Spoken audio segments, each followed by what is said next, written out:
Hello? Hello, hello. Hello? Okay, I'm working.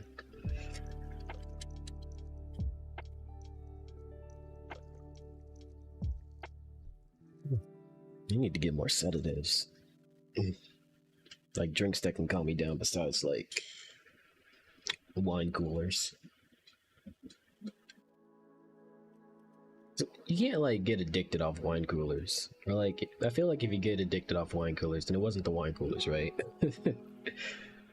But like the beer belly, I guess it would still be considered a beer belly. But the beer belly I would get from drinking them, I can't. Ugh.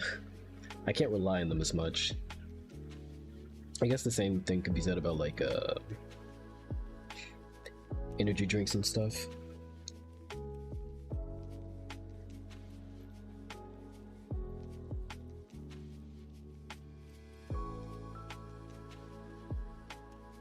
Anyway.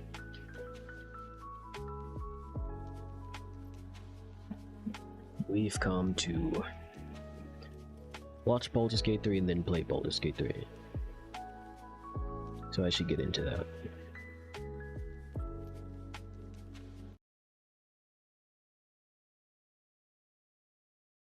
What's the audio? There's people still filing in, but hello. There's people still filing in, but I think we're starting. Hi, everyone. Hello.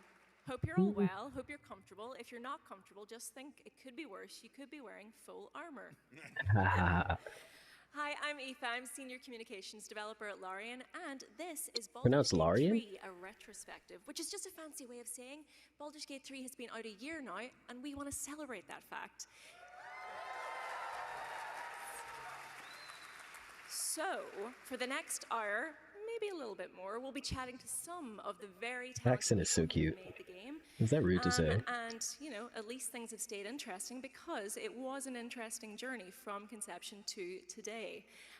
And because we know you all have a lot on your mind and, well, in it, we're going to be taking some questions from the BG3 Discord, and then there's going to be time for a very short audience Q&A at the end, so maybe have your questions prepped or start thinking about them now. All right, so shall we introduce our panelists? Let's start over here. Hello, everyone. I'm Nick the Druid, I guess. On Baldur's Gate 3, besides working as the cow, I also was the lead systems designer. And together with a team of designers, we worked on I'm supposed to be recording spells, this. magic items, some gameplay systems, and balancing.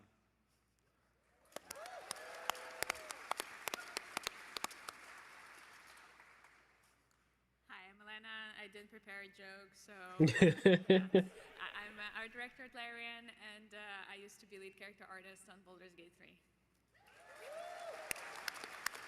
Used to be what happened. Hold on. 1 second.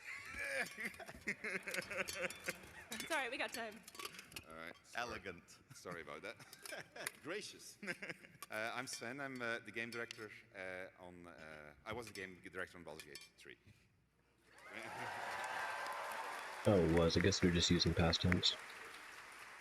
And I always have to follow him, which makes me unimpressive. I'm Adam. I'm the writing director at Larian. It was you.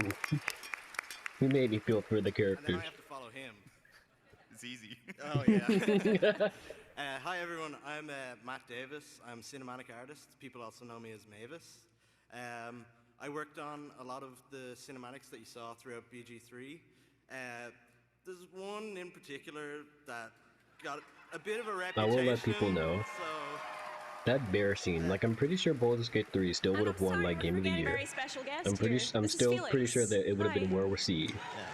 But their bear scene single-handedly spiked Baldur's Gate 3's popularity at launch. So, a year on, here That we man are, is celebrating underappreciated. the incredible achievement that was Baldur's Gate 3. By any standard, this game was a huge success. I mean, you've got an incredible community. You've got yes, absolutely. You've got a truckload of awards. You've got recognition not just in the games industry but beyond. So I want to ask you all, what about that journey from conception to today surprised you the most?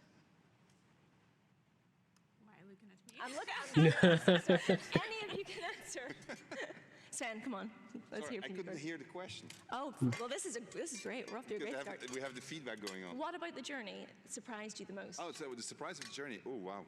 I think the reaction of the community, to be honest, was the biggest thing for all of us, I would say. Yeah. We were incredibly impressed by how you all embraced the game and how positive you were throughout actually the entire journey, even when we were spending quite a long time in early access, a few years more than we expected. So I think that's probably the biggest surprise that I take away from it. I don't know about you. Yeah, for me it was, I think back to, we were at PAX, right, announcing the early access launch and showing the game for the first time. And I remember it feels so long ago, being really scared that we weren't real-time with pause. And that felt like it could kill us. It was like, you know, there's this entire community of people who've been waiting for a Baldur's Gate sequel for so long, and we were like, and ours is turn-based, and is that going to be okay? And we knew it was good. We believed in it. I mean, Nick and his team did a brilliant job with it. But it feels so long ago, being so scared of that, and thinking, how will people react? And we always trusted we put the game in front of people and let them play it, then they'll be able to judge it. Yep. So maybe to add to that, actually, because another big surprise was also the community, but then in a different version. When we showed the game for the first time, it was here actually at, no, it was in Boston. It was at PAX. Boston, it was PAX yeah. Boston, at PAX East. And we are developers, so we assumed that everybody was going to see, oh, they still have a lot of work, so this is where they start, this is not where they end. And I remember we were showing it to a crowd, and we got a lot of engagement from the crowd. And so we felt really positive when we got out of that room. And so we went, and it was also being streamed. So we came out of the room, and I got a phone call from my mother. Says, "What have you done?" And I said, what do you mean? And he says, "People are so angry at you." And so this was obviously because we started from the Divinity Original Sin 2 engine, and people were saying like, "Hey, this is a Divinity 2 Original Sin ripoff." And I remember all of us being super surprised by that. Well, I mean, I think one of the things that I really admire about Larian and They the use game the same development engine? process as a whole is how candid the team always has been. Just about the mistakes made along the way and like the lessons learned. What were some of the toughest moments for you all pre-early access, I guess, of that journey? Yeah, I'd say, well, for us, like, when we started properly working on cinematics, like the tools that we use, that we had for the release, they did not exist when we started. So it was a case of like, you know, sitting down and just They have updated the cinematics a lot during early access. I remember that. Picture it now. The amount of progression that was made over that time, it really was striking. And it meant, obviously, as well, because we're in the iteration You need to phase change that during walking early animation now, access, think there about was, it. You know, as the players, they could see it themselves as well, you know, as the cinematics grew and became much more refined, and the quality just kind of went up and up and up. So I'd say that was like a great thing to see. The good news is the writing team knew exactly how to write a cinematic game. We were giving them stuff that was absolutely written in a style that didn't give them the visual space to be creative at first. So we had to learn how to work with them, to let them do their best work. And then for the artists, they put the camera in places you didn't expect it to go, right? So Dang, now I think about it, Divinity Sin, Divinity Original Sin 2 has no cinematics. Aside from like wide shot cutscenes, no person-to-person cinematics. That is crazy. This is actually my first time doing it. We decided that the camera is going to be quite far away from the character, and we're never going to zoom in as close. And the next thing we know, they're zooming in on a goblin toe. Yeah. Because there was a moment when we were actually thinking of making the dialogues first person, so we tried that out, but that quickly got shut down. It was, I think it's probably true to say that the biggest challenge was the fact that this game was going to be cinematic, and we had no idea what we were doing, because we were about 120 people, and we ended up with 400, and a lot of that was driven by the sheer amount of cinematics that we had to put inside of the game. So that was it was quite a jump for us, and dealing with that was really complicated. So like over half of the staff was just like cinematic people? They were That's also about crazy. adapting the pre-existing rules, lore, and mechanical parameters of Dungeons and Dragons. What were some of the biggest challenges there? Well, we thought the job of designers was going to be easy because we have a design document of just the printed books, right? So it felt like, well, it's going to be as easy as just giving the book to the programmers. Let's just get it out very, very quickly. And before you know it, we're deep down in community forums, reading through people arguing what exactly was meant by a certain passage and how crit fishing on a paladin is totally legitimate. And we essentially had to recreate ascended bugs because that's what everybody expected. So that was a really long journey. And it was great that we had a lot to draw from. So D&D has a wonderful community of creators, of people who think very hard about the rules, who try them out. We literally went through forums looking through homebrew rules and seeing like, okay, this is a rule that players very frequently change this way. Like the rule where you cannot cast like a full action spell and a bonus action spell on the same turn. That's just something that frequently just fell on by the wayside. We're like, okay, so we're not crazy. Some people do it, so maybe we can try it as well. This is really great to see this design process in the wild. I don't ever want to see that in like actual tabletop, but I think that rule works perfectly for a video game.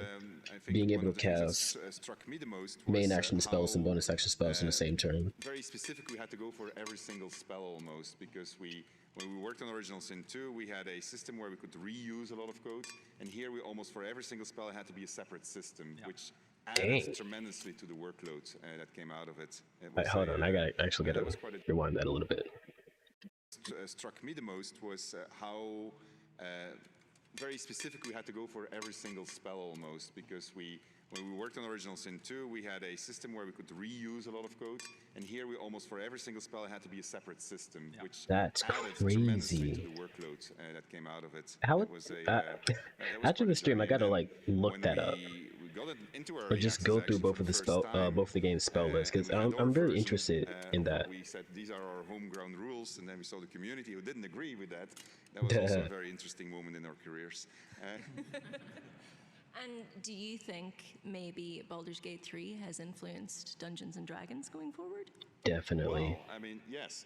I don't know. Definitely. I mean, like wear that on your chest, bro. We just heard that the introduction of weapon masteries.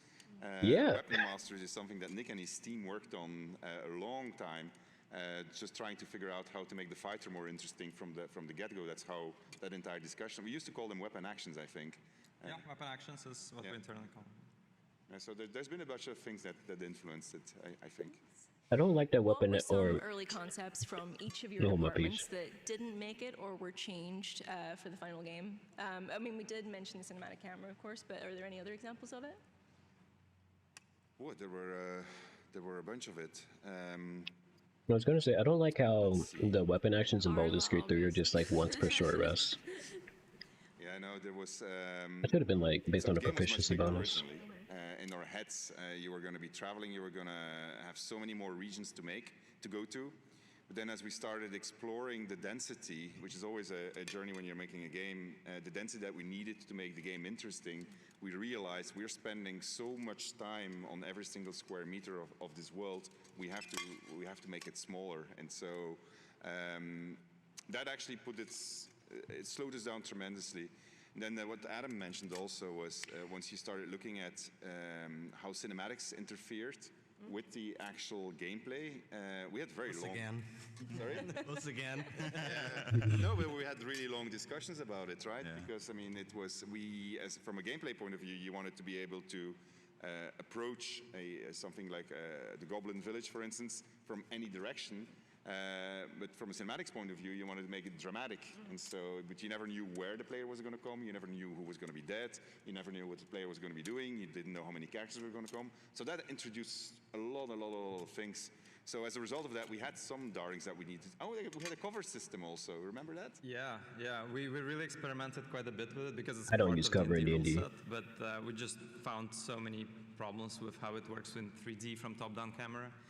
But otherwise, I would say for gameplay, we only grew We added a subclass at release for everybody. The reaction system was put in place purely because community really wanted it. That's a really good example of what we added in early access, what we really didn't plan. We really hope that we're not gonna just Yeah, they get away added with not pausing level the game 5 in early access just because people wanted it. Technically, and things like sound really hates when you stop things and you have to, like, what do you do with sound? You know, you're casting Fireball, there's now nice going on, and then gameplay says, like, now we need to pause. It doesn't work this way. But yeah, I think for us it was just continuous. So they probably have like 2 different sound effects for like prepping the spell and then actually casting it. I mean, I know it's mentioned a lot, but it really does represent, you know, a turning point in the trajectory of how the game was talked about. Yeah. Mavis, I'm looking at you. Yeah. Yeah, so... You guys gotta understand. I'm sorry, this is the last time I'm pausing the video or doing anything. But you guys gotta understand that when most people who weren't like interested in Baldur's Gate 3 at all, when those type of people talked about Baldur's Gate 3, the first thing they said is like, hey bro, you can fuck a bear in this game. Excuse my French, YouTube. But hey bro, you can do things with the bear in this game. And then their immediate reaction wasn't, oh, that's crazy. It's just like, wait, what? Let me see what's going on here. My goodness. That one came about. That was an interesting one, I would say. Did you get a call from your mother? I did show it to her the next day after the stream. That's crazy. I remember her words. She was like, that's weird. Very supportive, though. So That's no, I remember, weird. like, yeah, talking about like it was signified a kind of an upward turn in the momentum towards the launch of the game, I think. They got banned on and TikTok. what makes it even better was I And had that just no idea that built up on the hype. at that panel from hell. I remember we were watching it in the Dublin office, and you had just shown the Karlach romance. Yeah. And I remember it was you, Adam. You were on stage, and you're like, "We've shown you one romance scene. Now let's show you another." And everyone in the office, no one really copped it. I immediately knew. And I was sitting next to Sinead Brady, our VO producer, and she was like, oh, maybe it's Gail's romance. You know, the knows nice us too Asheville well. one. And I was sitting next to her, and I turned, I just said, they're doing the bear. And she was like, yes, they are. They're going to do the bear. And then the scene started, and everyone in the room just turned and looked at me, and I was just like, oh. But yeah, to see the reception it got after that was just like, it was crazy. Like, it was the first thing that I worked on, you know, to take off like that in that way. And yeah, That's I'm really nice. happy with how the community took to it. That's an understatement. Yeah, I remember when we were doing... This armor is a whole berserk meme. We were doing the panel from This clanks all the Hellstream, time. and so the bear scene had just shown, and I saw the publishing team. They were super excited, and they were yelling, "We got banned on TikTok!" Knowing that it was going to get quite some attention. But as a for result. real, like, was there ever any hesitancy to actually doing it? Because it was going to cause quite a stir. There was actually some debate just before the show also, because we wanted it to be chosen by the audience, so we didn't know what they were going to pick. And we were actually more uncomfortable about the other part. It's spicier. Yes, The non-bear version would have got us banned from more than TikTok. So there was quite some debate, but then we said, okay, this is what the game is, right? And I mean, this clearly says it's a mature game. I mean, it's broad, it's funny, so we'll just go for it. And then it got picked up, and it became rather interesting. Yeah. What the reaction was. It's actually, because Matt mentioned that we showed the Karlach scene as well, and we did talk about that too. We wanted to show the breadth and diversity of romance in the game, so we wanted to show that there were different kinds of moment, because I love the burst scene. I think it's fantastic. I think it's incredible, but we didn't want to be, romance is just this to us. We wanted to show the breadth of it.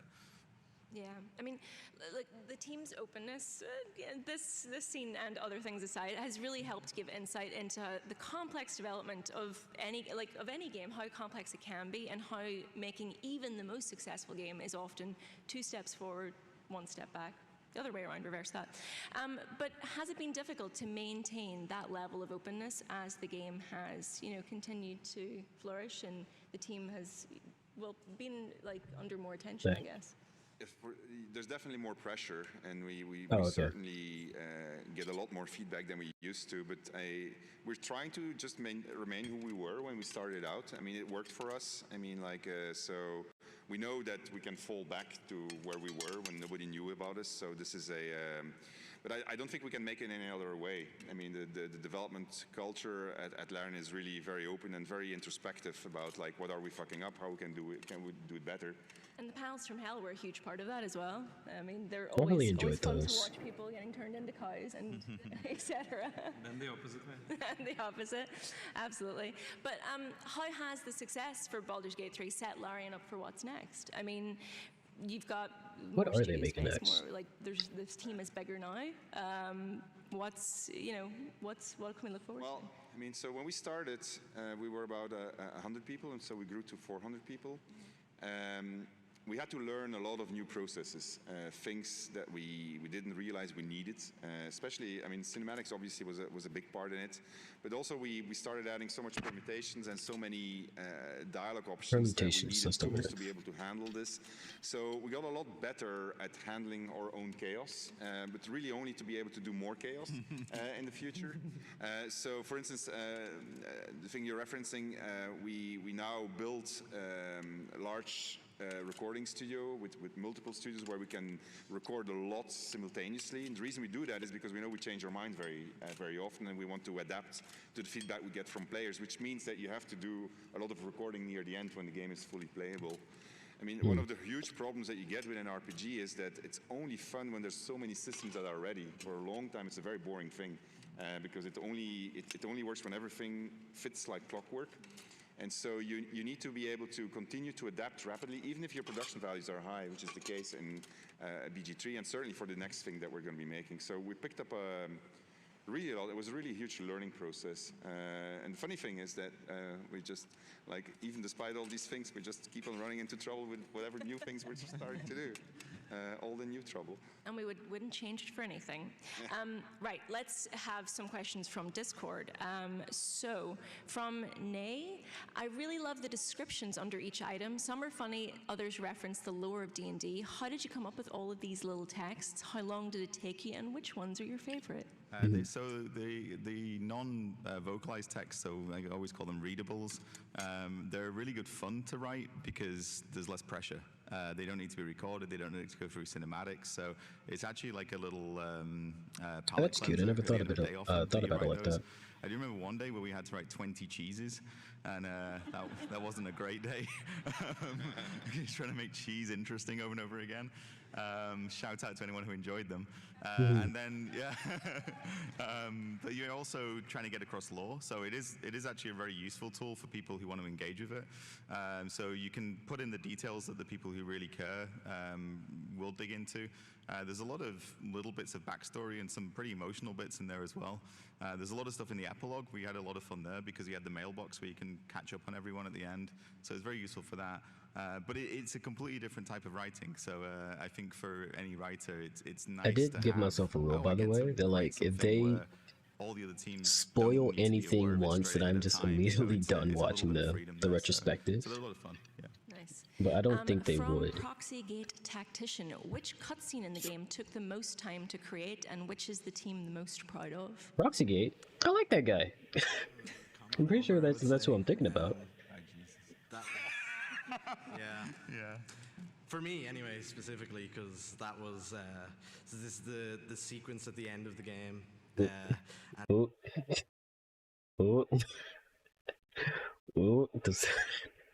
need to stop foreshadowing this. I got to skip ahead, actually. Came out as well as it could have done, and that's probably my fault. Usually Okay. is. But that one I don't know. had so I don't know many the context. complications in it. We try to make sure the But we dialogue is move. something that you can follow very easily. So you can read it, you see what happens, you listen to it, and you go out of it and you go, okay, I know where to go next. I understand what the plot beat was. I understand the character motivation. That one had so much in it. Gortash is telling you so much, and I think the writing's very good. I think Jason Isaacs is fantastic, but there was so much happening in it. So it went through a lot of different processes, different iterations.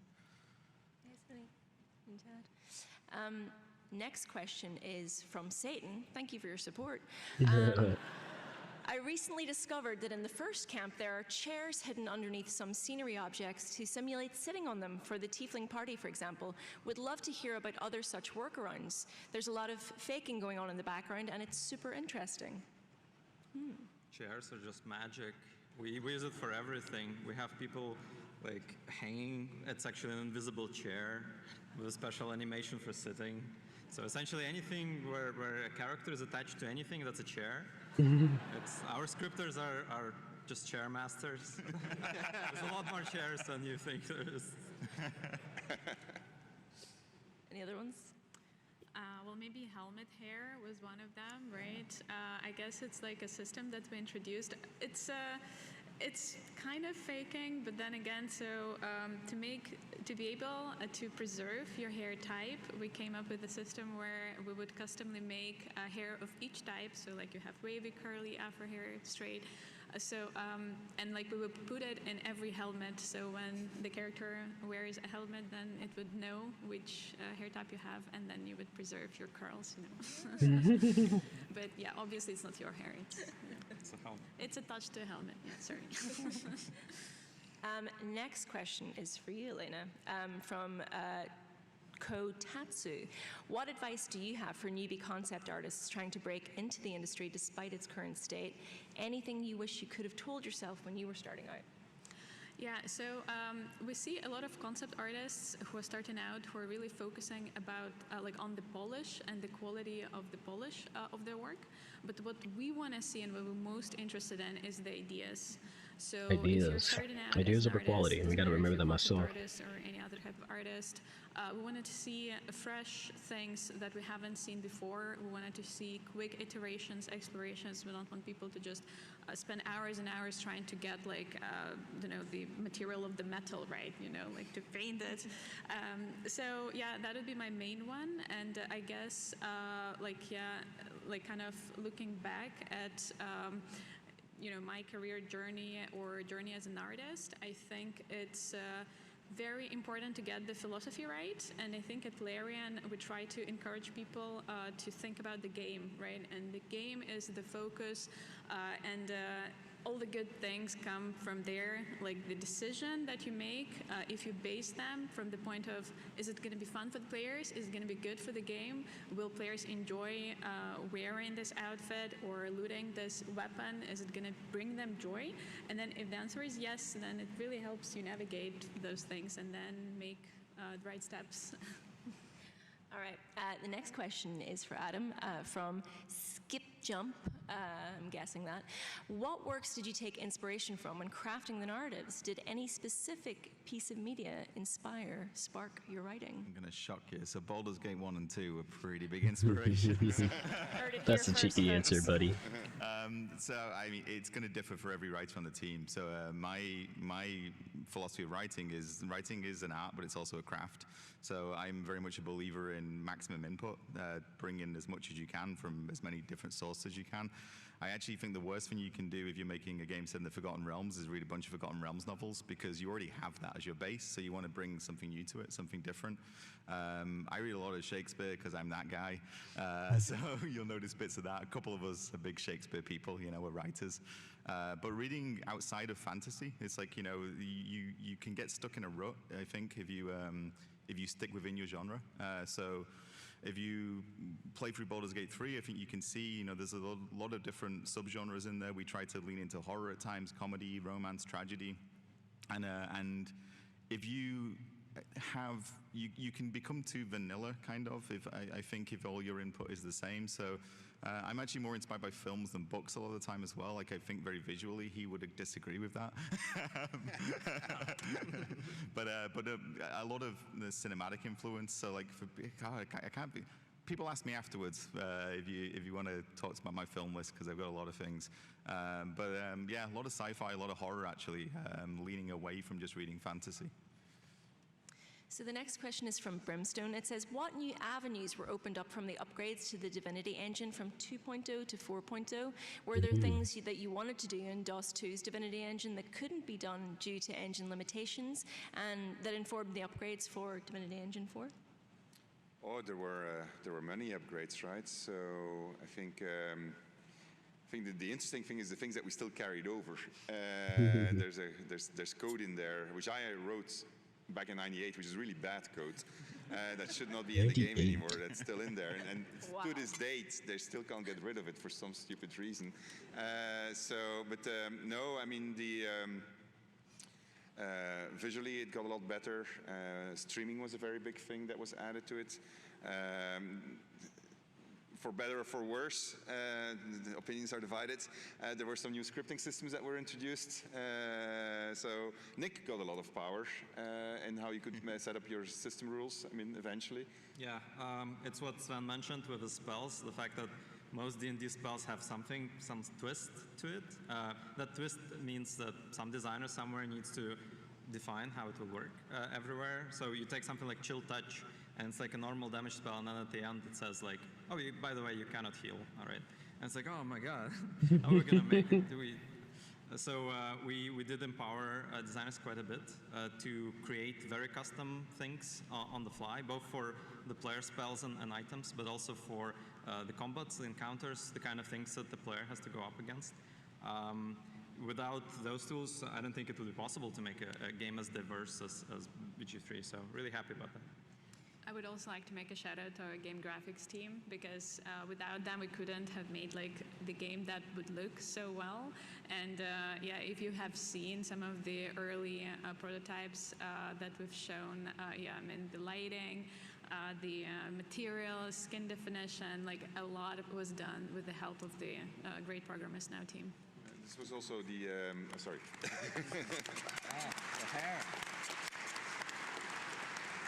Also a shout out to the DevOps team, actually. We didn't have a DevOps team when we started on BG3, but we build it throughout. DevOps is basically people that support developers with special tools and processes. And they did a lot of automation for us, without which it would have been completely impossible to finish BG3. As a matter of fact, that's I need to look that up too. In DevOps, for a large part, never heard that before. Consisted of just I thought like creating the tools was a developer thing. I didn't know there was like a whole separate part of that.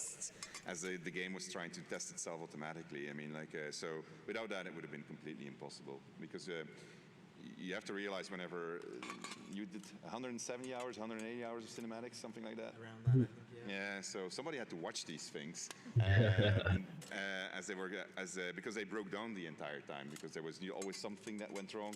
There was moments, actually months before release, everything was black. You remember the big lighting disaster of 2023? Yes, and that's another big thing, is like every second of this footage has to be watched, but it doesn't have to only be watched once. It has to be watched over the numerous iterations that the scenes have, and it also has to be watched when there's, you know, a random change is made in the engine that breaks everything, like the screen just going black. We have to be checking constantly throughout the process of making the game. That's a lot of bear sex. That's a lot of bear sex. The next question is for Nick from Brahman. Have you ever had to clash with the creatives and tell them that their outlandish ideas were going to sink the project and lead to its demise? And were there ever any moments where you had to concede and let the developers cook? Is that today or ever? Just in the last half an hour. Well, it's really, I would say, the opposite. Whatever idea or feature we work on, we want to make sure that it has at least a modest chance to bring down the whole project. Because, well, like, you play a lot of games, a lot of really good games are coming out, right? So all of the easy things have been done. Everything good that's left has some risk. There's always some creative risk, and so for us, it's a matter of managing that creative risk and sometimes making sure that we take enough risks because we want to keep you guessing. Like, hey, you can turn into a bear, but can you climb on a ladder? Can you talk to other animals? Why is it always bears? I don't know. We want, when we describe a feature, we want the player to go like, are they really doing this? I have to try it, right? Are they really gonna do it? Can I really throw the final boss? Well, not the final, but can I really throw Gartash off the cliff with teleportation? I'll check it. So it's we rely on our designers and everybody in the team actually to continuously generate something like, hey, let's do something crazy here.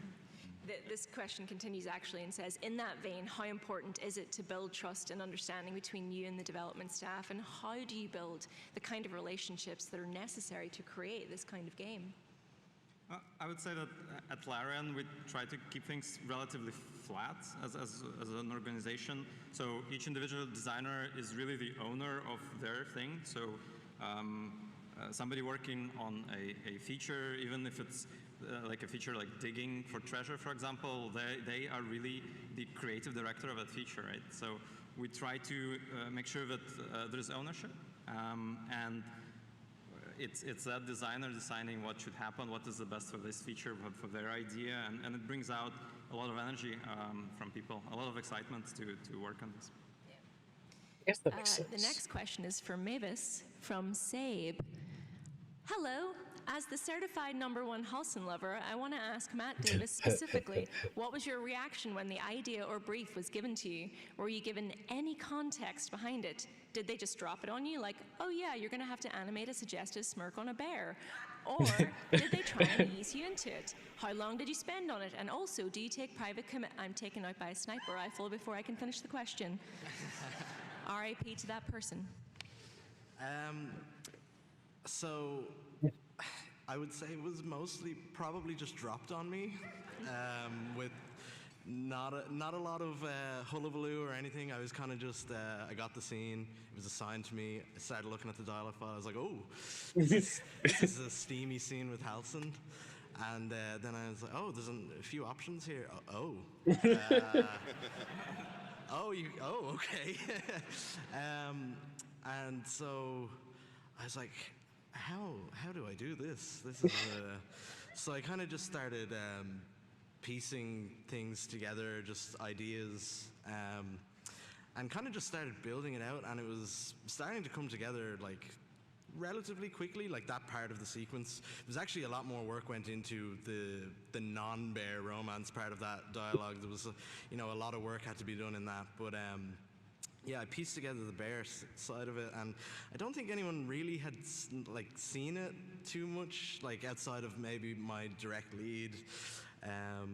And then I think it was you two were in the Dublin office one day, and at the office we were in at the time, my desk is like right next to the kitchen, so I was going to go get a coffee, and I saw things that I did not expect to see. Yeah. So like, I'd been working on it for so long, you kind of get numb to it almost, and people just walk by the desk and they're just like, what are you doing? Like, oh, yeah. This is my life. Well, I saw the squirrel dropping the acorn, and I was like, what is this scene? Yeah. Oh, it's that. Yeah. Same reaction when I saw squirrel. We don't have a squirrel scene. Yeah. I mean, But that was speaking yours, of right? nobody's seen That it. was part of the. Yeah. That was the ending of the sequence because we wanted to. That was probably that was for that part of the sequence, like the bear version. The squirrel was, I think, the only custom work we did for that sequence. Because we wanted it to, it's like, this is very comedic. We need kind of a slapstick sort of ending to this. So I remember having a discussion with Graham, my lead, and Chad, our lead animator. And I was like, we gotta do something with this squirrel. Because we had in the script, it was like, a squirrel appears and runs off into the brush. And we just kind of workshopped it and came up with the idea of the nut.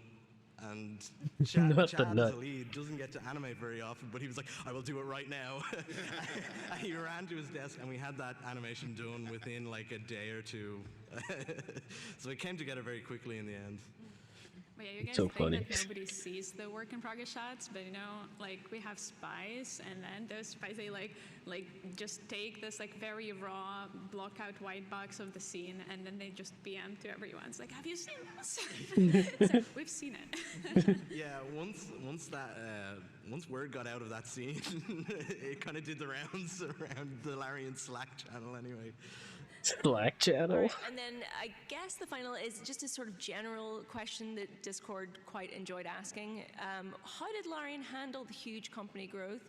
How does Larian avoid layoffs? And how do you maintain the small studio energy / culture? Basically, advice must for be smaller very studios difficult. starting up in the current environment. It's a lot of questions in one. He said, oof. So, I mean, we have multiple studios across the world, so that helps. So each studio is not too large. So I think that's probably the first step. So whenever you step in one studio, it always feels like a smaller studio rather than one large studio. So I think that's a very big thing. We, especially in the last year and a half, last couple of years of BG3, we spend a lot of time reviewing the game, and so everybody watched the same streams when people were talking about it. It's very, what Nick said, is very flat, right? So anybody could give feedback and people would react to it right away. So I think that if you can figure out ways where people can engage directly and say like, well, I think this is what should be happening, and there's that discussion, and there's engagement, and sometimes it steers the game in a certain direction, you will manage to keep that feeling, I think.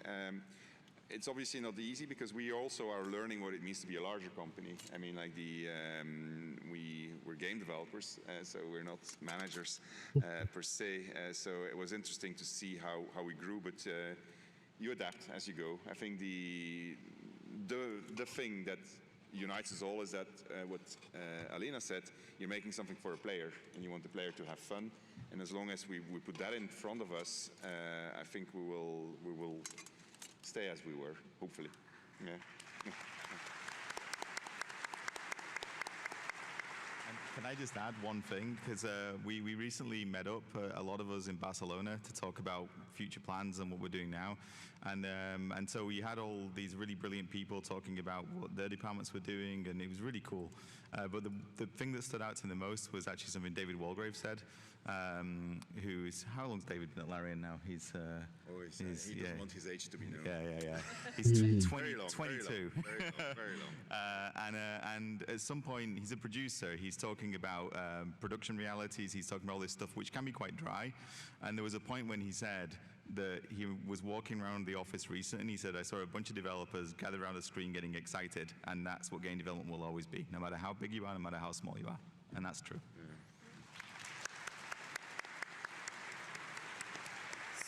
So we have a couple of small announcements that we're going to make at the end of the panel, but I think for the next, just to make sure we get through as many people as we can, if we can throw it over to some audience questions now, would that be possible? People who are responsible for running the lovely floor. There's a microphone there and there's a microphone there.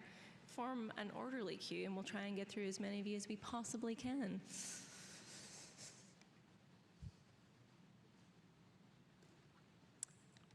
Hello.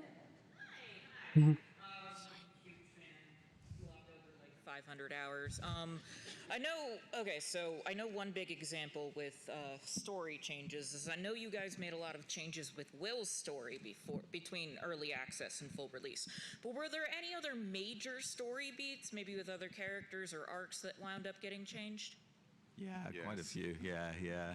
I mean, so one of the, I'll be quick on this, but there was a lot of stuff where we need real estate to tell the stories. So as you move through the game, the companions particularly, you need to find the place where you can tell their story, where it's not stepping on the toes of the main story or another companion story. So we did have a bunch of different locations planned where we could tell some of those companion stories, and it slowed the game down. It didn't feel right, so they end up, a lot of them happening in the city. So you get a lot of those stories resolving Very efficient. in the city. But like with Karlak changed a lot because we had Karlak as an NPC in early access. We didn't know the full story there, and actually once we kind of landed on the heart and the Infernal Engine, it started to come together. And then one of our principal writers, Sarah Bayless, picked up the character and ran with it and made it into something that we didn't imagine. You know, she just created something with it. But there was a lot that just, you hear the phrase cut content a lot. The content wasn't cut. We never finished it because there was a point when we realized this isn't telling the stories we need to tell it. But there was a lot of stuff that didn't make it in. Yeah. Thank you very much. And you can find me afterwards and we can talk in more detail. I like talking about this stuff. Uh-oh. You've spoken a lot about how you've responded in a positive or active way towards player feedback. Can you tell us about a time when you thought, no, it's the fans who are wrong?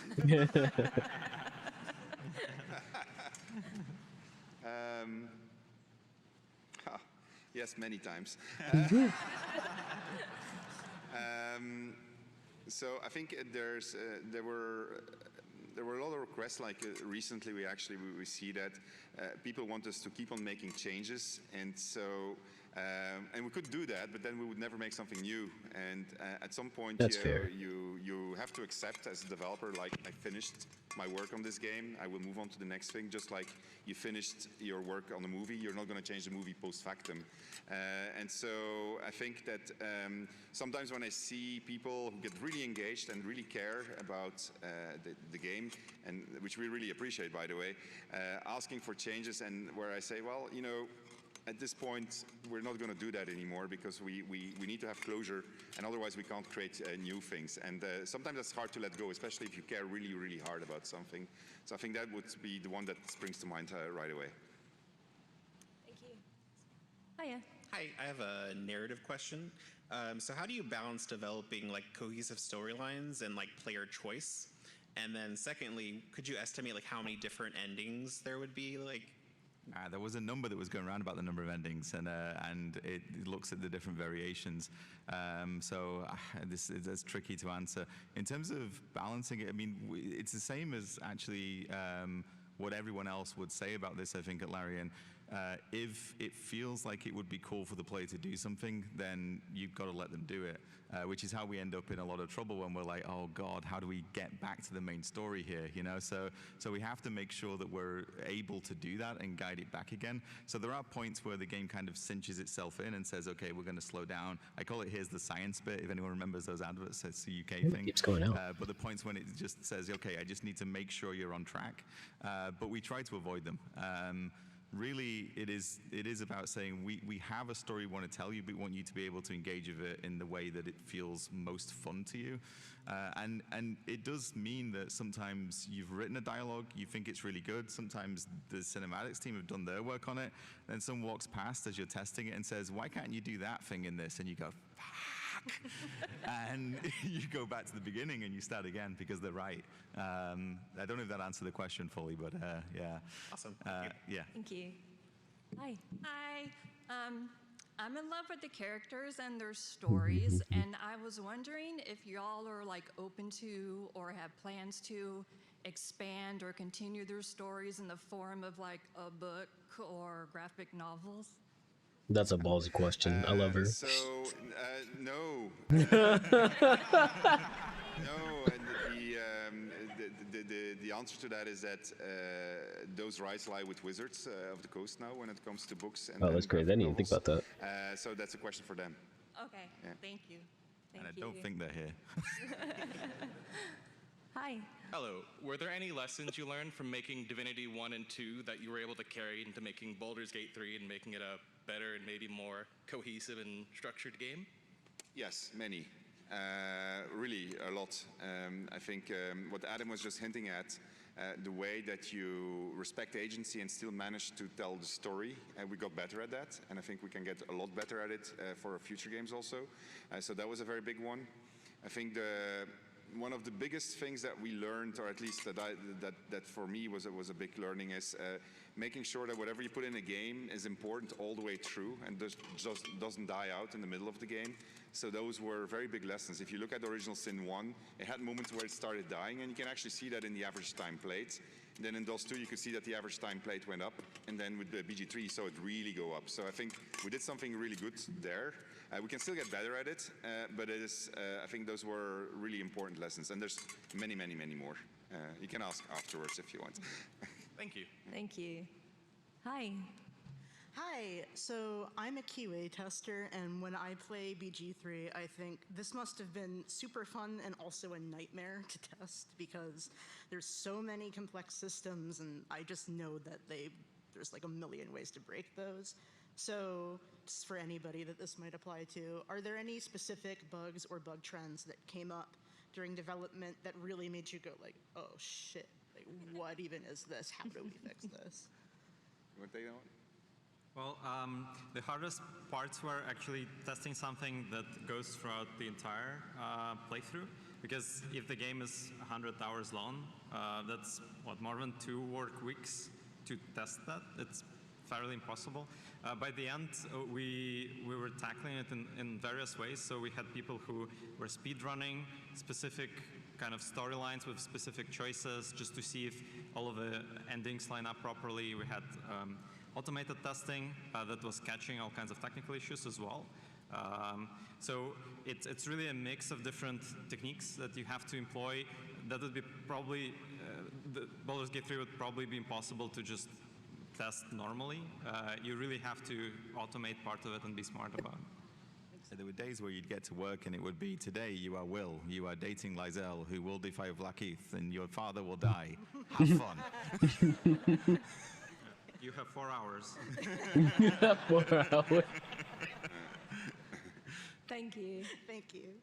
Hello. Hello. So one of my favorite parts of this game as a whole is that I'm usually a dungeon master when it comes to my friends. So being able to actually play in a world instead of having to just run it was great. I'm actually curious to see, for you guys as the creators of this game, Dang, it must be really how tough. you guys engage with your own game. Like when you play it, do you try to do things like off build? Do you try to do things where you want to do like the standard? I'm curious how you guys engage with your own product. I skip all the dialogue and enjoy the combat. I am not joking.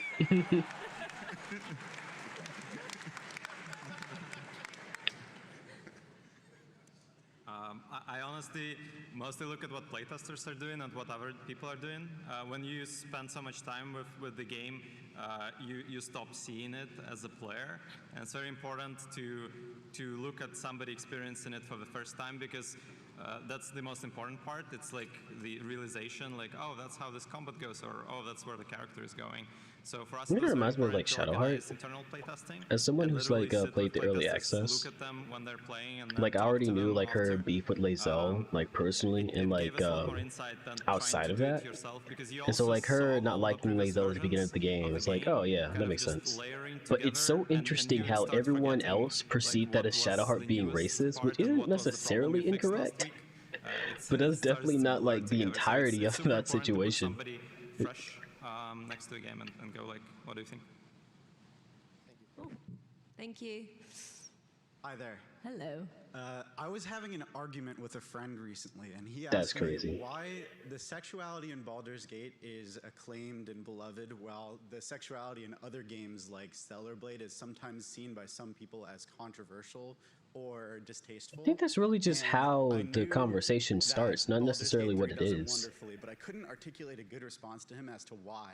So I'm wondering what you did to differentiate. I don't think Stellar Blade did it irresponsibly. How it is in other games. Yeah, I mean, I think for us, it was, we wanted to present people that felt authentic.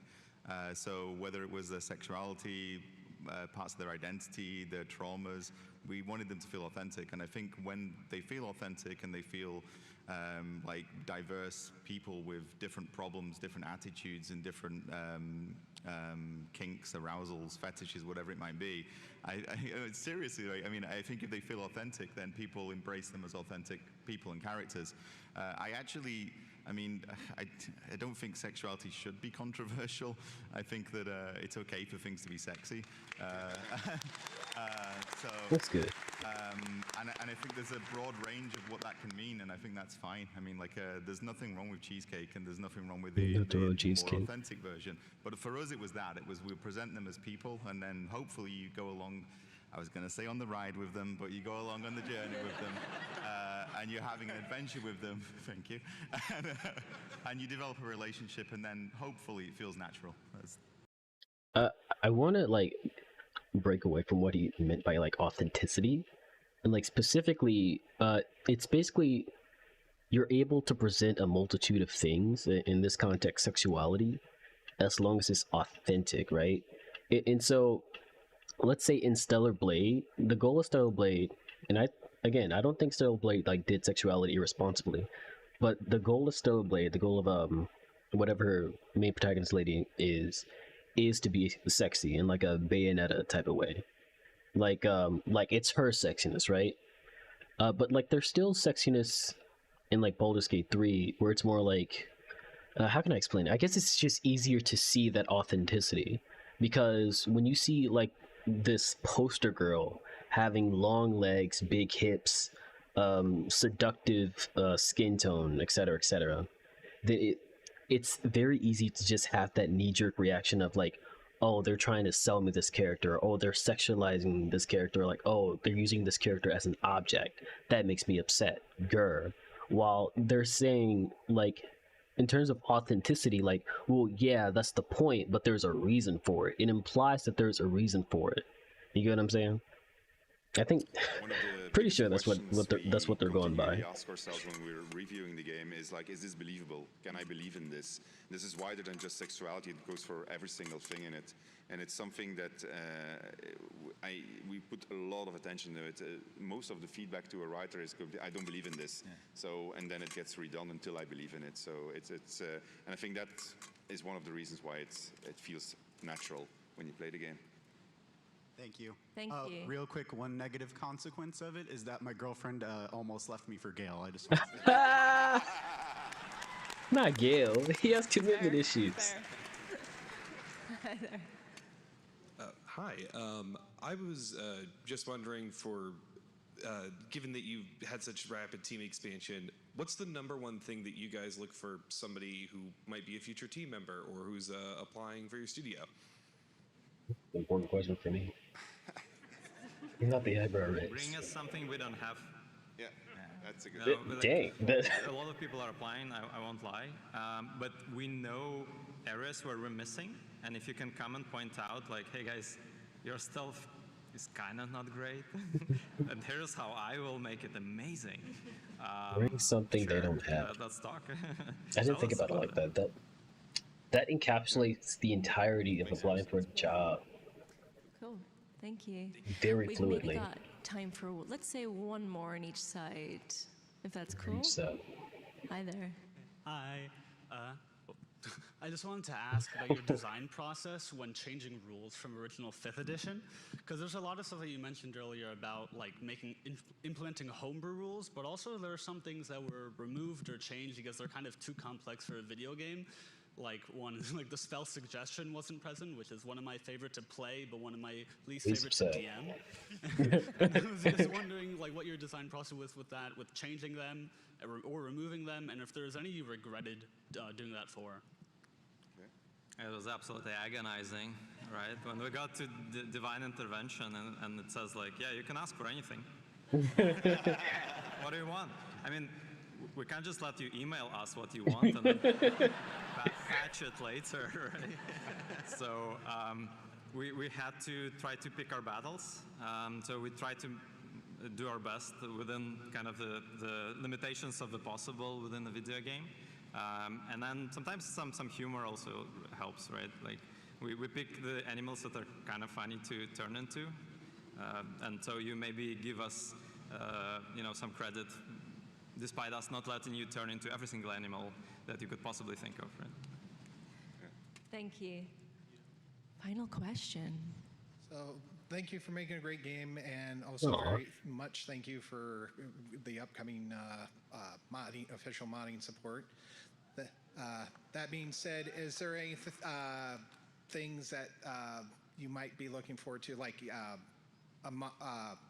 basically like seeing if a person makes a mod for something, like something that you'd be like, I hope they make this. Sorry, I didn't get the question. What are there any particular mods that you're excited to see, or like? Oh, like this. Styles. So we're going to be. This is actually a good moment to. So our next patch, patch 7, is coming out next week. Oh yeah. Okay. I remember seeing that it was that's coming out in September. I forgot there was like a whatever. In the context of that, we are going to be putting a lot of attention on the modding community that's been helping us in the mods that we can officially support. So our goal is to do cross-platform modding support, which is not the easiest thing in the world because we have to make it work on console and on PC. We'll start with the PC version. The console version will come a bit later because it has to go through a bunch of submission processes. Also gives us the time to see whatever goes wrong and fix it so that we get it in time for console. And so if you will watch our channels, you will see Eva actually spend a lot of time with modders and looking at mods. I'm going to be doing a lot of that, yeah. I'm very, very excited to play what everyone comes up with. Yeah, thank you so much. So well, that was a tease of one of the little things that we wanted to chat about at the end, but is there anything else you'd like to say?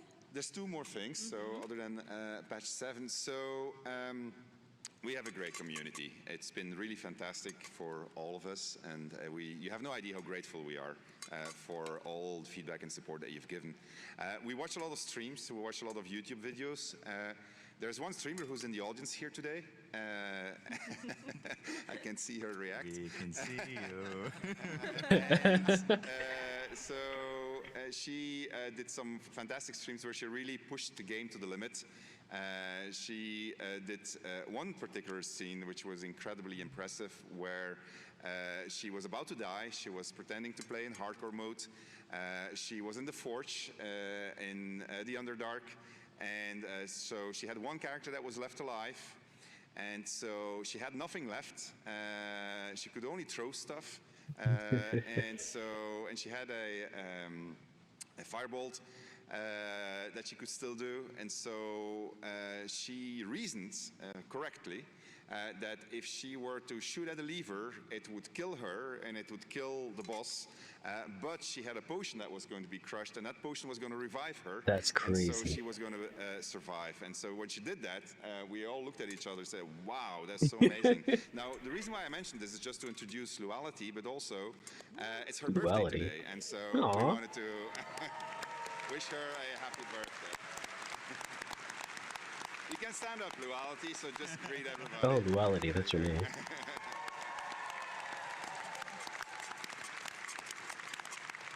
Oh, the camera's not showing. So then finally also a shout out. This is the last panel that we have a birthday cake, by the way. We don't have firebolts, so we can't light the candles, but there it is. And so this is our final panel. This is for us the closure of what has been a hectic and an incredible year for Baldur's Gate 3. We're obviously still doing a few updates, but for when it comes to us talking about Baldur's Gate 3, we want to go back to our cave. So we're going to go back to the cave. The armor is going to go on the wall. And so we're going to focus a little bit on our next game. But before we do that, I wanted to give a shout out to our entire team. Over 2,000 people worked on Baldur's Gate 3, going from performance actors to artists, riggers, and so forth. I ran out of time. So big shout out to the entire team. And all, I got the wrap it up signal. That's the E3 thingy. E3? No. Amazing. The Game Awards. That's a Game Awards joke. In a few years when we have something new to show you. But now we need some time to go and work on it, actually. So thank you very much for everything. Thank you. All of it. See you on the next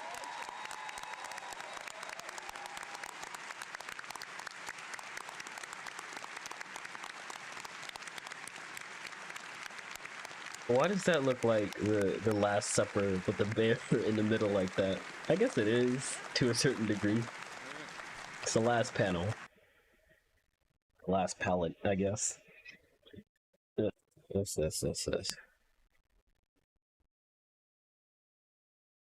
Hope this game doesn't crash on me.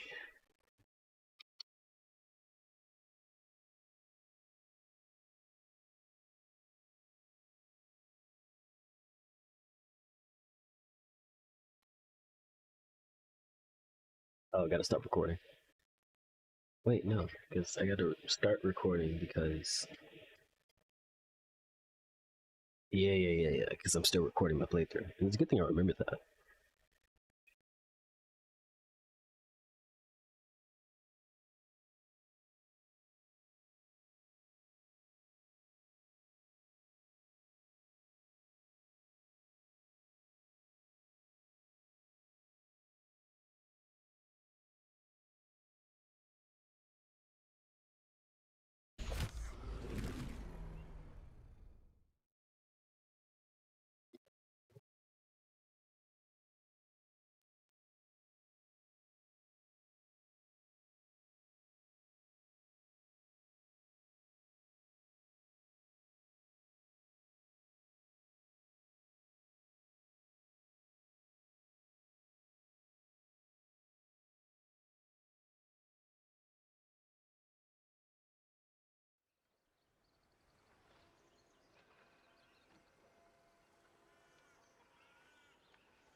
No music? Oh, there it is.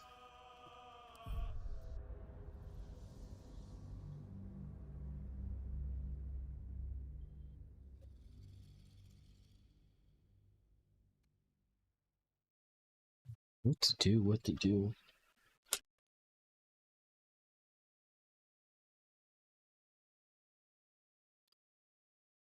I don't know why, but for some reason I really want to finish Astarian's questline. I want to defeat Cassador.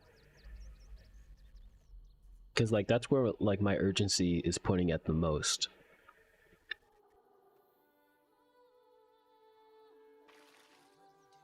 Because I feel like... What I want to get out the way... No, I brought Carlac. I probably brought her in so I can just, like, enter the city with the people who I want to react there. But I was the same. I think the order that I want to do the main quest for Act 3 is I want to fight Cassador first. I want to confront Gortash with Carlac. And this is... I guess it's a mechanical spoiler. I got spoiled in that, like, you have to defeat Orin to get to the finale of the game. Like, I think that's like what like sets it up in game.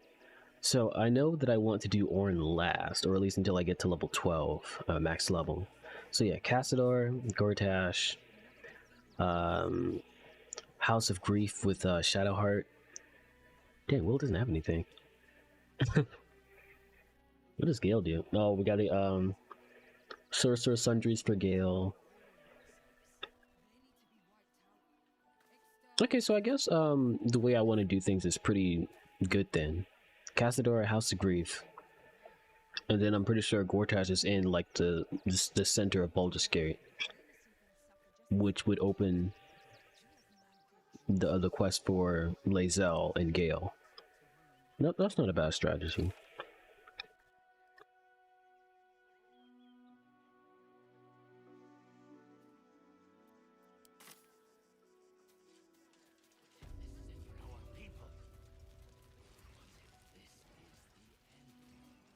What's up here? Nothing crazy. An abandoned locket. And a household prayer. Lathander to light, saloon to guide, Kellenborg to judge, and passage provide.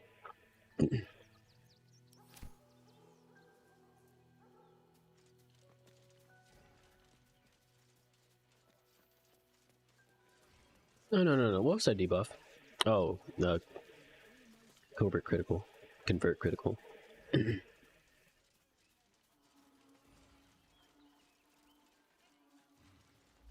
There was a mind flare somewhere. What's going on? It's the Elder Brain. There's something happening to it. I wonder what. It's not going to be my problem for a couple of hours. Or scores of hours, actually. Perception.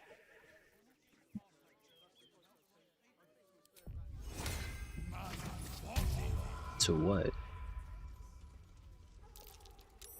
Something over there.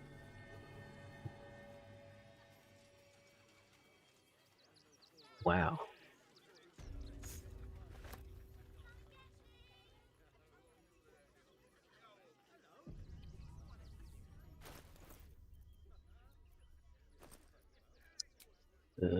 Latest. This key is caked and dry. Musty smell of ancient pigeon feces.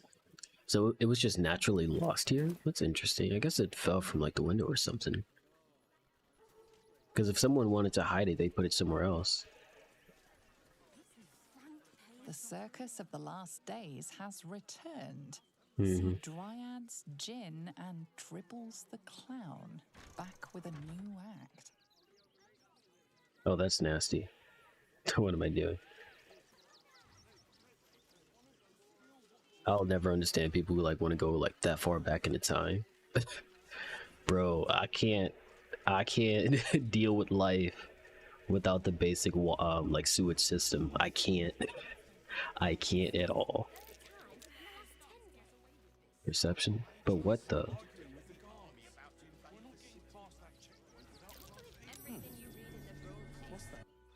Oh, you can just go down here? Alright. Oh, ooh, ooh, ooh, ooh. This is different. Oh, that's nasty. Nasty as in, like, this is a heinous act. I don't like it. Not like you, a dead body.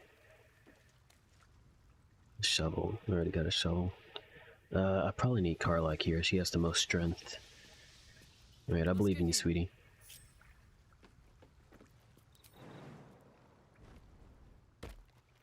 What's going on here? Pot leg. What did that person have? Breathing, despite everything. Cooking pot. What is the story? What did Larian mean by that? This is why I like warriors. They don't have that many options. It's just main action weapon attack. With my character, I have to like just stack so many buffs.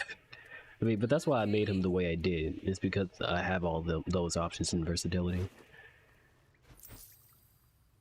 Last warning. You're sticking your immigrator nose in where it don't belong. Oh, sounds like a Trump supporter. I'm sorry, no politics. You got a brain in your head. You'll stay in your filth camp with the other absolute vagrant scum. Your girl didn't get that memo. You really don't want to know what happened to her. Now scram.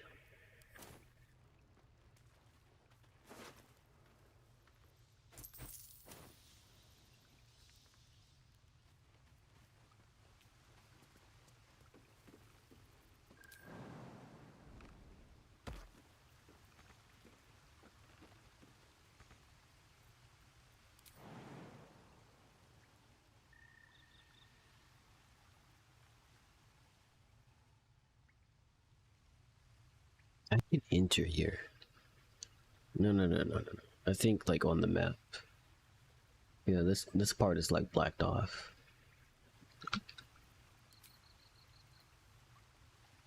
So like I can for some reason stand here. But she can't like enter there. Will has Misty Step. I think his strength is really low though. Yeah, he actually just can't make these jumps.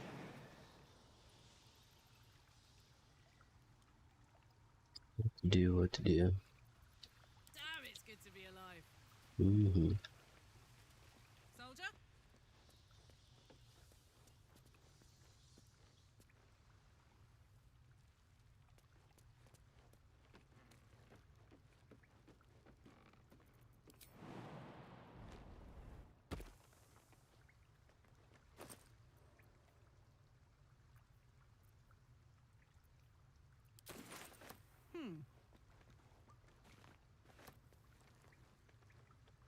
So they're just dumping dead bodies here. It's so heinous.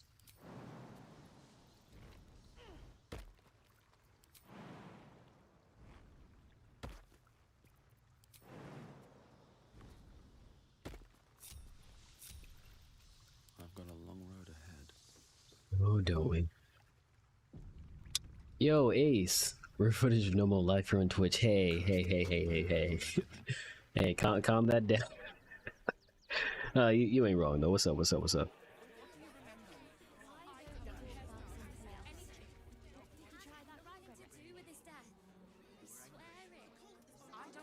There is so much going on here.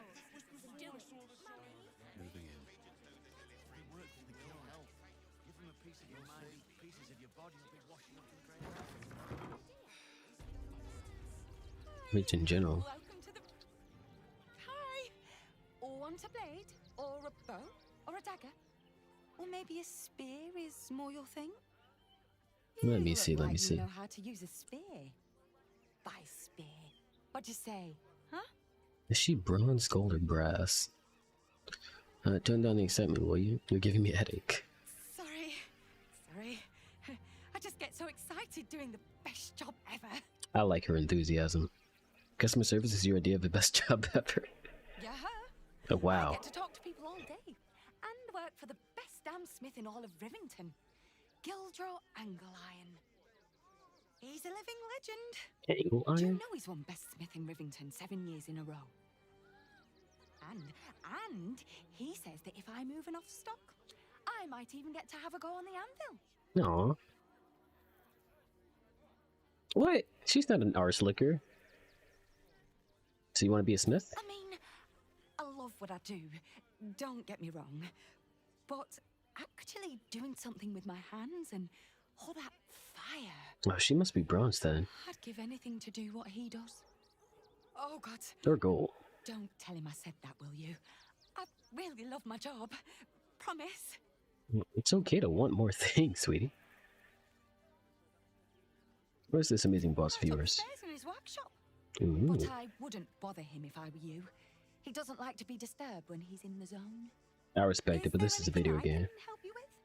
Maybe a shiny, shiny new blade. She really needs to move that stock, huh? Oh,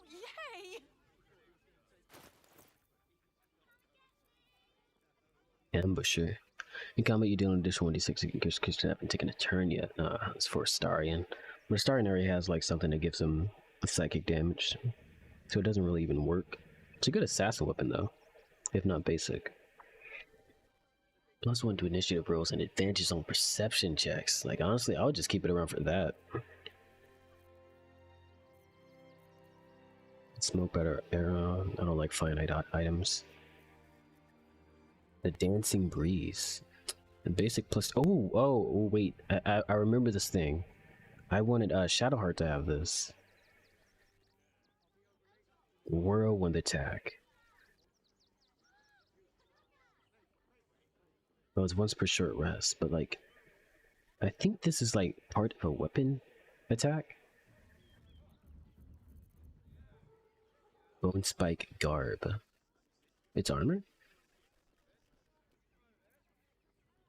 Breastplate too. Oh, does she have padded? I doubt it. I doubt I'll ever get armor like that again. Consider proficient in this armor work. That's neat. An agility where it has +2 to initiative rolls and dexterity. I guess Shadowheart would use it, but like at the same time. I need to get this for Will.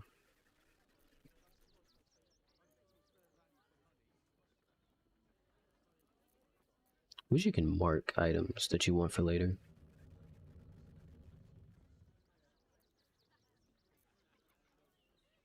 Stalker's Gloves. You gain +1 bonus to initiative rolls.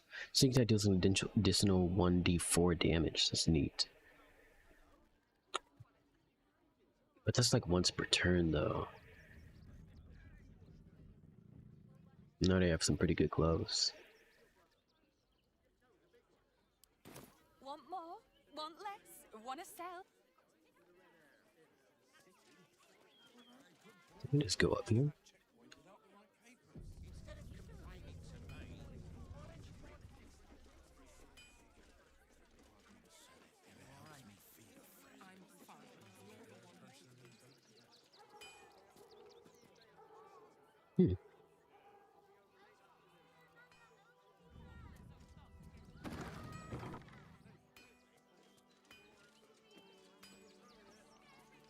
Boy.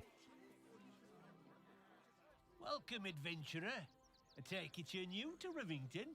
No doubt you came here to choose from my fine selection of weapons. Yes, I seem to have it all. Clubs, swords, maces, bows, cutting and gutting galore. Why don't we see if we can find the perfect weapon for you? How will you know my perfect weapon? I provide a personalized service for my customers to make sure the weapon I choose is the perfect fit. Tell me, how do you like to kill? I mean, with the prayer and pass from life in peace. Yeah, some people need to suffer. Slow and painfully, I like to see the fear in their eyes. Quickly and efficiently, I don't want anyone to suffer. Yeah. Depends. It depends who I'm killing. Now they've pissed me off. Close? I like to make them bleed. To severe arteries, tear flesh, to make them scream. Honestly, what it has to do with me buying a weapon from you. It depends on who I'm killing. Oh, good answer. Killing is so much more satisfying when you really mean it. I guess? When you kill someone, what do you feel? Powerful, untouchable, unstoppable. A deep sadness, I take no enjoyment in it. Relieved, usually. It's kill or be killed. It tends to survive. Reflective. To kill is a profound act, and that one should not be taken lightly. Yeah. Killing holds no fear for you, does it? You understand what it takes and what it gives. One more question, if you'll humor me.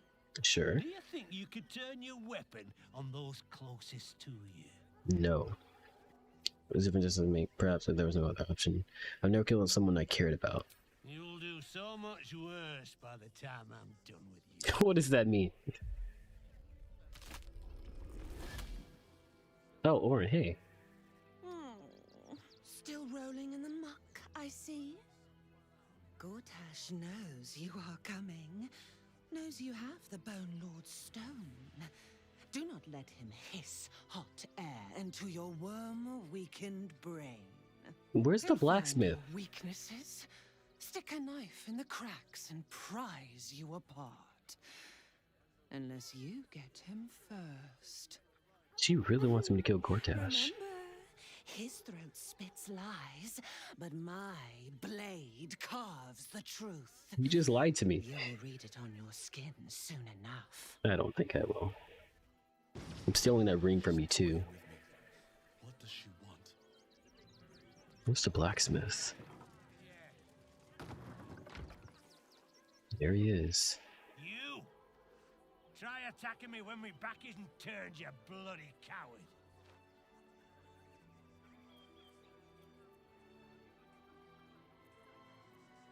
My answer is my.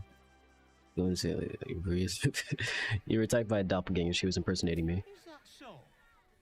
You've got some evil twin running round whacking people round the back of the head. I'll tell Surprised you he didn't kill you. You'll be seeing bloody double when I'm done with you.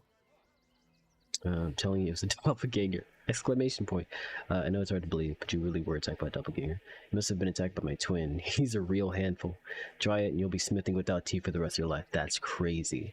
You had a blow to the head. Are you sure you're remembering correctly? Irritation, anger, these are symptoms of serious head injury. +3, +5.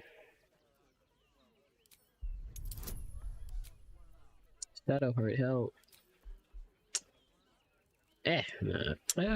What is this? 5, 6 at minimum. 14. What's that? That's 70% to pass. I'll add the d6.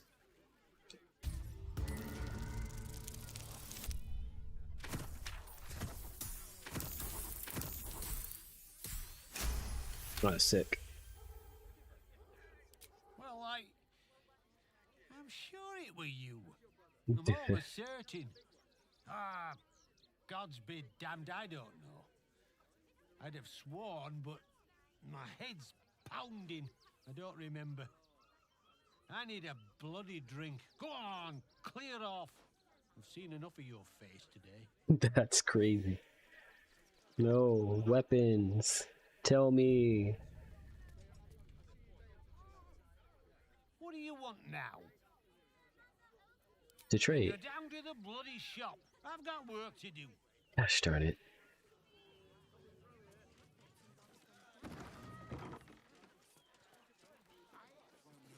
Journal. I'm pretty sure I can like read this though. Yeah. It's been almost 15 years since I brought this forge from old Gosun, and in the time I thought I'd seen everything, but I was wrong. The scimitar that Rivington Rat bought in yesterday is the third weapon made of infernal iron I've purchased in the last month. The only infernal iron weapons I've seen since I've been here. Of course, I sold them all pronto, probably getting less than I might have if I was willing to sit on them for a while, but that's something I am not willing to do. Mama Angle Iron didn't raise any fools, but still, I have to wonder, where are these diabolical weapons coming from? Ooh. Ooh. I'm a rogue. Ooh.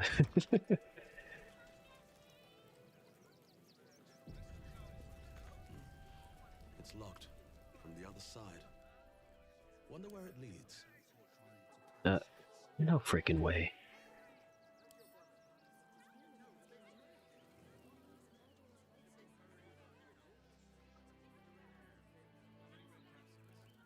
Where's the well? Oh, the well is over there. No. No.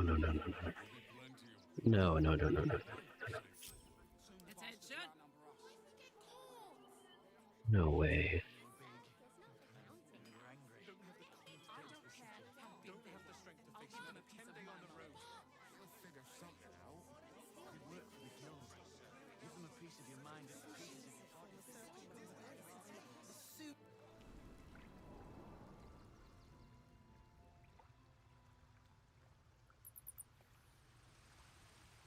No way.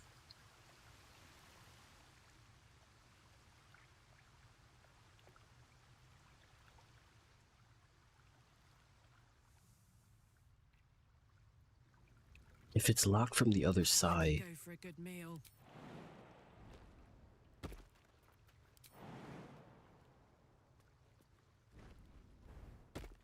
Me?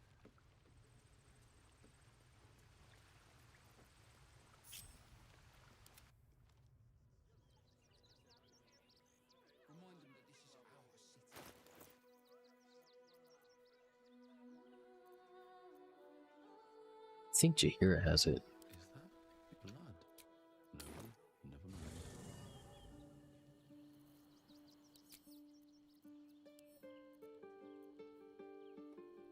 Yep.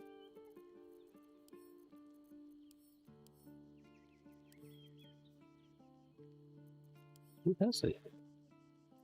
Was it Will?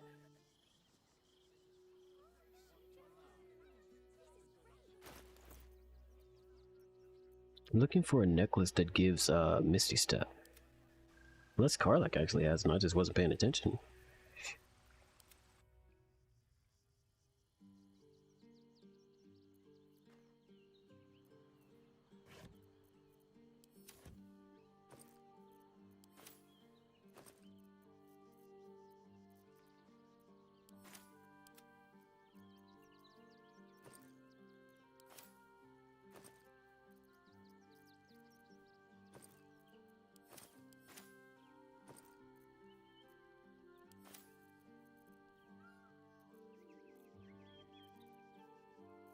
Did I sell it? I don't think so.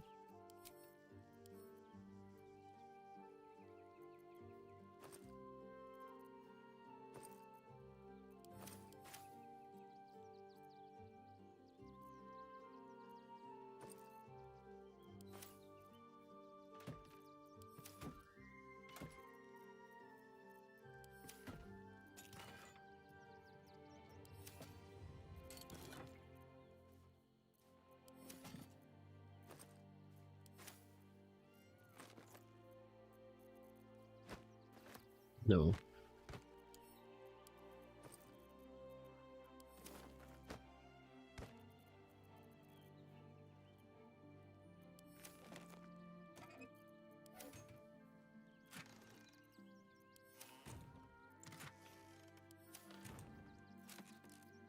Huh.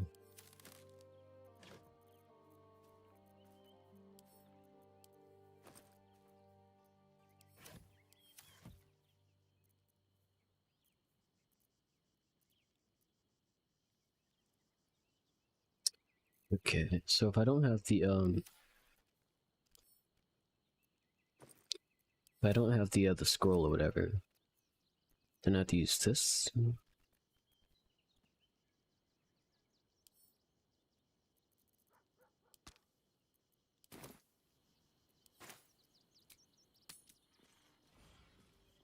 damn near chomping at the bit. What's the plan?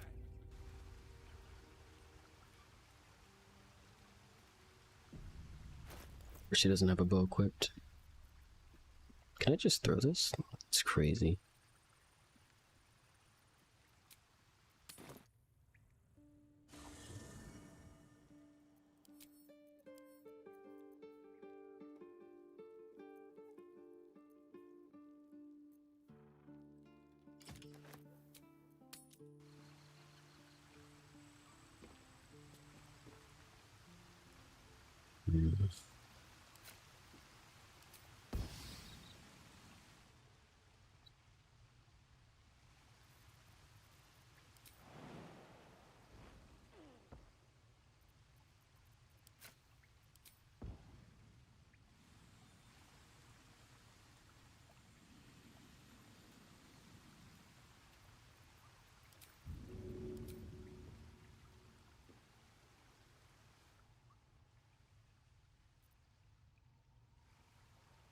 Yeah.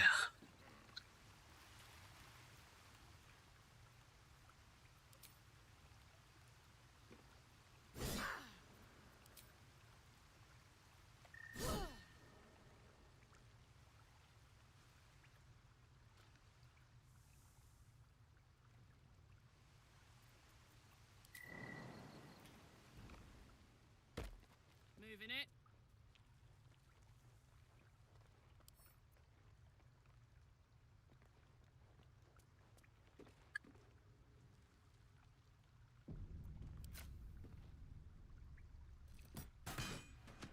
That might be worth a look.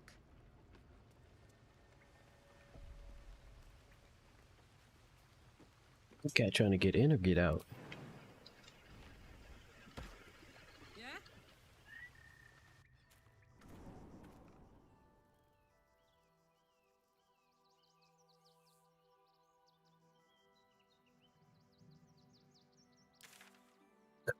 Cool.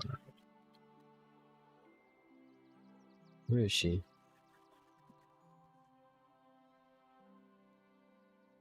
Oh, she's right here. Huh.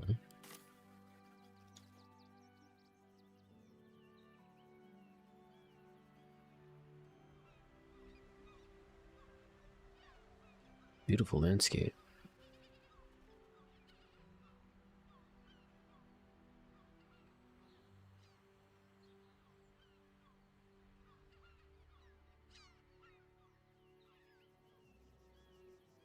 Is there... Oh...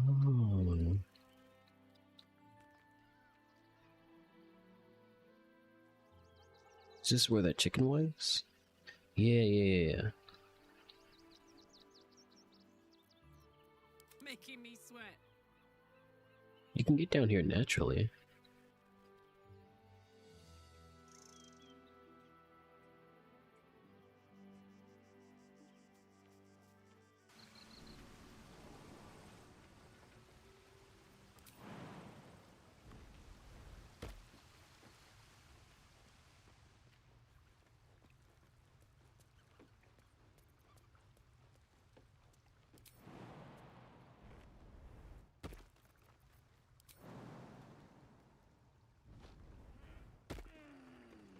Oh no, let me get my cat in.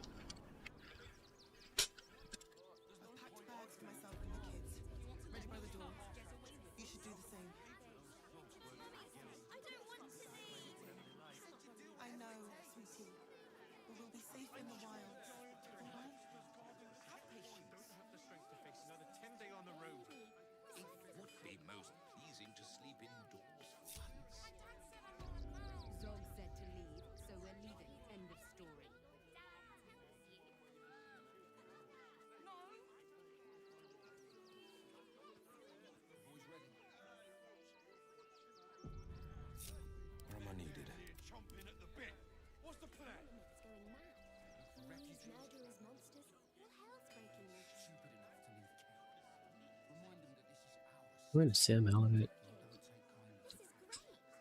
Look for the oh, here it is. Temple.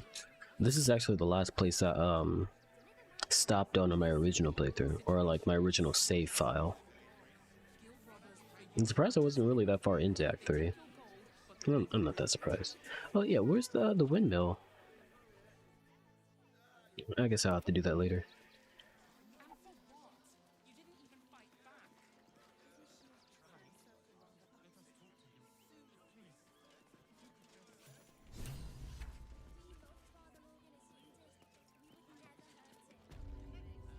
The crying one weeps today. You're not Roar Moonglow. Murdered. Oh, that sucks. I don't want to talk. My heart is in mourning. Yeah. Need to rest with him. We let more outsiders in and more Boulderians die. He says Boulderians, not Boulderin. We have faith here, Bill. Faith in people, no matter where they're from. Who had more faith than Father Lorcan? How did that work out? Yeah.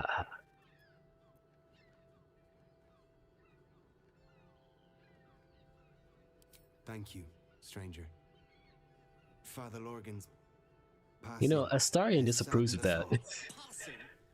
My sincerest condolence. I can't believe you said that. Astarion, please. I beg you, be quiet. Even sinners receive Ilmater's grace, and Father Lorgan knew that. We don't pick and choose who we aid. You can, if I'm being honest.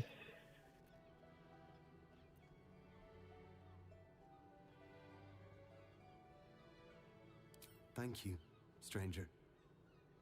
I take some solace knowing that he died in Ilmater's service. Does Ilmater's service involve protecting heretic absolutists? Or perhaps I missed that sermon? Enough, Bill. You seem a kind soul. Our temple is open to you. Walk well. Walk well. A scorn, close heart. Yeah. Yeah, it'd be like that. Doc, no, quit it, stop. Quit it. Down, get down, get down. Quit it, stop it, stop it, quit it. You're not here. Leave me alone. Get down. Stop. I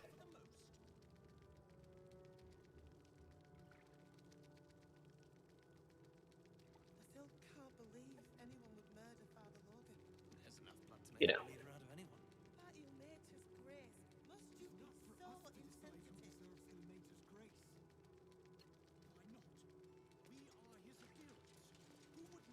My cat's name is Doc. Look, investigator. Brilgor might have been a criminal, but he was no murderer. You're missing something. You have to be. Enough, Yanis. Listen to yourself. You are defending a man who ritually slaughtered your high priest. The evidence speaks for itself. Brilgor killed Father Lorgan, then, be it out of shame or profane duty, offed himself with the same blade. Case closed, Sister Yanis. Shitey little elephant. Oh, I apologize, stranger. Language like that hardly befits a rector of Ilmater.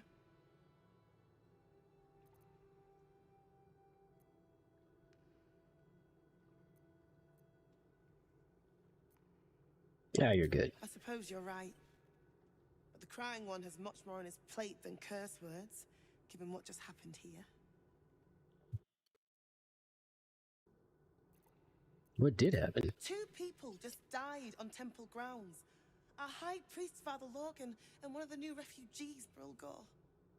Investigator Valeria thinks it's a murder, and is content to blame Brilgor, the politically convenient target. Let me help you, my god. There's a good fall, I can track it. Ranger. Feel free to look around the temple. But fair warning, the investigator won't change her mind without significant new Oh evidence. crap.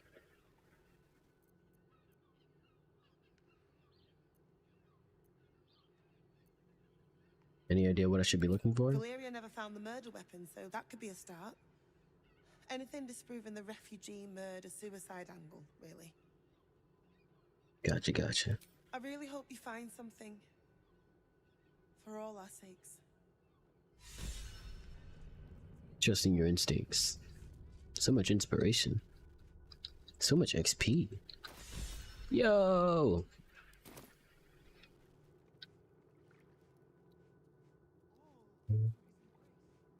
Remember the easiest thing to do, which is, like, I guess obvious, really.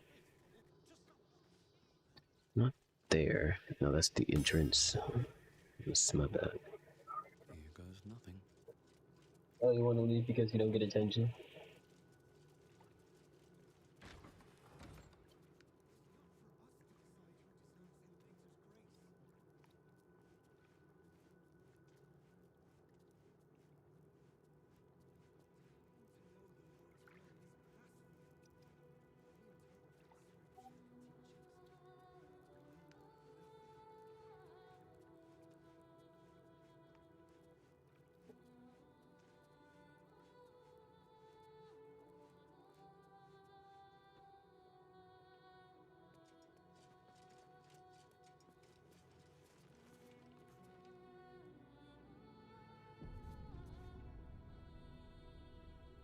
What ails you? Marsh fever? Feather lung? Be quick, I've not got all day. CC. Need to ask you some questions. What do you want to know?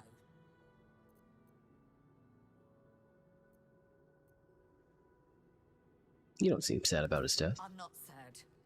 I'm angry. He dedicated his life to the needy. It shouldn't have ended like this. Yeah, I guess she's right. One of the refugees killed him.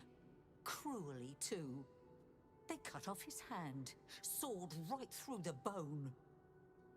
I found a paralytic poison on one of his wounds. Logan was alive while they took the hand. He just couldn't scream. It's sick. We give them everything, and all we get is nothing but a good man to bury. What's going on here? Okay. Guess I never thought to do that. Shadowheart, sweetie. Wonder what the next move is. Speak of dead. What she got? Actually, I'd probably just have the...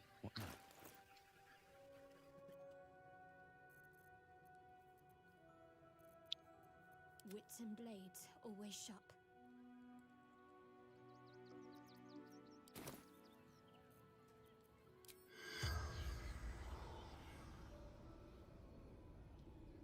Is this concentration? Or does she just keep it all day? Oh, it's a ritual, so it doesn't even cost a spell slot. Sick.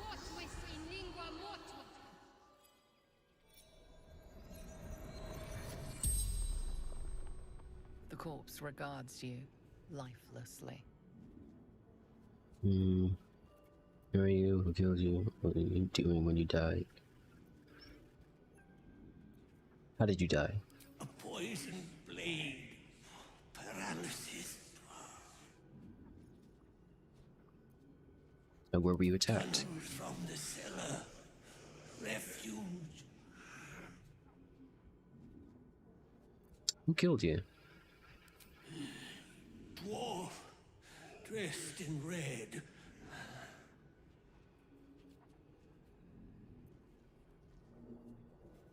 Dang. Why did he kill you? What were you doing? Why did he kill you? The corpse remains silent. It does not know. No. Okay. Hiding Brilgor from fists. Oh. The spell's power wanes. You can ask no more questions.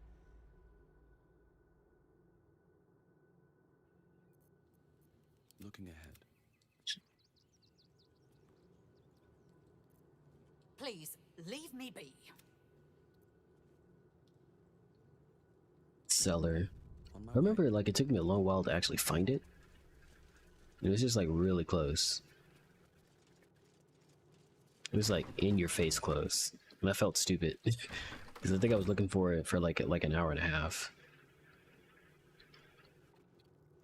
I thought it was right there.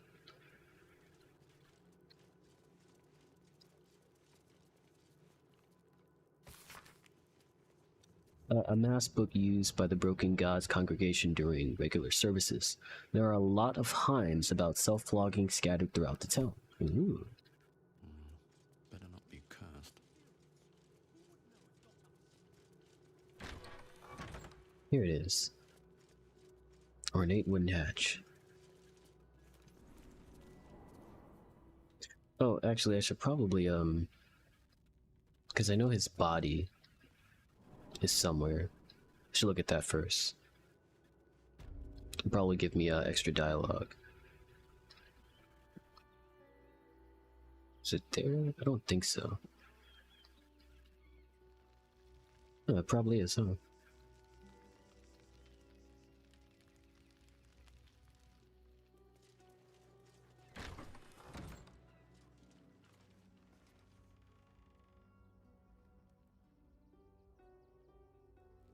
This place is intricate.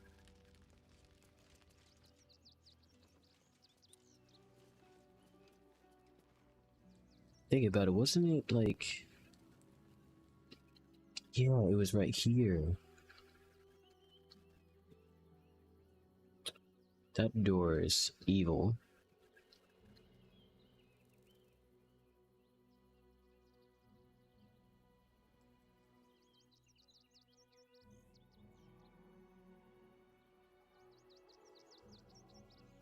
I mean, I'm a rogue, though.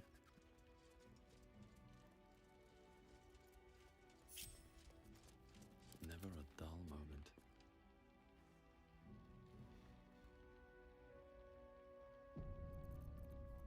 All right, time to skulk about. Wonder if the gods are watching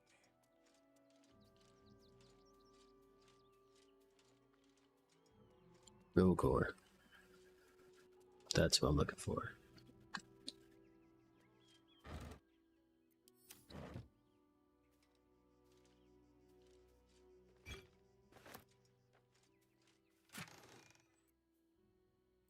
Jenketh.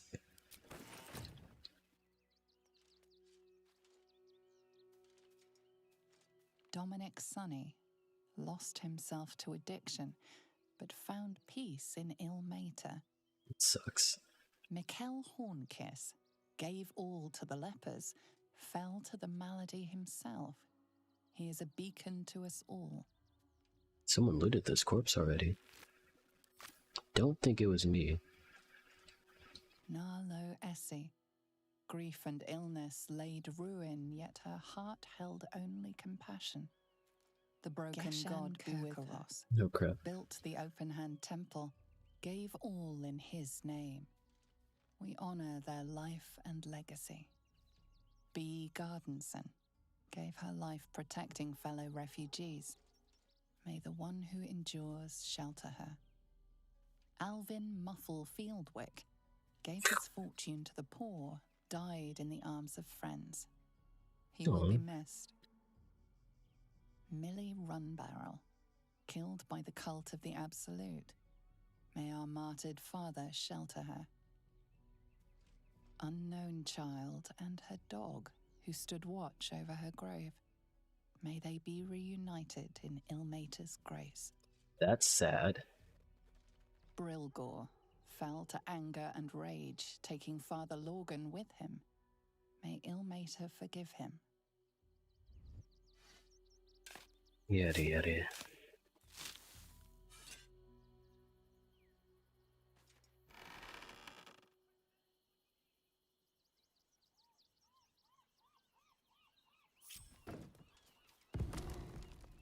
Honey?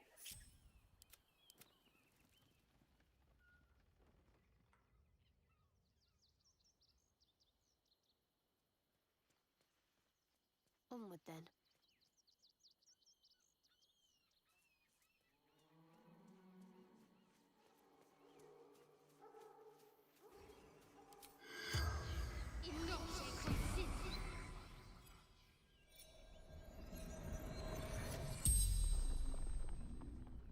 The corpse regards you lifelessly.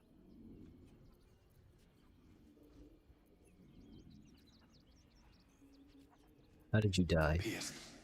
Once. Paralyzed. That's a critical hit if it's in melee.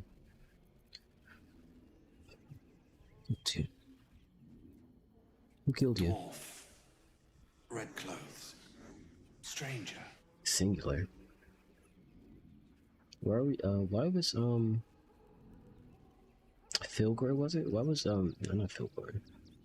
Lorcan. Why was Lorcan hiding him from Fist? Now I think about it, the dwarf probably like got the fist to intimidate Rogor to get the father to like try to shelter him. Or you're alone. Father Lorgan, helping me.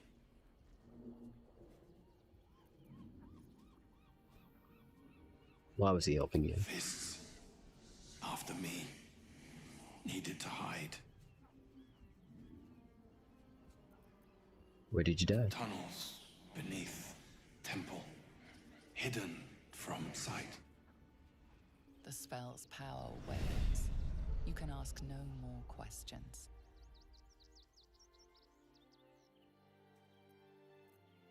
Alright.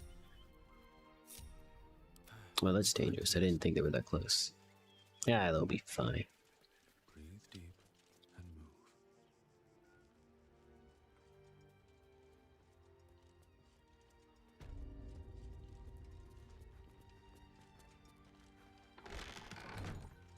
move. Alright.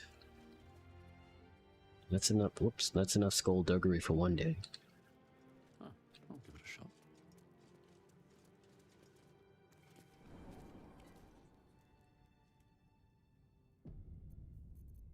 Finally, I can use this. And also, what is it? Is it tea? Yeah, I don't think it's tea. But I also use light. So what this does, it actually it lights the crossbow. So like the red flame mixed with the light on the crossbow makes it in parallel to the other crossbow. And it's always like that. Anyway. I just don't know how like townspeople would react to me using that cantrip, and so I just don't use it.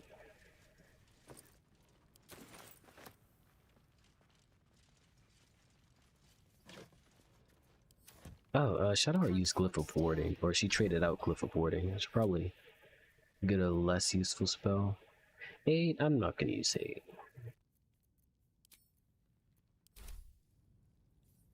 Worth a rummage? No. And these things have stayed interesting. I feel like 8 is really good at lower levels. I mean, it's still really good at higher levels, but you don't need it as much, because by this time you guys already have like decent HP. Never wanted the easy path. Oh, how disgusting. We give rest. Let's see what this does.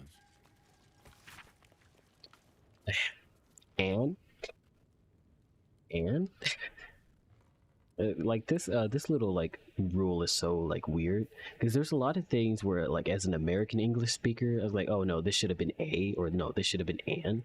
This is definitely not an and situation for me, and like I get it, because like technically like the sound, or not the sound, but basically like the spelling of it would incorporate an and, but like the sound wouldn't, and so I would use hey. I would just use a. Anne hastily scrawled in slightly damp plea of rest, requesting to be freed of ill-matter service for the duration of a 10-day, as to winter mourns Father Larian.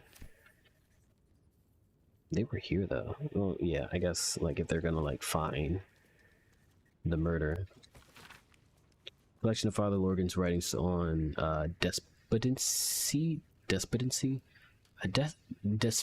like the despondent thief. I think that's like crestfallen in a way. So like depressed, sorta.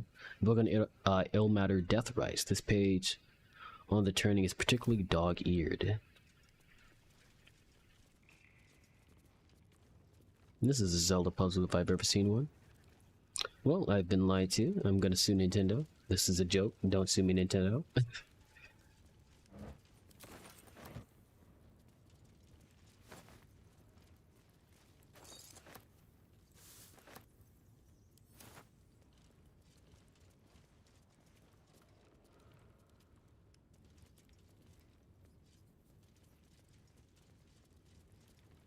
And drum.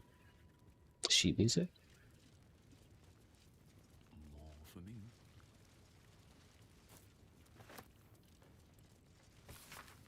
An elegant fugue in the key of D minor, entitled Ode to the Oppressed.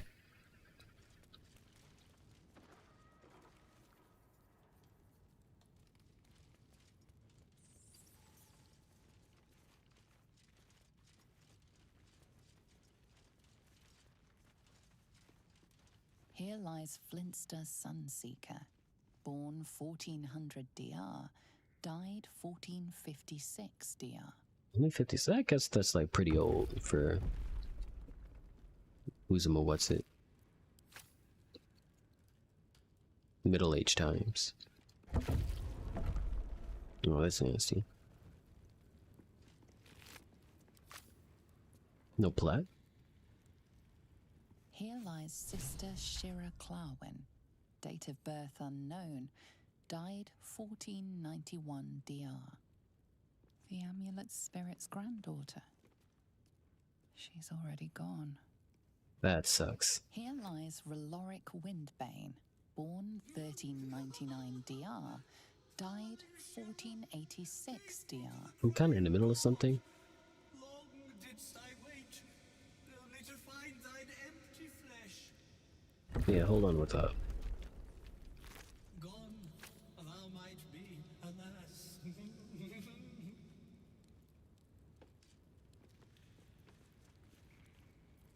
Oh, nothing to say. Right.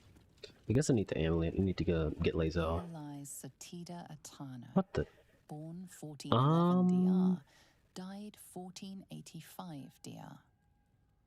I don't think that's good. Honored Shira, her spirit hath fled, and her body but merely a husk. Swear I did to shed this foul mania and bestow it upon Shira. She was to endure, to suffer, as was her god Ilmata's wont. Who What? now shall bear Want? the madness Shah What is hath that wrought word? on me, so I might no longer suffer? Oh, shall it be thou? What? If it will bring you peace, I'll bear the madness. Gods, no, I don't want to inherit your curse. And what happens if I say yes? Ponder what you know of the monk's affliction. What are the consequences of accepting it? I don't have my little crown with me, unfortunately. I rarely ever use bardic inspiration in battle. Yeah. Yeah. Still messed it up.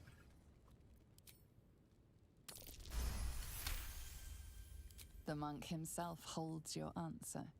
Tasha's hideous laughter is a powerful skill, but earning it may come at the cost of wisdom. That's it? I mean, I can't get it. You get Tasha's hideous laughter, but like you lose wisdom? I kind of want to see what that specifically means. Let this car like approve. And your mouth twitches as the laughing madness spreads through you. I'm so sorry you guys heard that. Your mind prods in places best left untouched. You feel your wisdom begin to drain. Call your wits and shield your mind's most vulnerable reaches. Stir yourself and guide the sensations elsewhere. So like it would just like go to a different stat. No, call upon the parasite to observe this. That's pretty baller. No, you. No, you. No, you. You remain wise as ever, even as Shah's madness spreads outward. You giggle, struck by the absurdity of the moment. A spirit hiding inside an amulet has brought you to the body of his granddaughter and possessed it. Outrageous. Ridiculous. Once again, you feel your wisdom draining away. Hilarious. What is it? I'm gonna get again. Master your senses, clear your mind. You will take the madness, but it won't take you. Hold firm, you'll make the curse a gift. You'll not surrender your wisdom.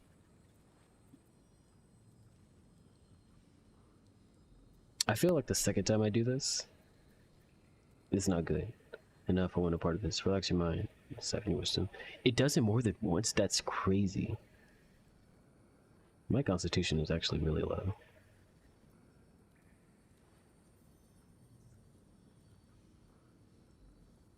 So like the problem is, this is the better thing to do, I like the flavor of this. You'll make the gift. You'll make the curse a gift. All right. Last time, well, hopefully. Ooh, sick.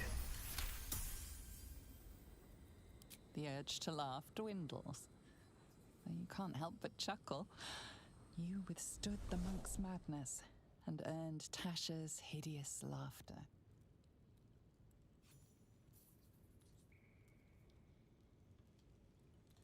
My friend, forgive me, for this mind was not mine own.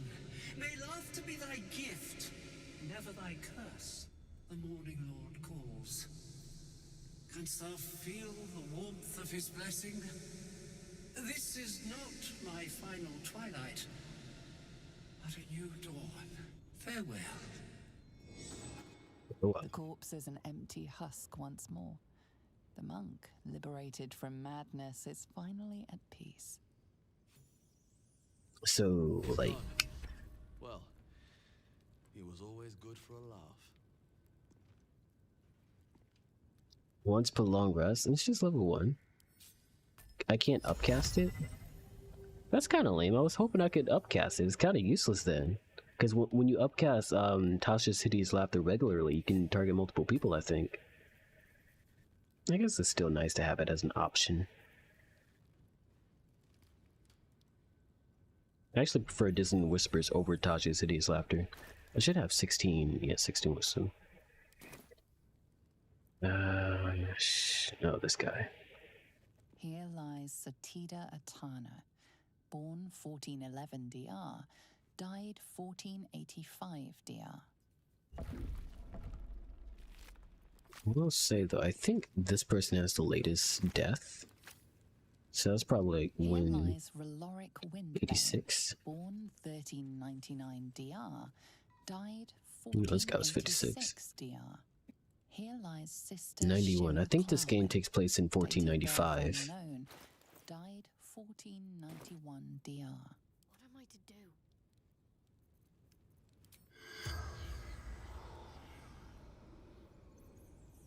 Oh, they're undead, I guess. All's well that ends. Not as bad as it could have.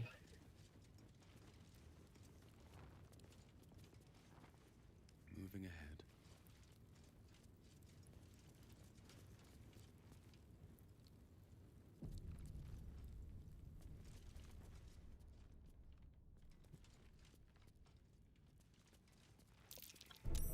Easy.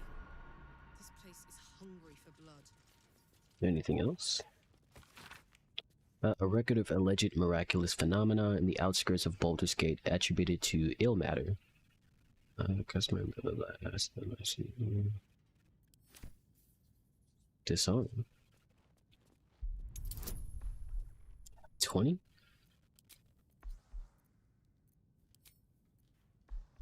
Yeah.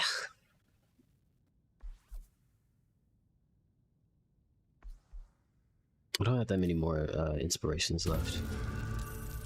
There we go. Ah, sick 31. Don't give me trouble now.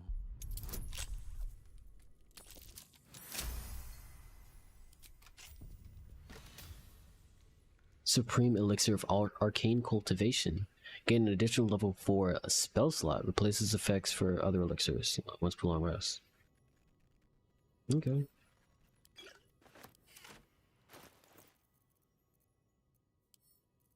This is up to the other items I never use. Oh crap, I didn't even see this. Why'd you close the door? Holy water. The would-be saint. The book tells the story of a patriarch woman who gave up her fortune to become a cleric of ill matter in service in the outer city and now seeks to be canonized after her death? Canonized, like just be known of? Teachings of ill matter.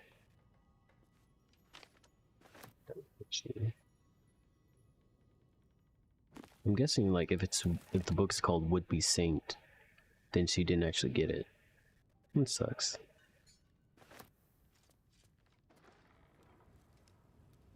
There's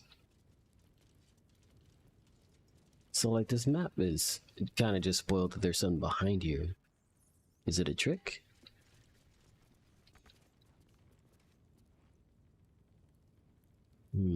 Oh.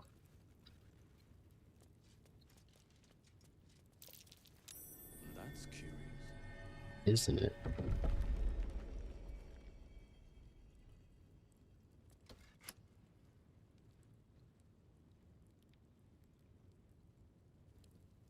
Would there be another one?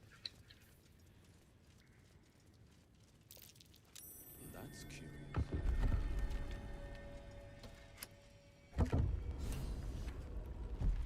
It's a fake out one because you gotta like use both.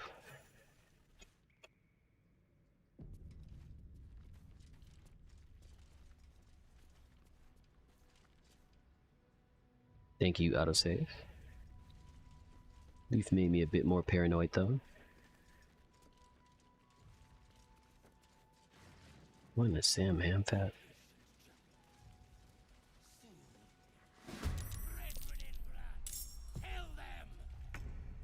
You kill whomst? Mind reader. It's just some small fry.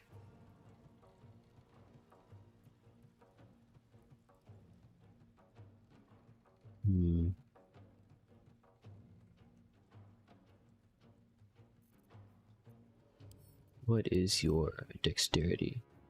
Pretty good dexterity, unfortunately.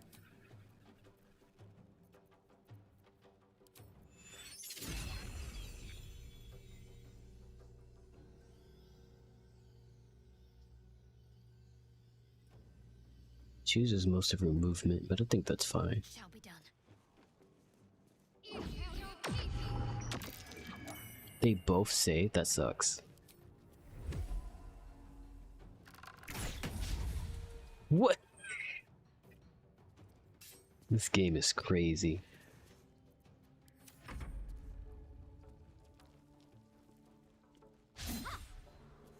Really, she missed too. Well, whatever.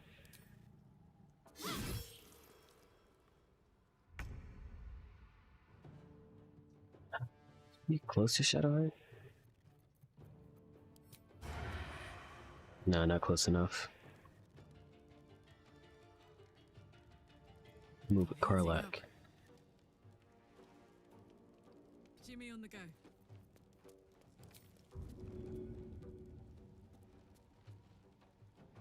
She can't throw her that far.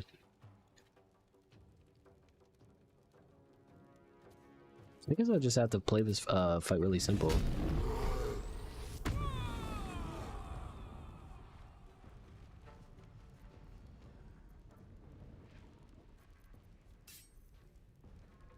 I don't need advantage.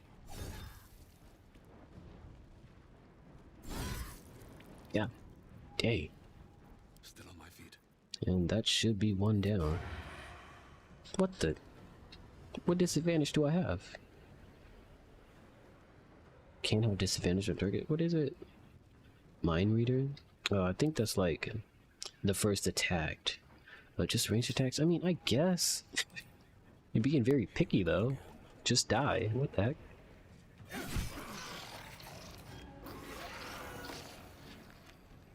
Oh, that's bad.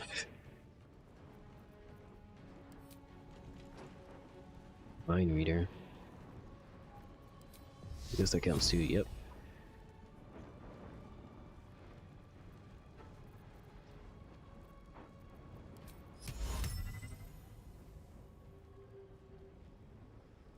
I don't like you. Wow, that's... Oh my goodness. Ready for another round? We're a bit too close together.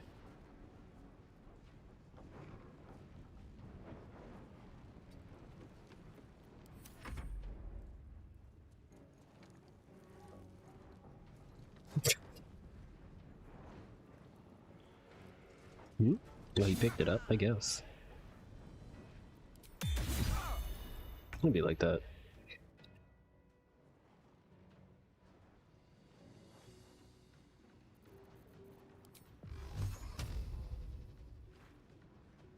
I'll have mind reader. Coming through.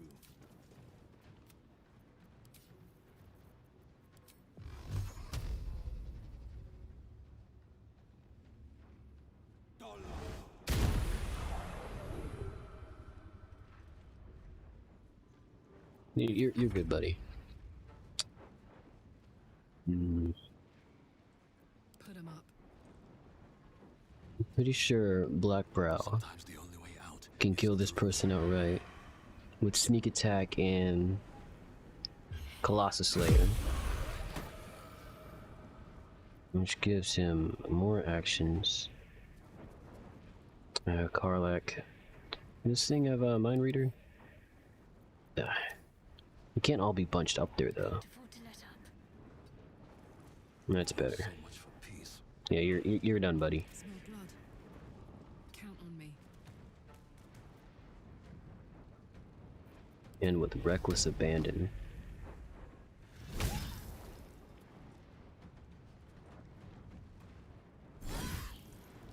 a dull moment. You ever just... Where are you, sweetie?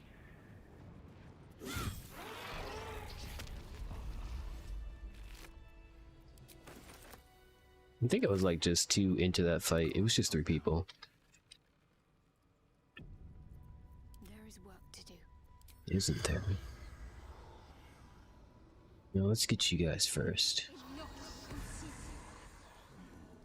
The corpse does not respond. Yeah, I guess. That's about right.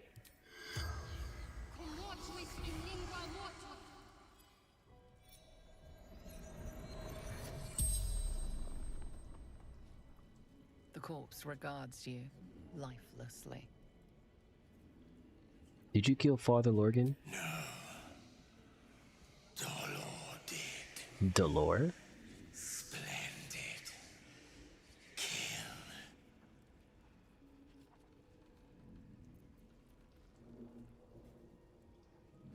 Where's Dolor The now? corpse remains silent.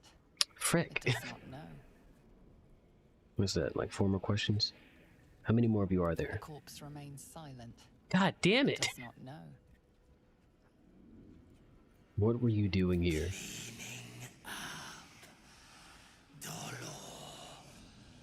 Messy. Left his dagger. Careless.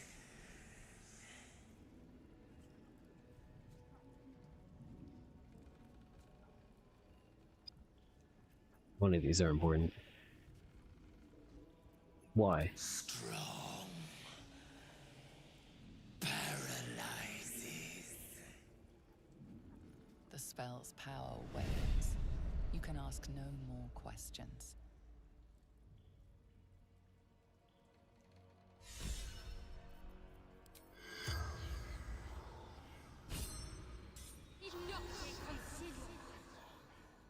The corpse does not respond.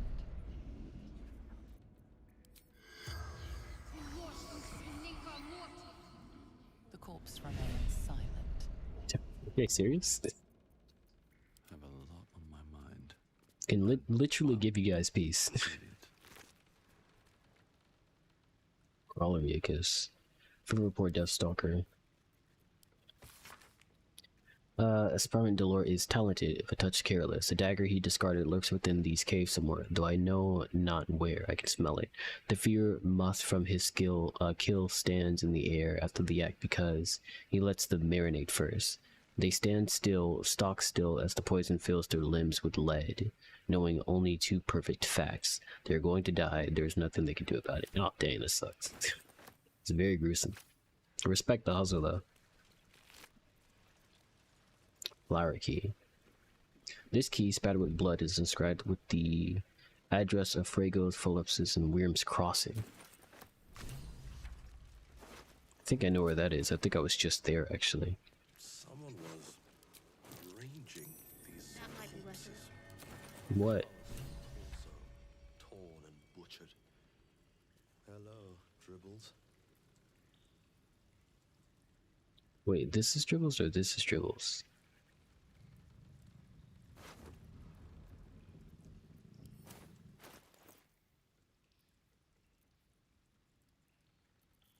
Troopers was on. FGS also watched and waited. Whatever it is. What is this? 30 pounds. Carlac, please.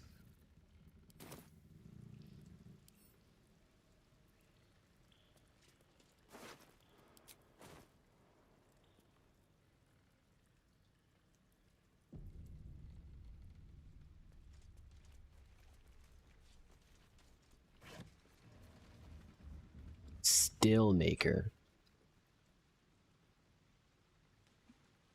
It's a dagger.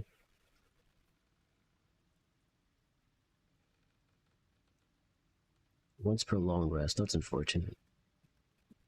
Luckily, her person is a level 2 spell. I guess Lae'zel could use this. This blade's wicked look matches its deeds. Poor Father Logan. Found the murder weapon. What's down here? Cave mouth. Swift as my feet can carry me. And how swift they carry.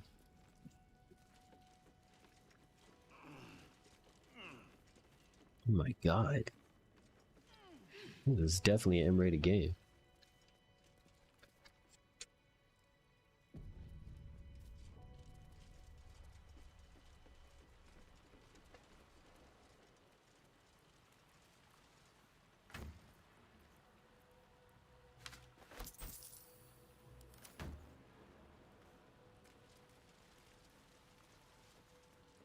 Seems simple enough.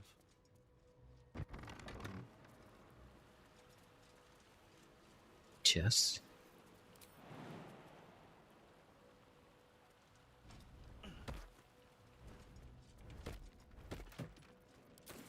Beautiful diamond. So this was just in here. So you can make this jump, huh? If you know it's here. Carlac more than likely could. I guess not. Oh, wait. Wow, she could have. Excuse me. Well, it was that loud. Yeah, my bad. So that's progress. Another step forward.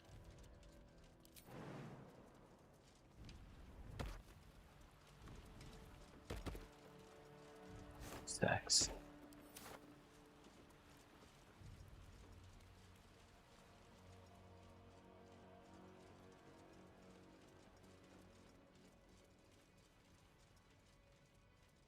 I think these were the people Father Logan was trying to help. Look at these people. These poor people. Letters written in the careful but erratic hand of a newly learned writer. Wait, no, I can't. Let me read that. Hold on. Mom says I need to say thank you more, so thank you. Thank you for telling off that nasty woman who was shouting all those nasty things at me.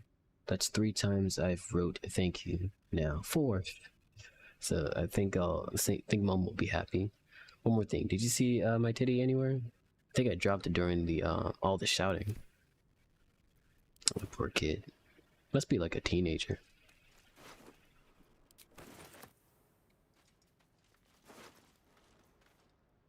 Request for alms. Please, Father Lorgan, Rector Yanis, if you've ever any food to spare, our stomachs yowl at night like kick dogs. Carrots, apples, squirrel, even crunch an onion, that's all what you've got. Yours. Folger Thorgen.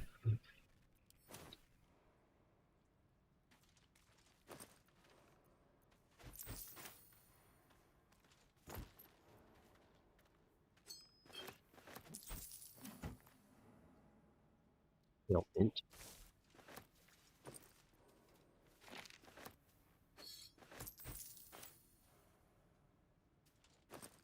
One of the items we're stealing? Guess it was just the exile scene. They got the teddy bear back. That sucks.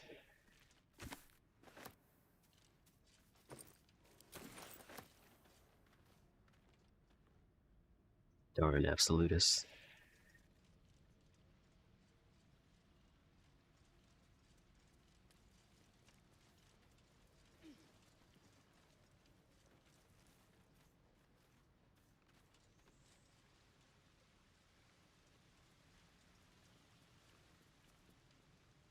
Ooh, cloud kill. You just remain in the cloud, take on to go out of curse. What's in it?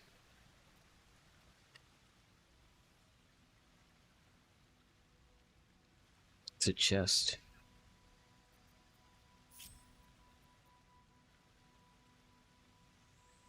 How heavy is heavy? Let's be real. How heavy is heavy?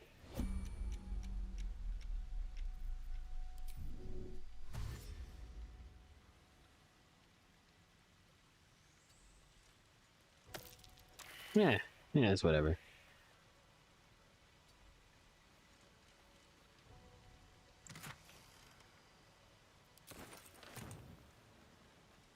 It didn't even cost me an action.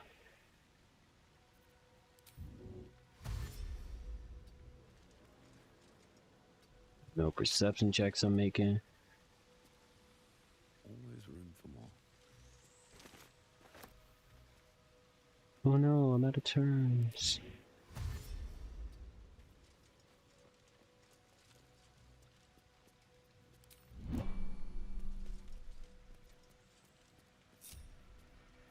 Shouldn't have wished to live in more interesting times.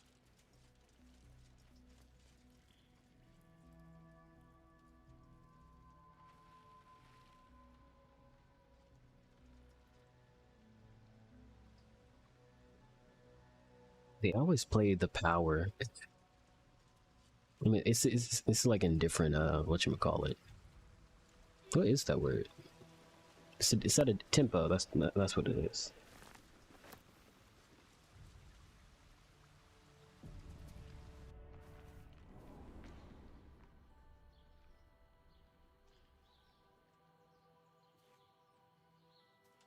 Worms Crossing, without a doubt.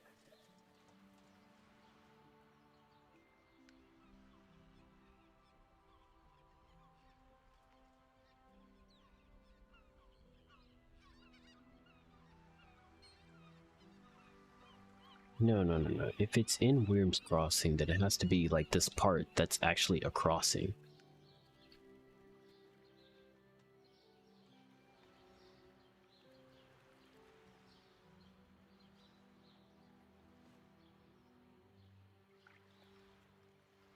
Unless it is just down here, literally down by the river.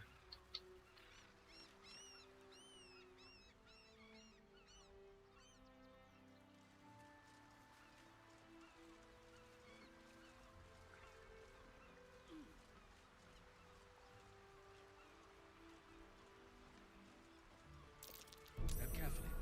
There's a trap.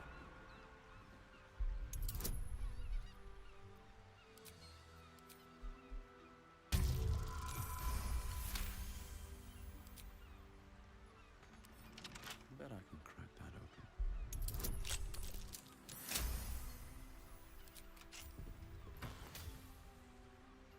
Elemental augmentation. When one of your cantrips deals acid, cold, fire, or lightning, add your spell casting modifier to the damage dealt.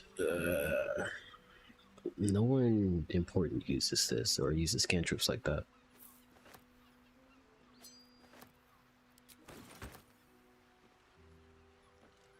No one in this party.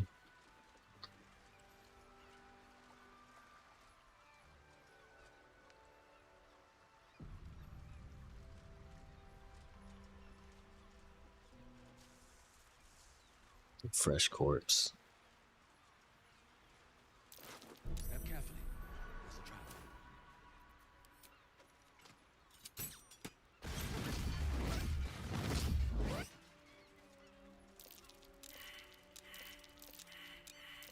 Step carefully. There's a trap.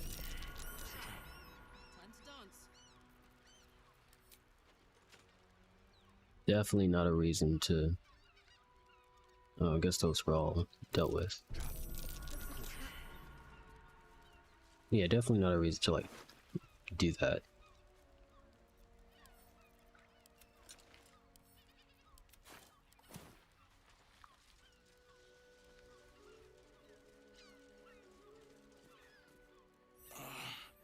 My legs.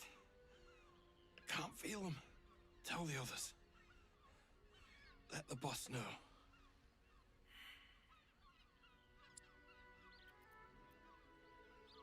Try and help It's too late. Rick. This man is far beyond anyone's help. You hear the blood gurgle in his struggling lungs. His last ounce of strength is spent. What? But like, I couldn't like talk to him?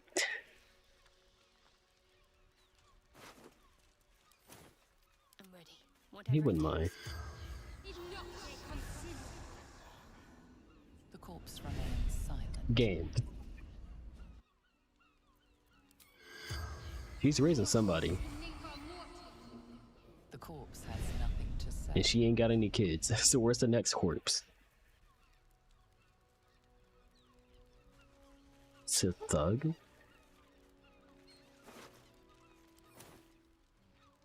Stone Lord. Is it like a gang in Baldur's Gate?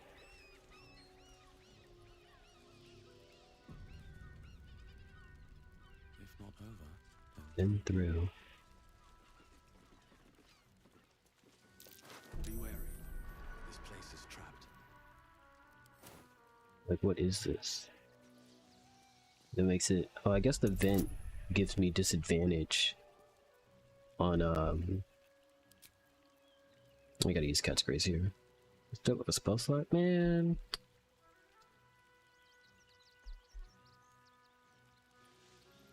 Because I'm not getting this unless it's a natural 20. Yeah, but I guess the vent is giving me disadvantage on my perception checks. That can't make it. It's really high though.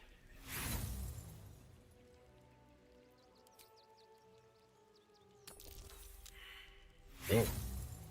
There's only a 9% chance of this working out. Especially because I don't have the like bardic inspiration or anything. Which is why I used Cat's Grace, because I needed the advantage. Man.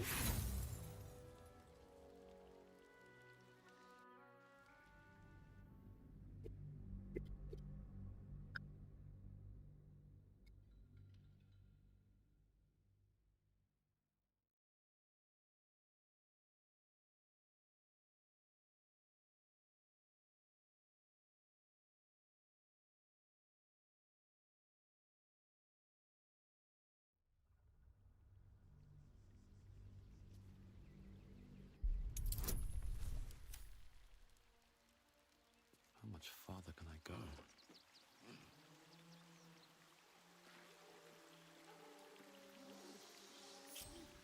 Let's get going. Honestly, Shadow should do this. Step carefully. There's a trap.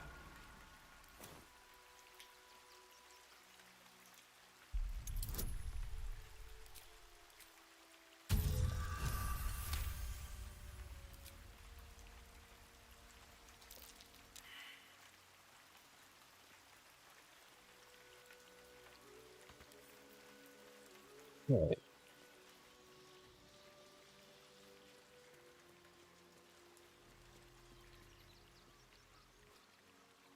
I'll take that.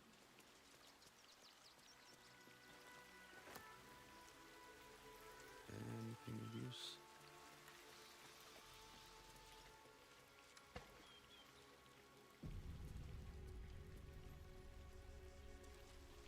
Decapitated, but still warm.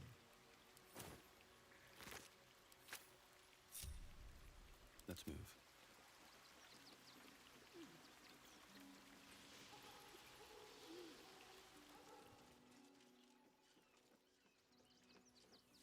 That same ship was at Not a ghost ship. Towers, if I'm not mistaken. Was it? Looks like those two are about to fight. Nobody messes with the Stone Lord, Ratling. Nine Fingers sent her love, arsehole. Your Stone Lord's a dead man walking. You, help me kill these asses. The girls will sprinkle you with gold. What's going on?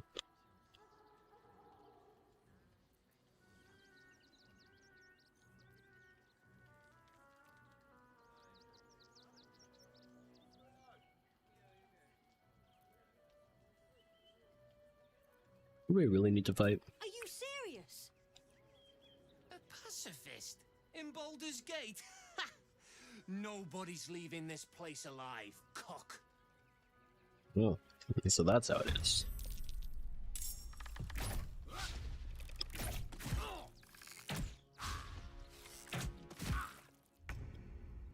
I'm being completely honest. I just see free XP. Basics.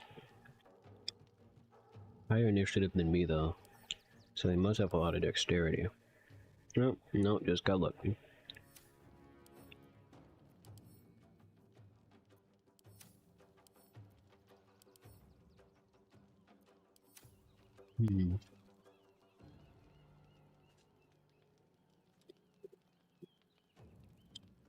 These guys are closer together. You.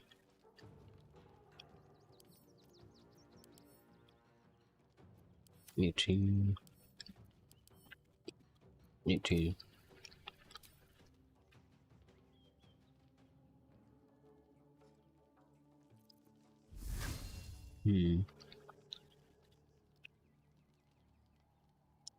Shadow doesn't have sneak attack.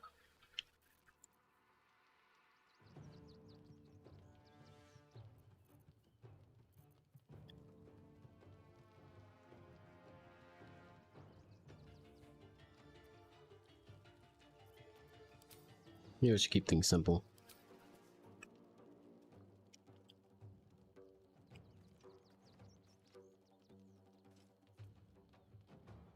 You guys are archers, though.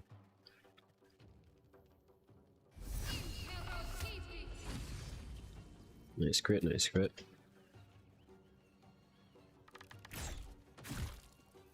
Does she have? Nope.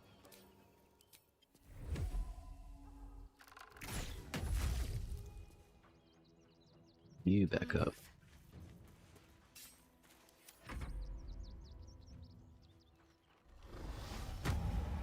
It's interesting. Well, you got it.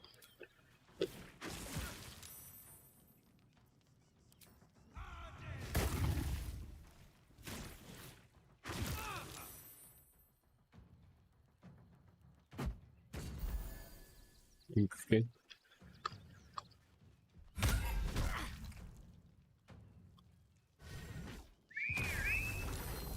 Ooh.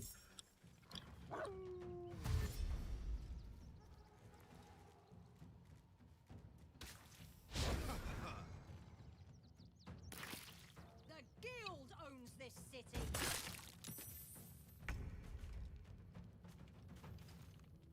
There's a whole bunch of movement, and for what? Very well. Might as well, if I'm being honest.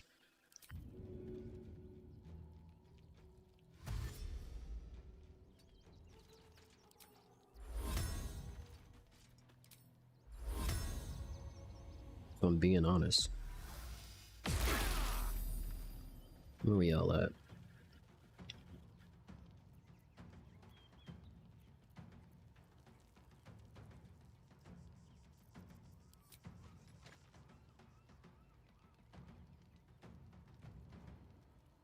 I don't like you. Definitely can't kill you though.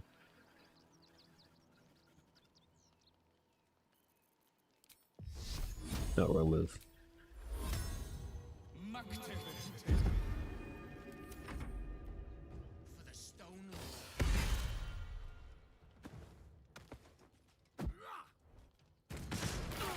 It's interesting.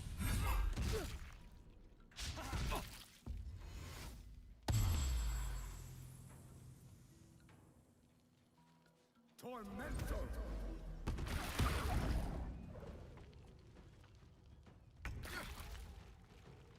Finally.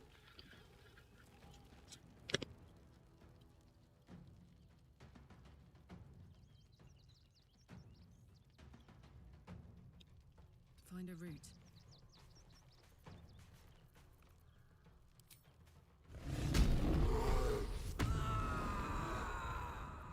No cleave, unfortunately.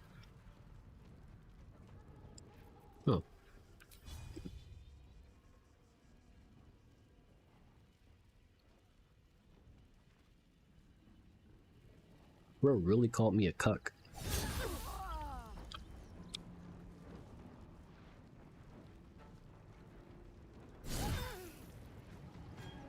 I might as well.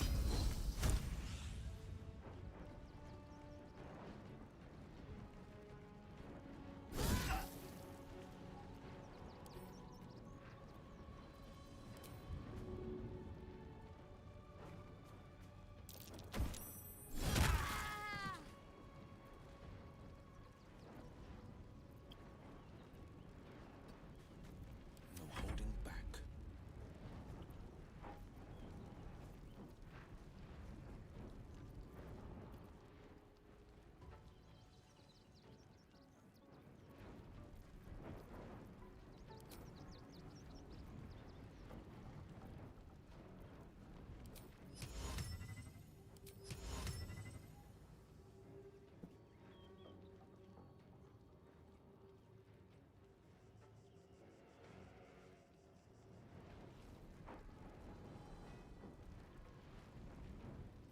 Who are you?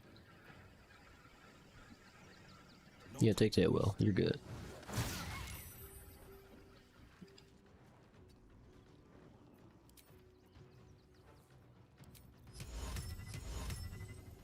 Sick.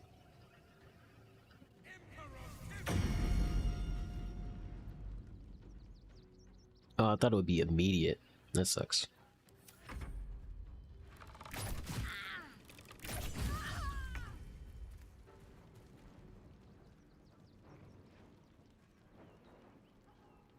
On I go. It's really open to like get all of them.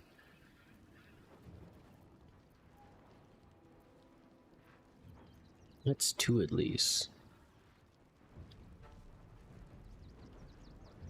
Guess you can kill this dog.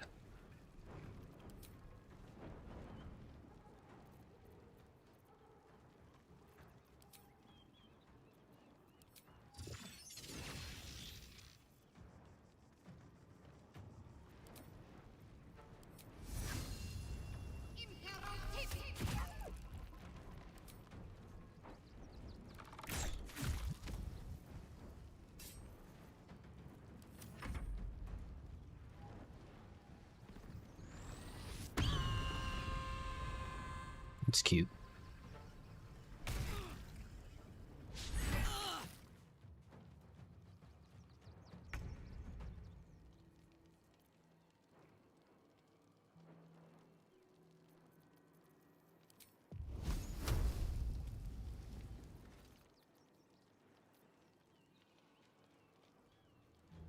You're definitely the biggest problem here.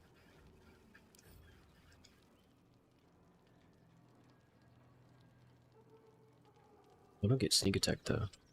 I don't need sneak attack.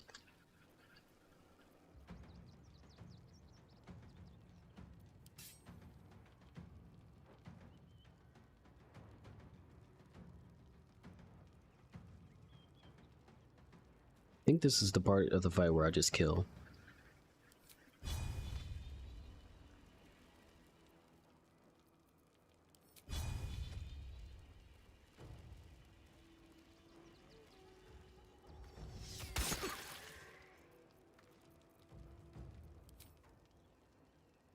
Time for some bloody work.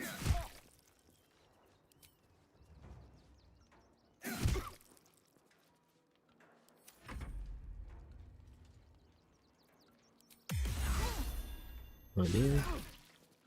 Freaking tenacity. On the victor's path. You don't got fireball?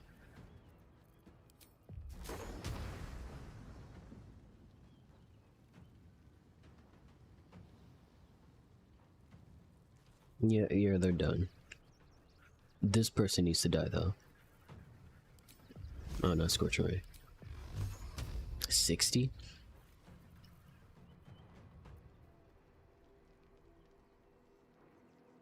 Nothing to just outright give me advantage.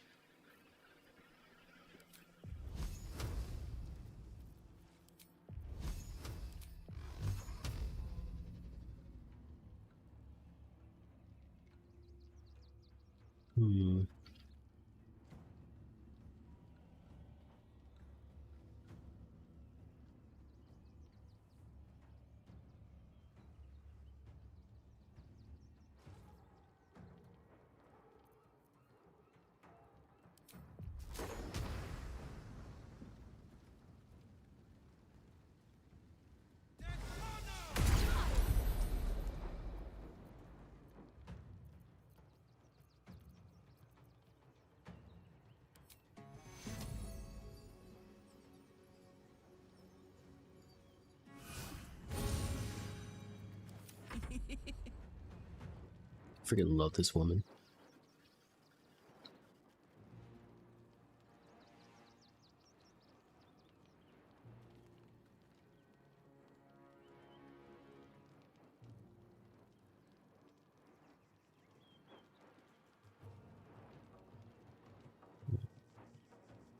Donate garlic.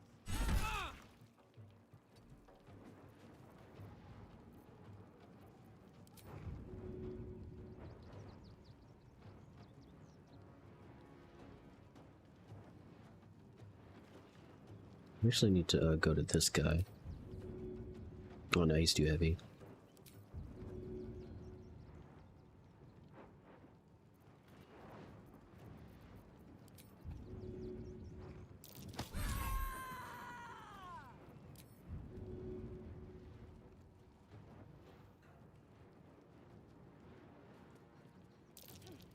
Sick.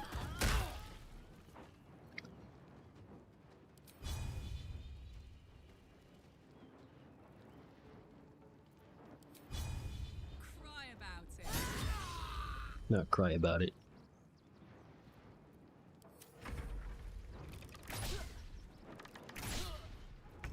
Alright, sick. Now, guess who's to cuck now?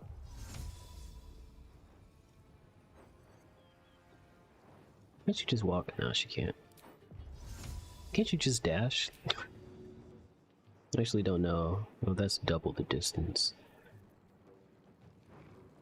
Just because I want to be sure. Gas is at 4th level. Oh, it's only at 3rd level? No.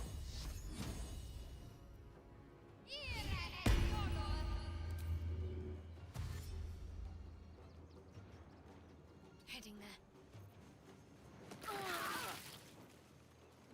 Oh, wow.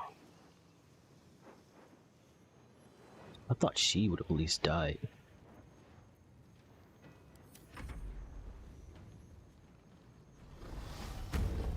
Oh wow, what next? Oh, that's a reaction. You still hit him?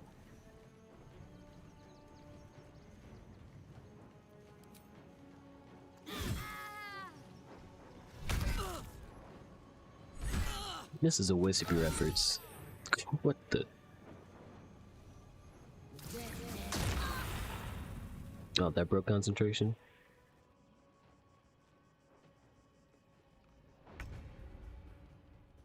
How to be efficient.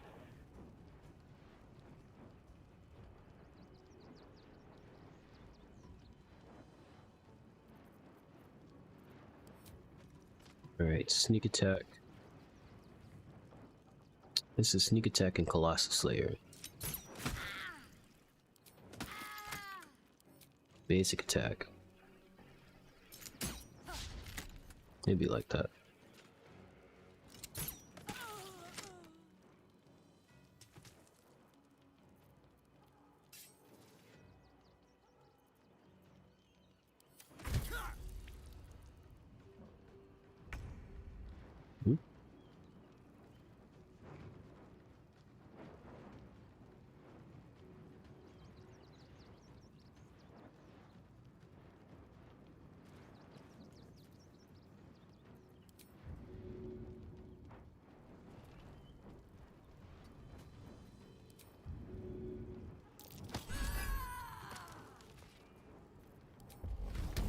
Say bye-bye.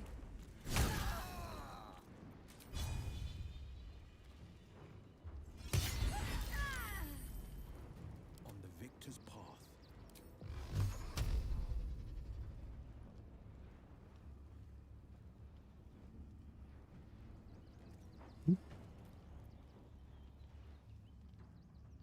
Oh, I completely forgot about her. This should definitely kill witches too.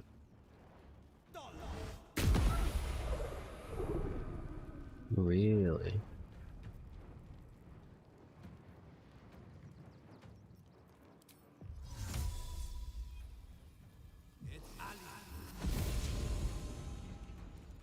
Could I have gotten it there? Probably. No word.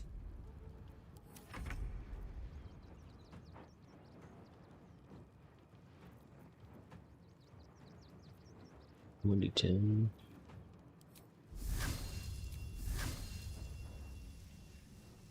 She could survive that. Should just play this one safe. Have to keep going.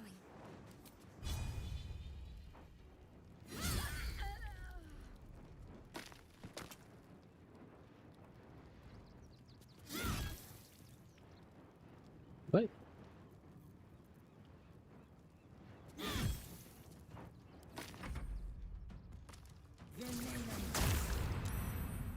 It's so unfortunate.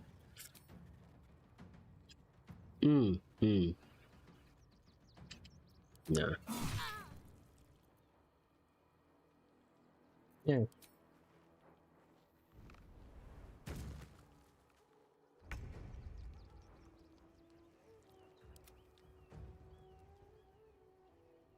Making my move.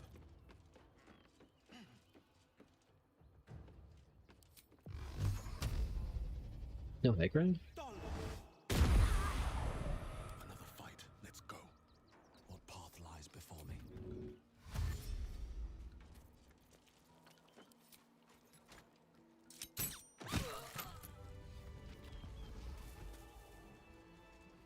What was going on here? Don't mind if I do. Just a brief respite.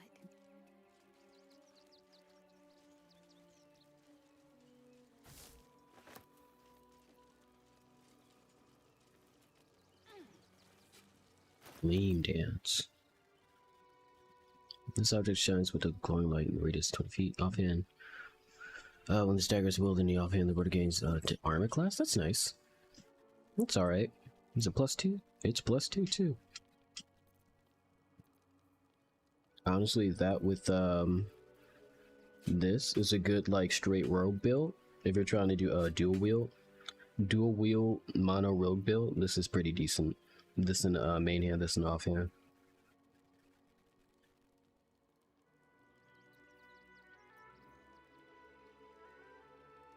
Just because they're both +2.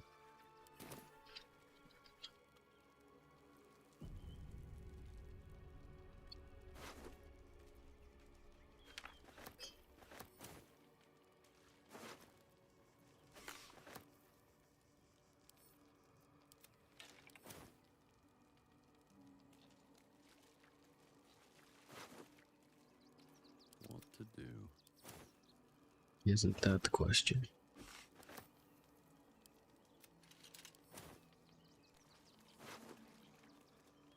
Corpse grinder. 2d6 and 1d4. When you miss an attack, deal. Okay, tenacity. It's +2 though.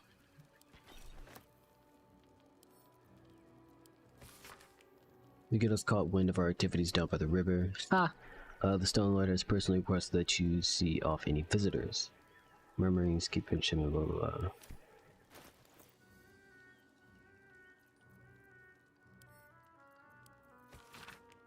Nine Fingers ain't backing down. Stop Lords pushing in our enterprise.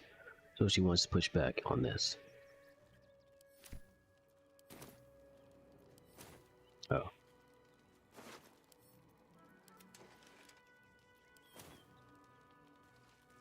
Guess who got cooked out of their armor? Why did that make me so mad? Let's have a look.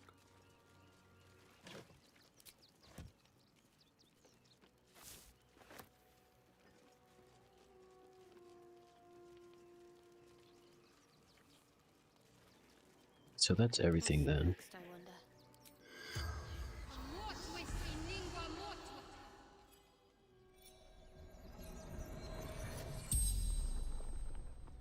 The corpse regards you lifelessly. What was the fighting about? Territory. Control. Smuggling valuables. Now where'd that get you? Who were you fighting? Stone Lords, thugs. No, I thought y'all were Stone Lords. To us all.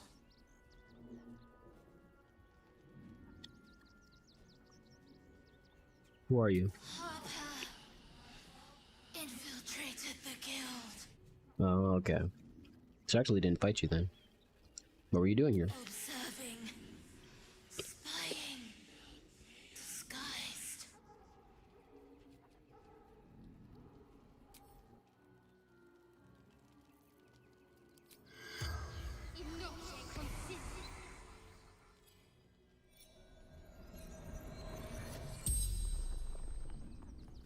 The corpse regards you lifelessly.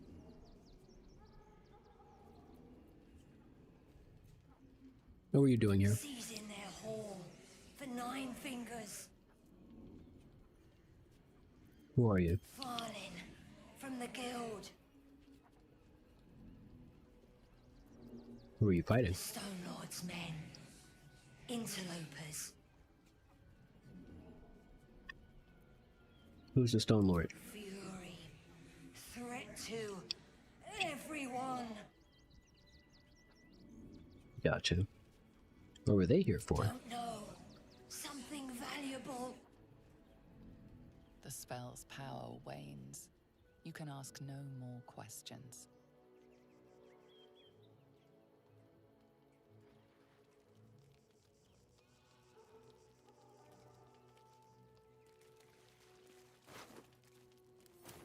What do we have here?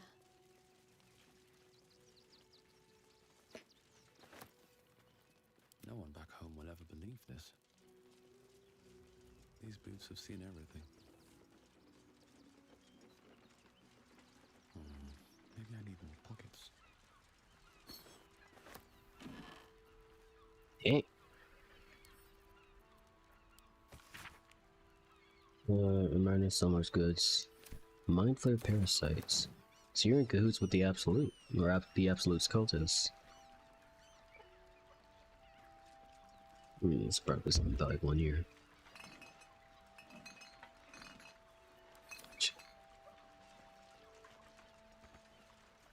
What's hiding here?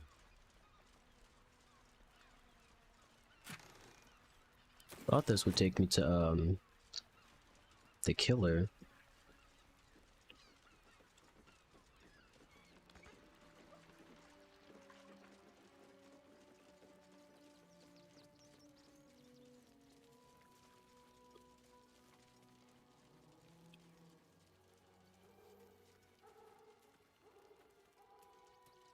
Video game senses are tingling.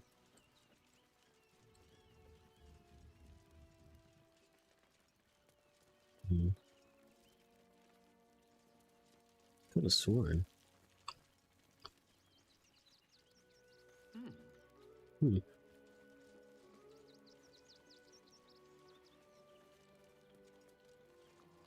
Where's the exit? No.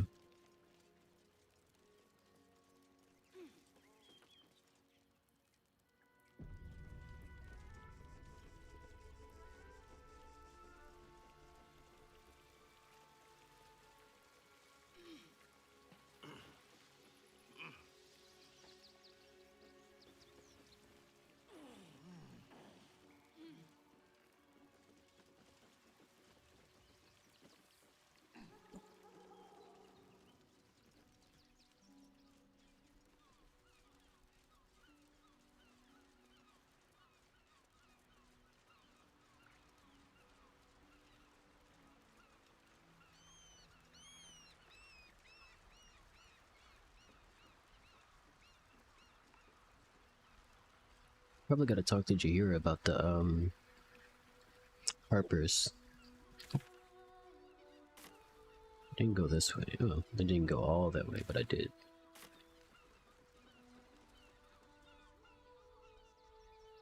And this definitely goes to the temple. And there's nothing in between here that matters.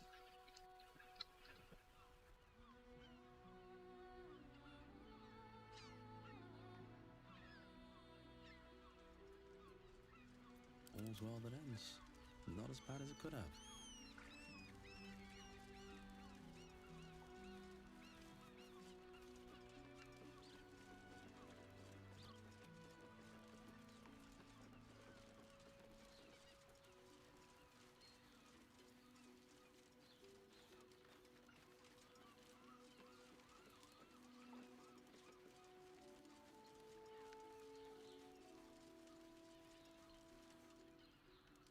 Oh, where's Culver? I just noticed he wasn't here.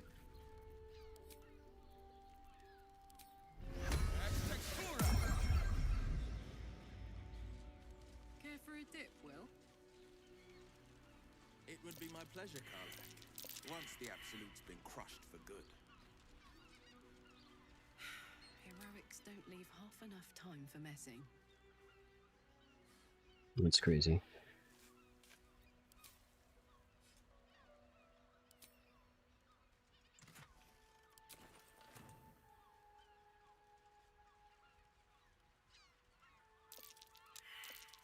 Again?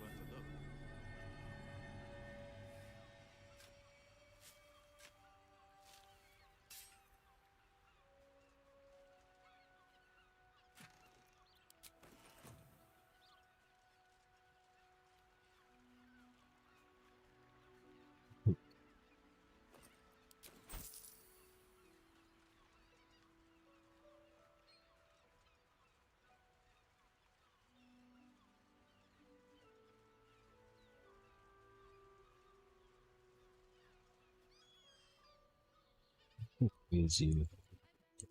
Right here is the entrance. No. This is the entrance to the cave from the well.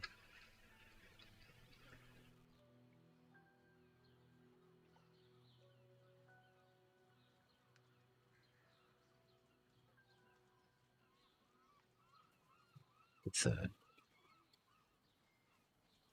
I think this actually is just the entrance. Yeah. Oh, Carla got this. Does it have like tough? Oh, so I can actually do it. That's fine.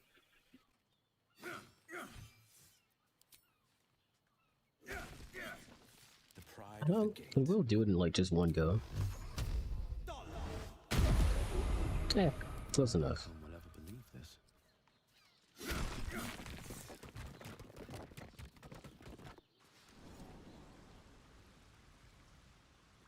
Wonder if the gods are watching me.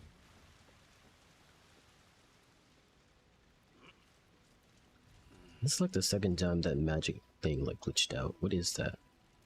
What's in here?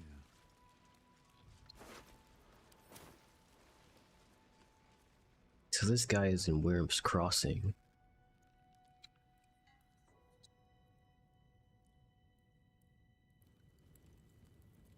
Is that blood? No, never mind.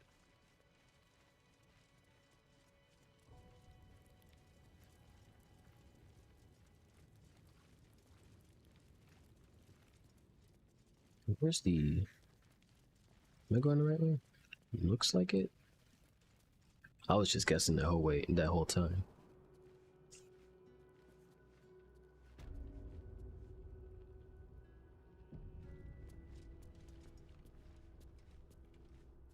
Let's see.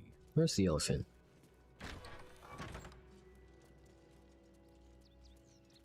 Letting all this, we have all these doors open, letting all the hot air out.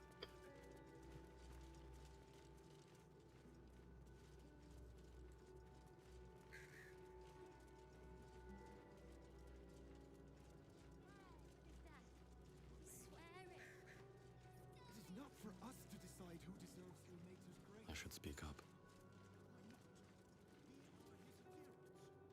How goes the search? Here's the murder weapon. It was in the secret zone of the temple. That's it? Proof that Valeria missed something. They'll have to listen to you now. If you can convince them of Brilgor's innocence, then perhaps Ilmater could shed one less tear this day. It's crazy. Where's the elephant? How goes the search?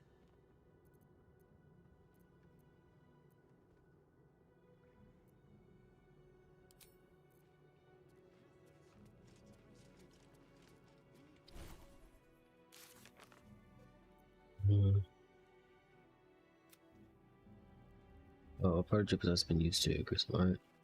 Seen search for his body parts, found Dribble's torso. Ah! So that's what I gotta do? So I guess what else I need is like, I did like see a severed hand. We found a murder weapon, although we should check what the key opens. Found a storage flower key on one of the doppelganger assassins.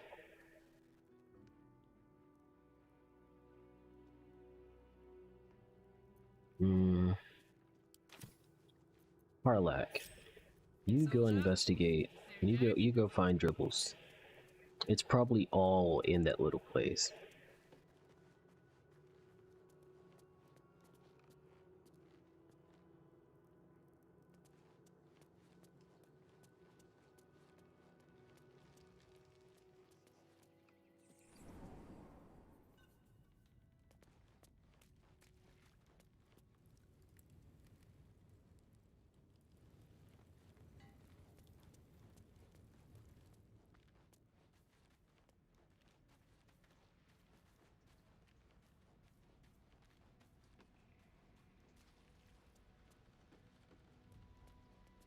Bergenite boots.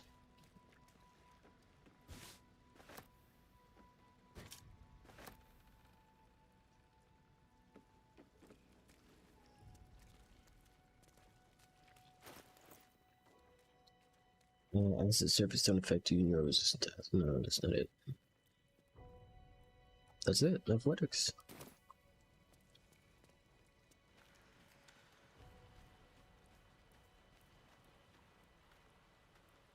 I feel like they would allow you to use Alt to find it. His body parts, I mean. It would be very tedious if I had to actually look.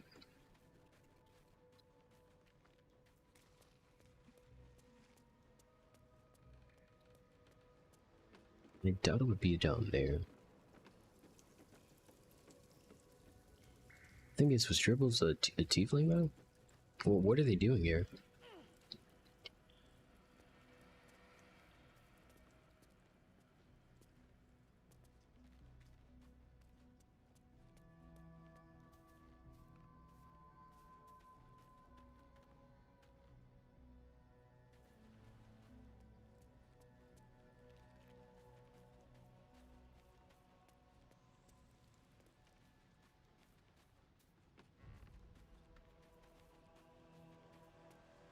Nothing.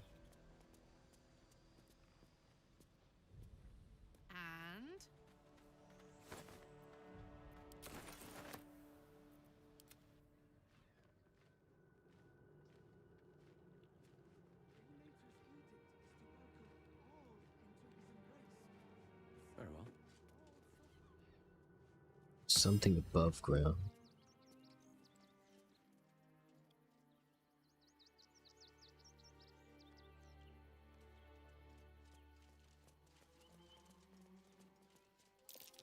That's curious. Guess Johnny. Okay.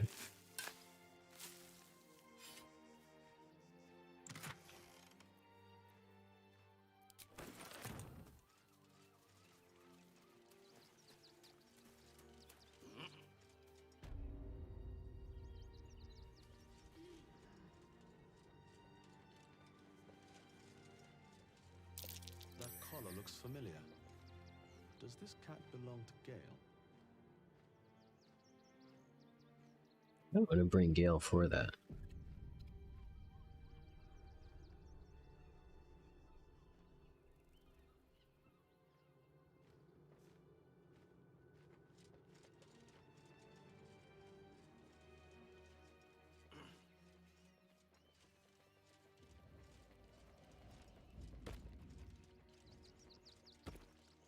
Why is Gale's cat just up there?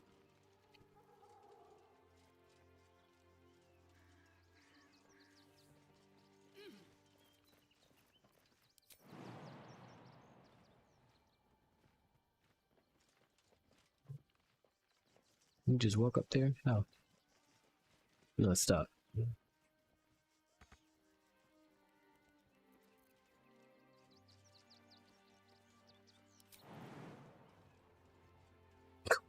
The hell?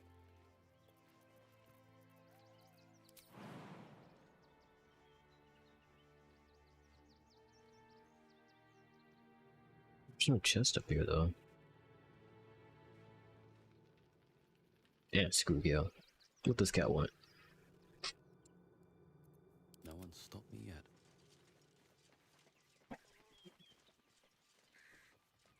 What? I guess.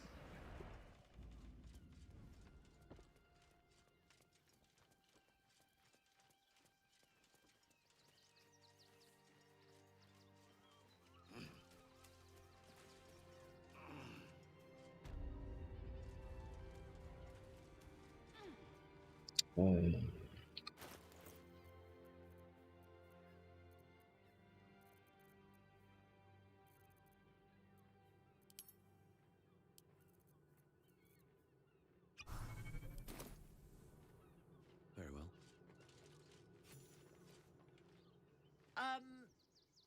Meow.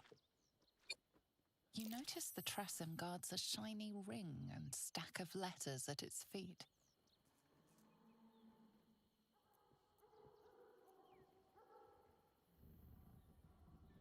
Been eating carrier pigeons. One needn't guess. Pigeon meat is my second favorite. What's your first? Beholder. But it's exceedingly rare to come by. But let's not get bogged down in semantics. I believe you were just leaving, weren't you? Ta!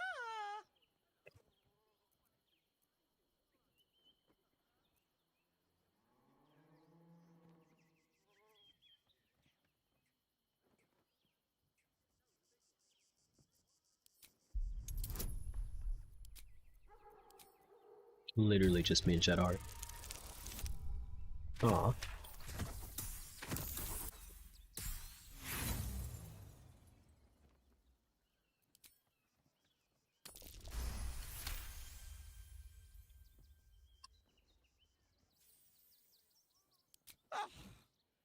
In service of not having to make any further That's conversation crazy. with you, I concede. I'll be on my way then. There are a few places in the city I'd like to visit. I might have sussed some interesting items I'd rather like to get my paws upon. If I find anything interesting, I might even be willing to barter. Might. Ta-ra. Away.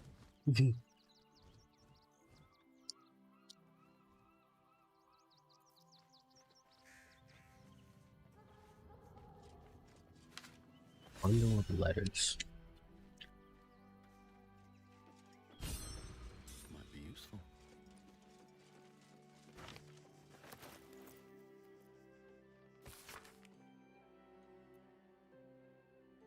For the special and direct attention of Roar Moonglow only. Look, Roar, you city Zen have always been consummate professionals to me, so I don't understand why Joachim's rest cell is so useless.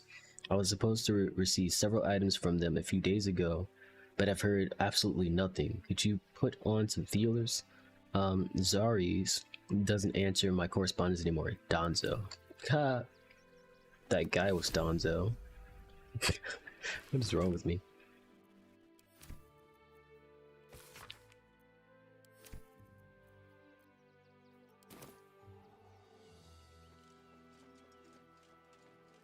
Still alive, so that's progress.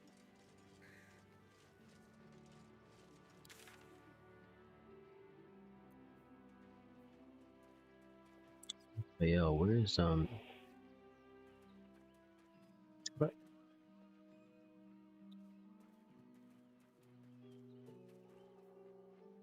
Where is that darn elephant?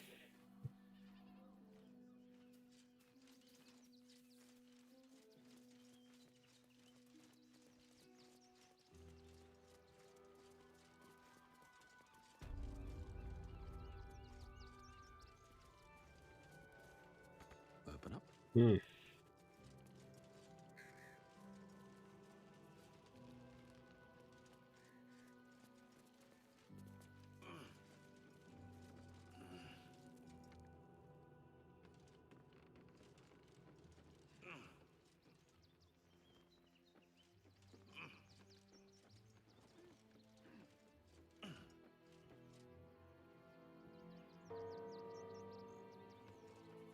Okay.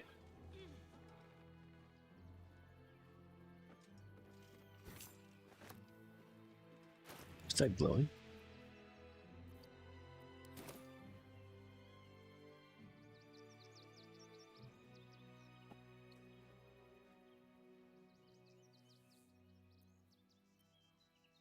I guess they're further in Joaquin's Rest. Well, wait, no. It's actually much better to just... I want to get Joaquin's Rest.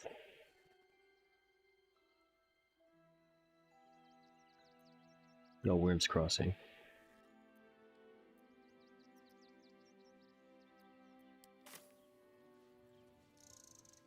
Stop walking. Oh no, Worm's Crossing is where we are.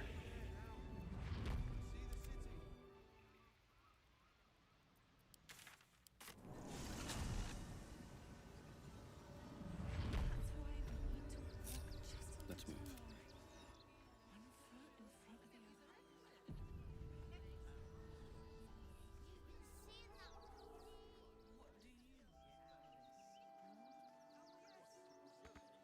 It's their windmill.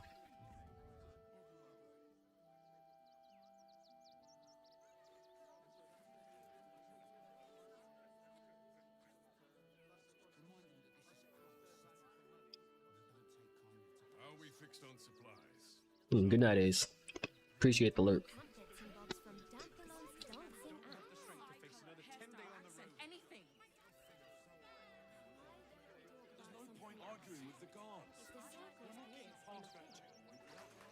Here it is. Look, the clothes. Oh my god. At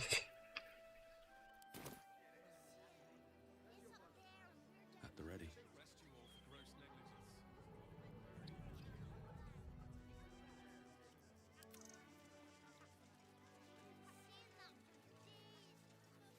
Think about it. They're stuck here with no coin and nothing to do. Good job, Goldberg. I just found the windmill too. Oh.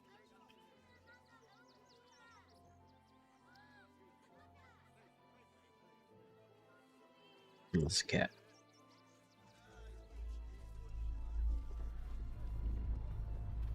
Oh, you're just part of the scenery?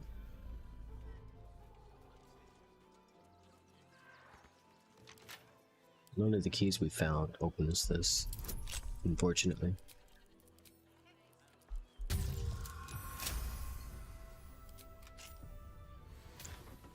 Shouldn't have wished to live in more interesting times.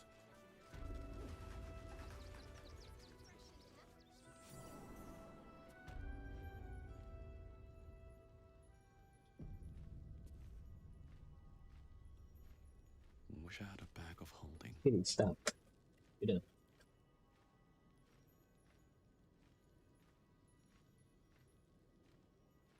I might have to like end soon because he's getting agitated. He's like, "Where's my pets?" Like, buddy, come on now. I don't get pets. You don't see me complaining.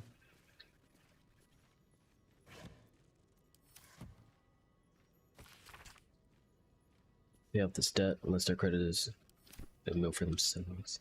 He died, bro.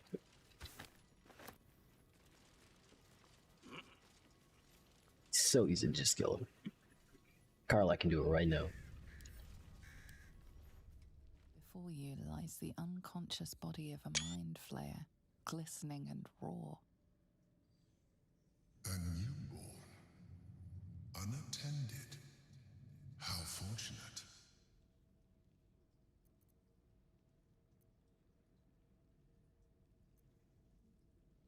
Oh, but it is. This one has only just transformed. It is weak, vulnerable. Its potential ripe for harvesting. Go on. Kill it. Absorb its power. Maybe it's independent.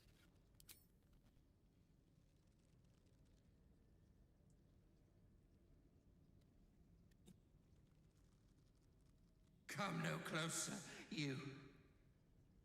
You. What are you?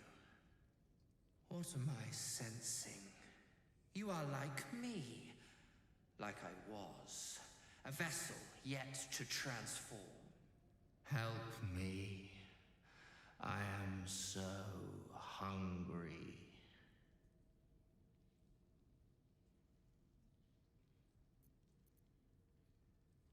My vessel.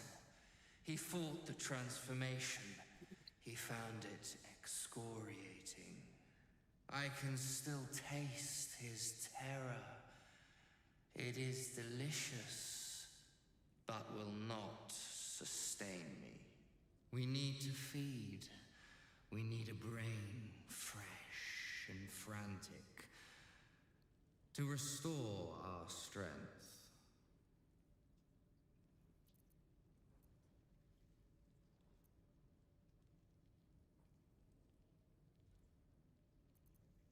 We'll see what I can do.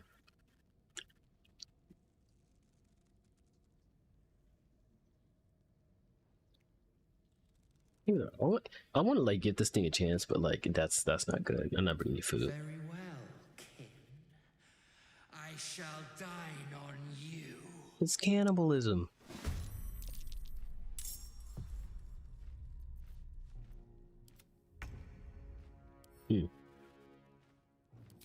Wrong move. You're done.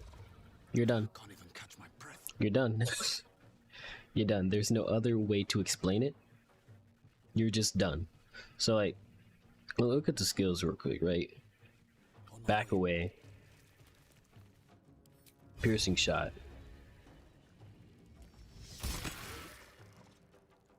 I ain't get a crit. I ain't get a crit. Alright. Got to concentrate. No mercy.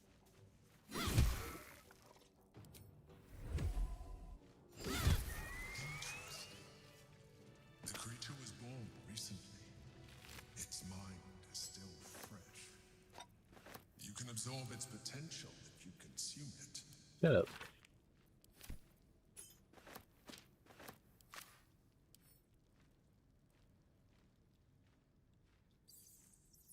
Best be on my way.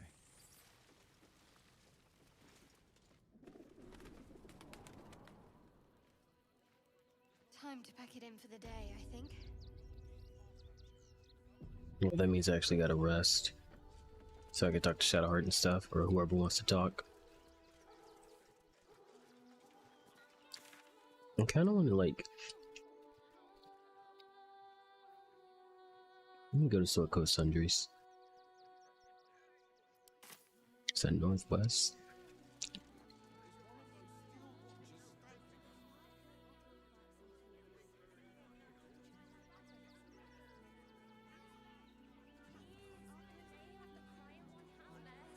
Please, my son. He's only a boy. You must understand. Oh, God. Stelmane is dead. This does not bode well. Welcome to Sword Coast Couriers. To send and to serve. Delivery not guaranteed.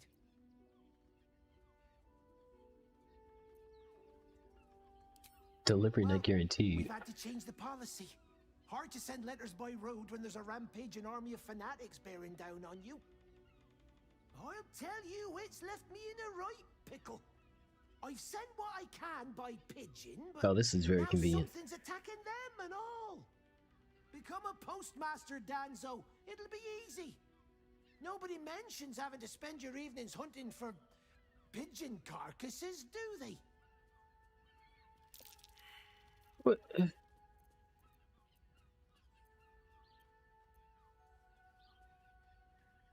But I've already like found them though. Any letter? The Duke. Ravengard, I think. Don't suppose you've stumbled across those letters yet? You read it. Technically, that's Shut up. interfering with someone else's property. I should report you to the nearest manip. Tell you what, give it here and we'll say no more about it. I'll give you a nice little bonus as well, a finder's fee. What do you say? Oh, you're the smuggler. You're the smuggler person.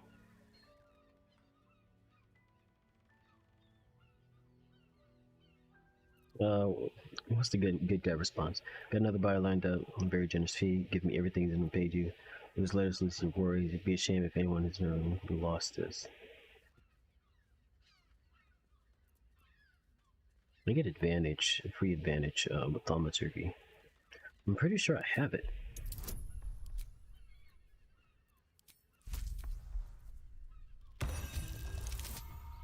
Sick. Fine. Just give me the letter. Forget you saw anything. Open the letters, finding one of the drum, pull master down the go. Go on.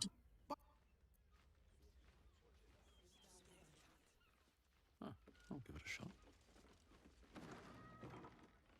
Is there an in here?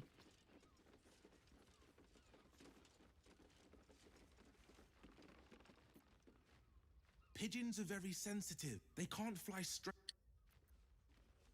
What? Guess that's everything for that quest. Sure. Well, all you want. We've got enough mouths to feed. We don't need. Yeah, but what about that key? Thank you, autosave.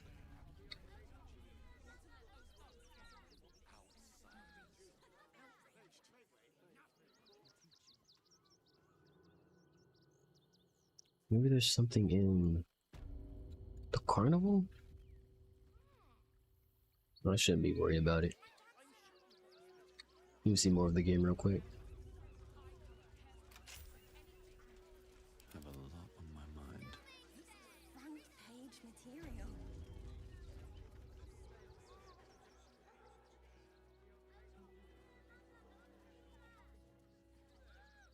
Halt! By orders of Lord Gortash, refugees are no longer allowed in the city. Turn around.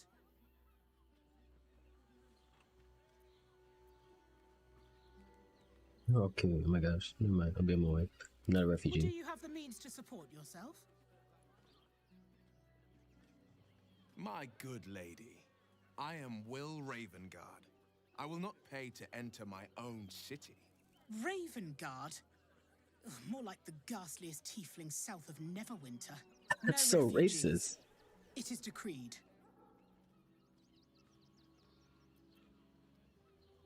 I can forge to survive. Then you don't need to be in the city. Next! Gosh darn it. Our readers will be outraged. No refugees. It is decreed.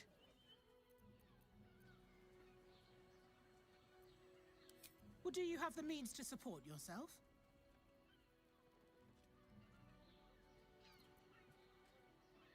You'll get some soon. Right.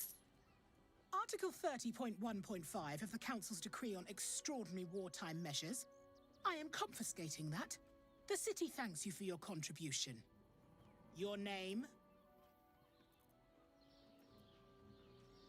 Daisy Dewdrop Fluffington? You're scamming me. Well, take it up with the Duke if you don't like it. Now, your name? Blackbrat. Well met, citizen. Your parasite stirs. From the construct, you feel connection. That's crazy. That's baller. Resonance. What is that thing? I am a Steel Watcher, citizen. Here to serve the people of Baldur's Gate in the name of Lord Enver Gortash. State your business.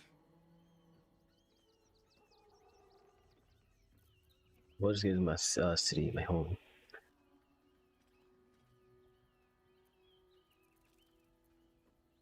What makes my business your business? I'm doing the questioning here. Now, your business.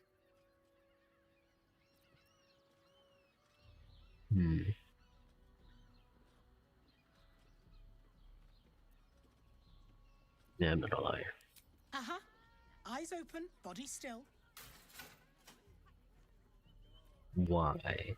The Watcher will communicate with our new intelligence directorate.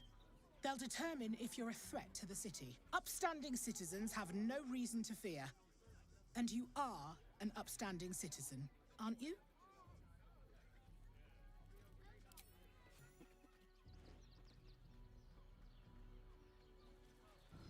Behind the Watcher's gaze, a presence awakens. You are seen. You are known. It's like walking to a classroom late. My engine, it's almost, I don't know, buzzing. Like it's paying attention.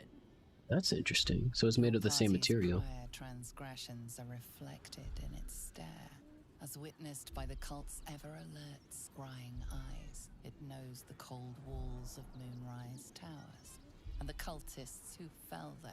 The Watcher speaks directly into your mind with a voice like poisoned honey. You are marked for special treatment. Not simply an enemy of the people, but an enemy of the Absolute. Come quietly, or die. Or die. Or die. Or die? Or die. Nah, I'd win. Please comply now, citizen. Oh, they disapprove. I will interpret any further hesitation as resistance. Eat this, you pile of junk! Villains, take heed. Recovery is imminent. Why did they disapprove of that then? Great headline. Men, women, children, all barred from entry. A damn travesty. A decade ago, Baldur's Gate would have welcomed any and everyone seeking refuge. I mean, these are trying times. The Jewel of Balduran.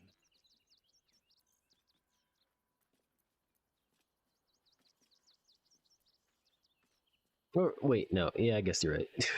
they made the trying times. What am I saying?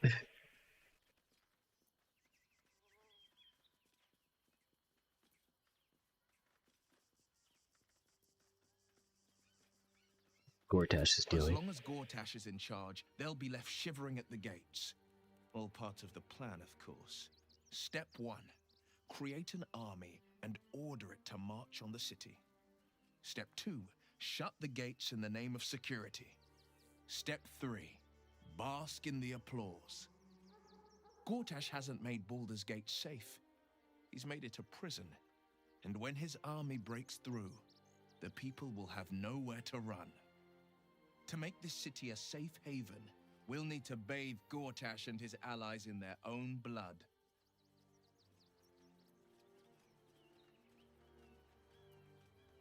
What? Okay. I guess I accidentally talked to him.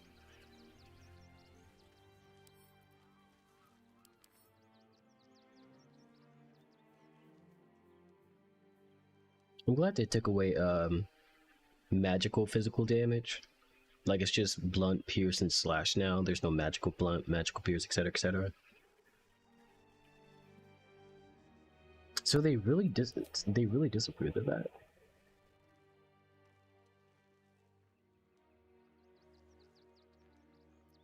Alright, yeah, sure.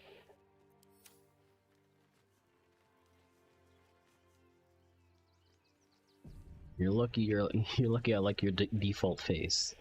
Move along. I have something to ask. This unit is damaged, citizen. This unit is damaged, citizen. This unit is damaged, citizen.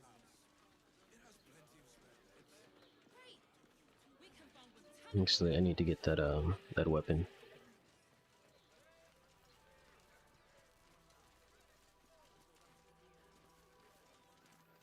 Our readers will be outraged.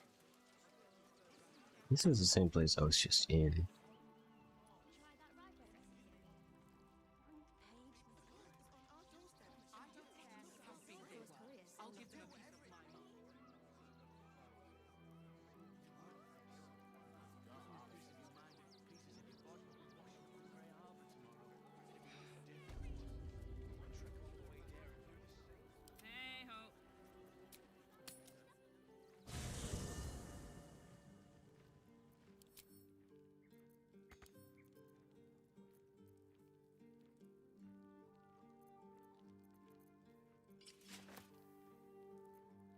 Why did you put it on?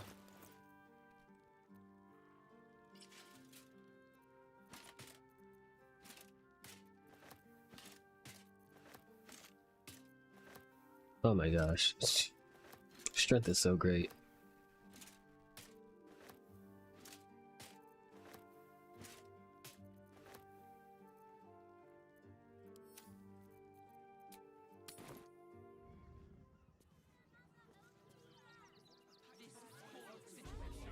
I've got a long road ahead.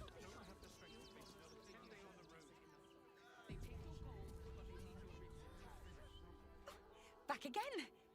Want a dagger? Oh, yay!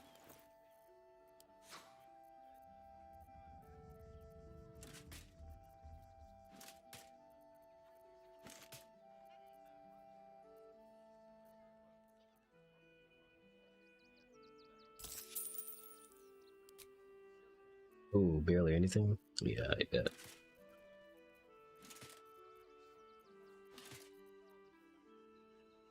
Resistant to necrotic damage, that's so trash.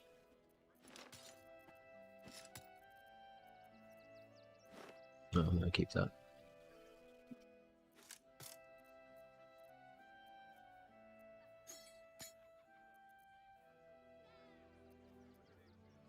Vegetables inventory.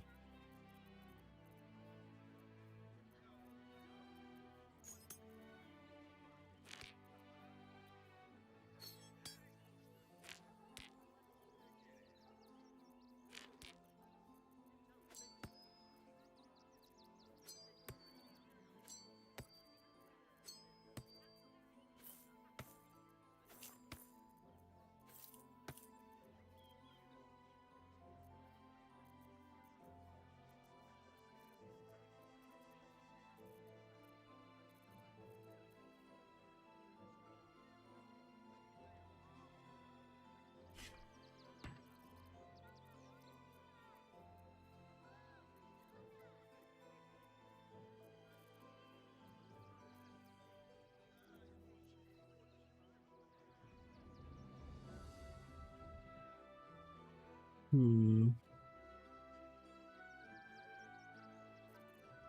always get this first.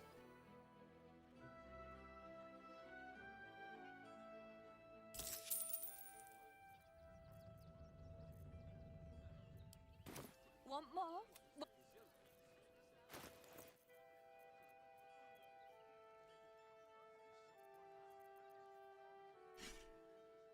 I'm ready.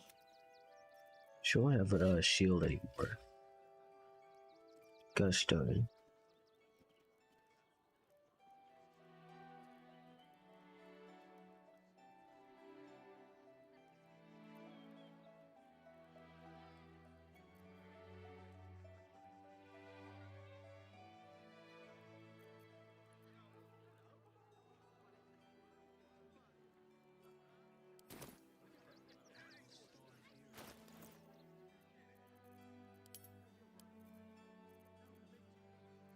We have so many shields.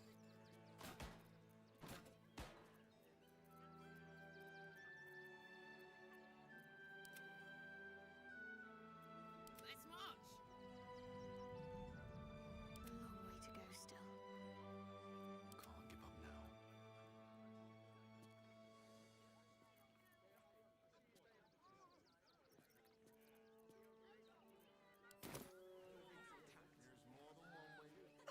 Back again! Oh, yay!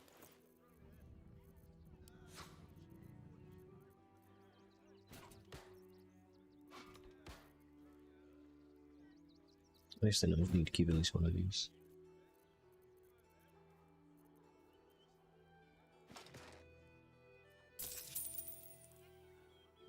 You're gonna have to restart this. Like, just to see what wool looks like. Because fashion is very important. At least for me. Where did it just go? I guess it's in Shadowheart's inventory? What's next? Where did it go? Looking ahead. Oh, did I not buy it? Was I too broke?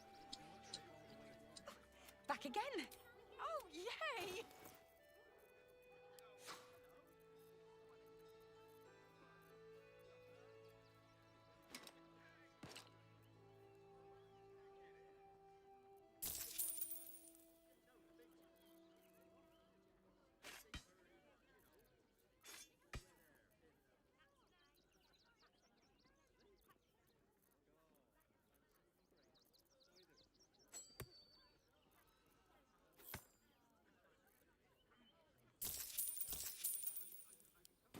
One.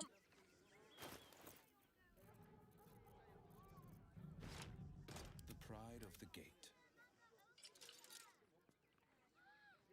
Yeah. Just shadow and look with it. Yeah.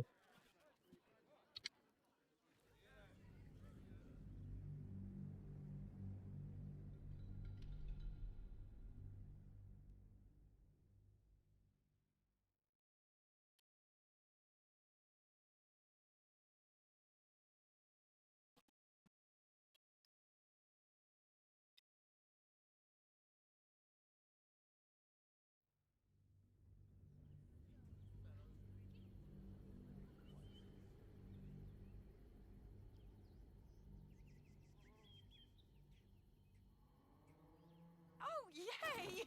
Want more? Want less? Back again? Oh, yay!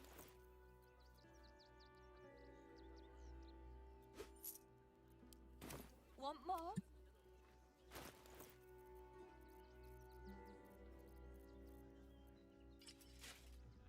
Yeah. Is this bloody? I like it. Definitely not a look I'm going for. This will honestly look really good on Lacelle, if I'm being honest. My faith protects me.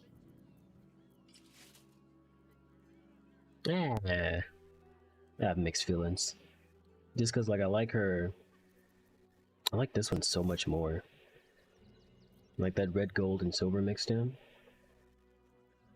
Consider proficient with this armor. Okay, that's nice. With bonus to initiative. Advantage on dexterity saving throws.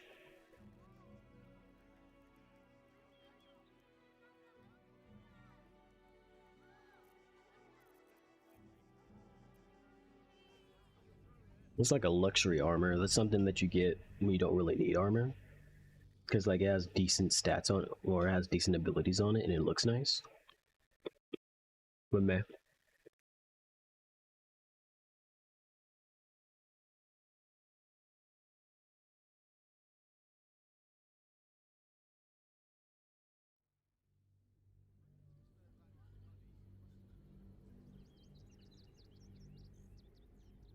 Oh, yay! Want more? Want less? Can't slow down.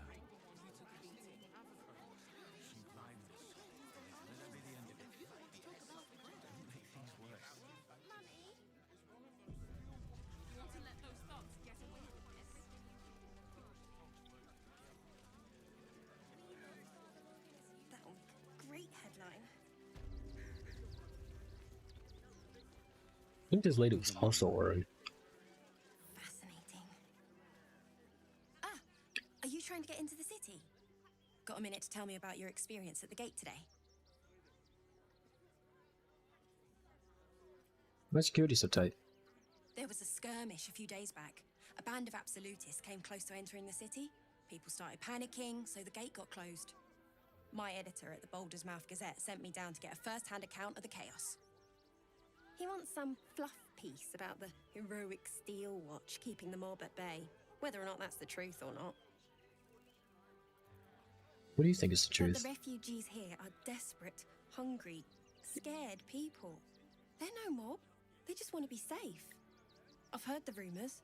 Absolutists marching from Moonrise Towers. Whole towns felled by strange curses. It's no wonder they ran. Of course, I can't write any of that. My editor only releases stories his friend Lord Gortash approves of, and he's very selective.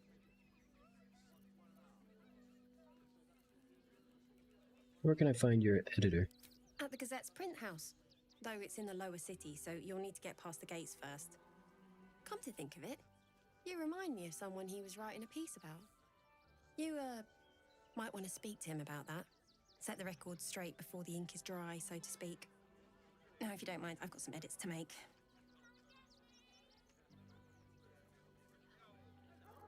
Oh, she wasn't annoying? Sorry, can't talk. I'm on a deadline. I guess she's like herself if you... I don't know. What's this?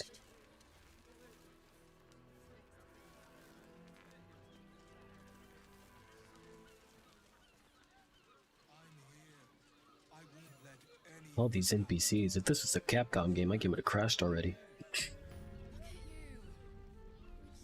PC hard reset. Broke all the RAM. Crossing has a bit of a reputation, doesn't it? Tad mercenary, tad sordid. Anything and anyone for a price.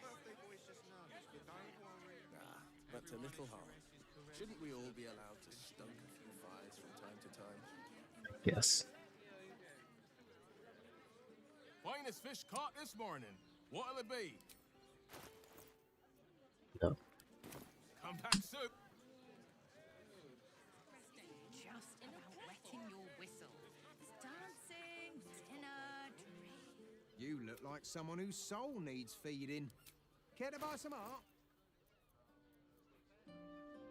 Ancient Apricot? I've never seen that one.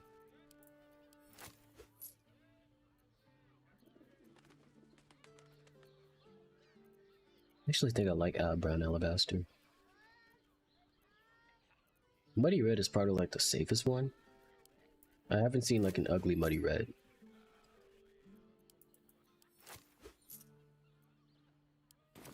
Do come again. What's this place?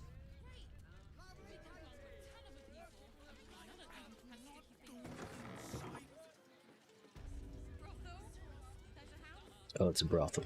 Oh, hey, it's her. We have everything you... Damn, Hoots! That new batch burns stronger than a pit fiend's fist. I'll take that as a compliment. Take it however you want. But I'll be having my usual from now on. Something's off about this one. On your guard. Oh. It's Raphael's favorite misadventurer. Good to see you again. Even if you have put me out of pocket. The boss bet me 5 soul coins you'd reach the city in one piece. He rented a room upstairs in the hope that you'd drop by. I'm with someone? So, like, if you guys don't know, this character specifically follows you throughout the game, and like in certain instances, you will be able to see her. She was like very prominent in like early access, or like she was. There was some conversation around her in early access, like, oh wow, I didn't know that, and so like, her face is very like distinguishable too. That's why I recognized her. What does he want with me? Yeah, I'll go see him. We haven't finished business. Yes, you do. And what better place to do business than in the home of the oldest trade? Take your time. Have a drink. Sample the goods. Go see him when you're feeling refreshed.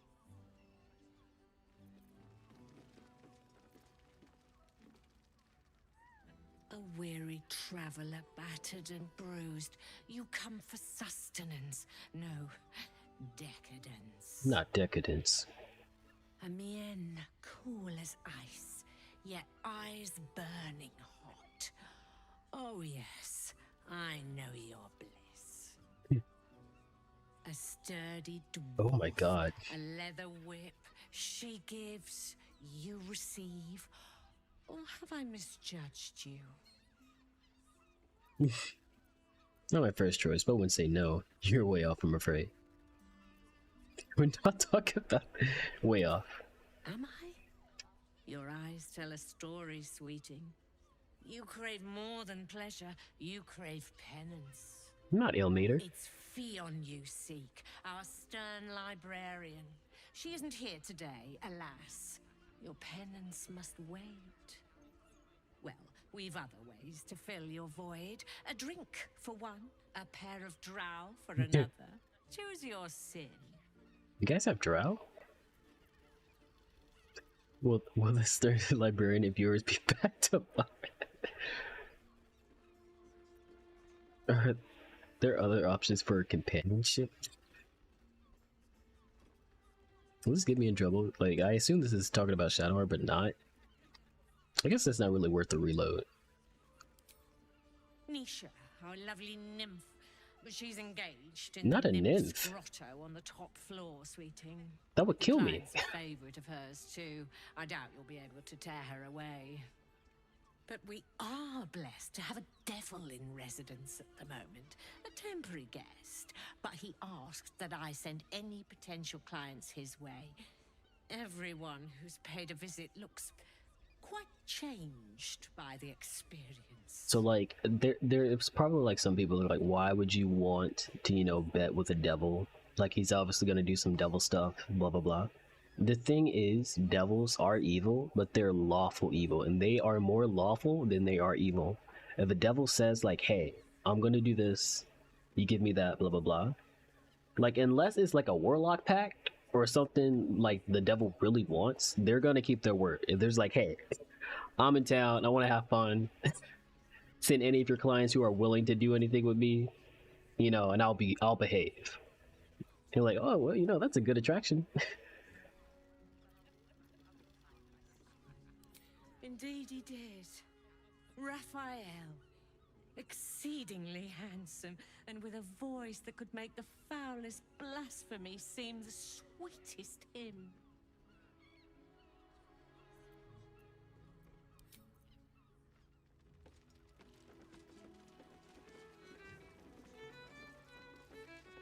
Oh, there he is. There she is, excuse me. Now, that there's a face I'd remember if I'd seen it. Welcome to Sharess's Caress. What can Hoots do for you, stranger? You got a taste for ale, I reckon? Or maybe... forget it. My new brew could drop you in the wink of a spectator's eye.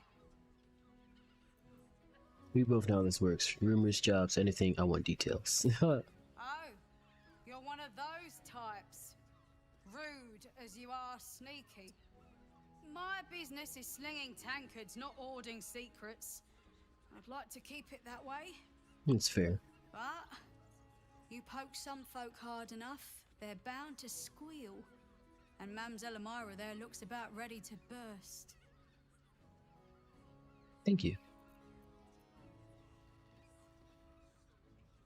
I'll give that strong brew a try. Don't know about that, chum. Hoots Hooch packs a stronger wallop than all 10 of my knuckles. Could beef you up, sharpen your tongue, or knock you out cold.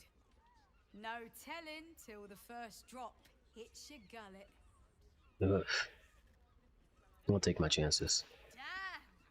The man knows what he wants. First one's on the house. So, don't come bawling to me if your big toes fall off or your tongue coils in a knot. What's the story of this place? Sharess Caress, the mamselle's brainchild. Wet your tongue, soak your skin, scratch your itch. Get the attention you want and avoid the attention you don't.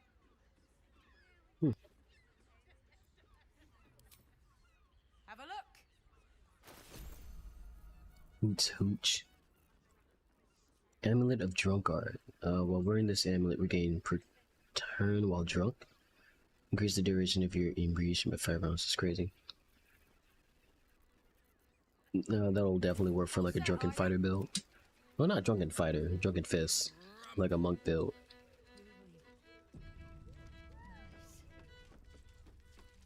Oi.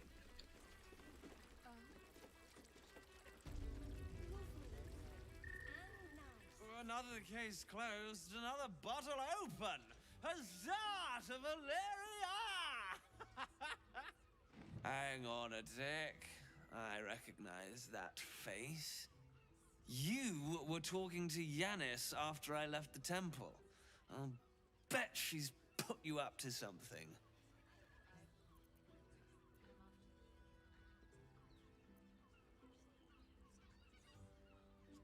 Great, so I found new evidence, investigator.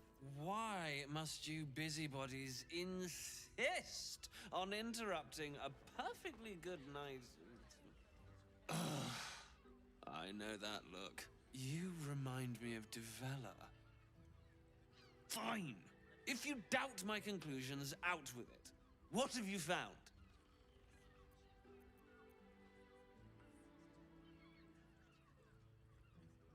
Who's Devella? My assistant. She's posted in the lower city investigating Duke Stelmane's murder. Now, back to it. What have you found?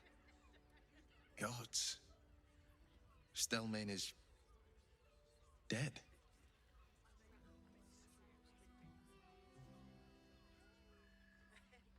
Did we find Stelmane? I was not paying attention.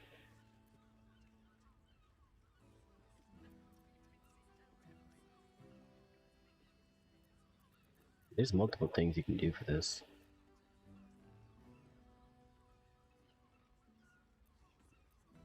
Found the mortar weapon you missed in a tunnel under the temple. I spoke to both corpses. They were killed by a dwarf dressed in red. Shape-shifting assassins were on the temple all along. Murder room. I think this is the most prominent, because like it's specifically like, hey, who's the murderer? Like this feels like a side thing, but this is it. That doesn't make sense. Why would this dwarf kill Father Lorgan? I need something more than vague allegations. I want something compelling, hard, tangible evidence, and nothing less. Found the murder weapon. That's quite the discovery. Doesn't tell me everything, though. Why was Lorgan killed? Maybe he gave boring sermons. How about the shape-shifting assassins under the temple? That's good enough? No. I want proof. If someone else killed Lorgan, I want you to tell me why they did it. Come back when you've got some real evidence. Bitch! I'm sorry, that really upset me.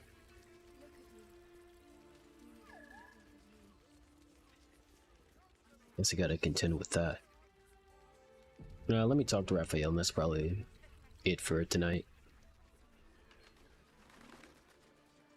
Hope there's nothing like PG. No, I have to like kill the stream if that's the case.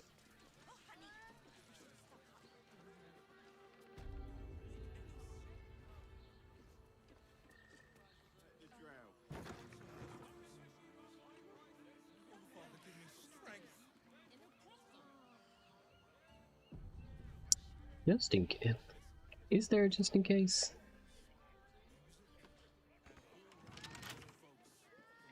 I don't feel comfortable opening that, if I'm being completely honest.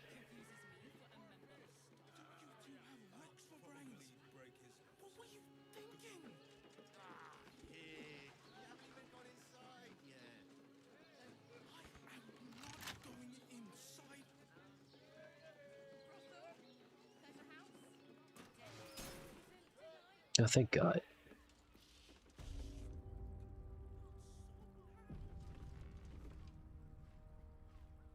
You must hear me, devil. I will do whatever it takes. Give you anything you ask. There is only one thing in this world that I desire. You do not have it, and you never will. You must help me, Raphael. For the sake of my people. Hush now, Voss. These guests may not know it yet, but they want the same thing that you do. And unlike you, they have something of value to offer in return. Whatever you discuss with this devil, I must hear of it. Find me below in the tap room, once you're loosed from his claws. You didn't even use magic. I'm glad you came. Not to my door, not yet, but to the final reckoning. One more thing before we begin, though.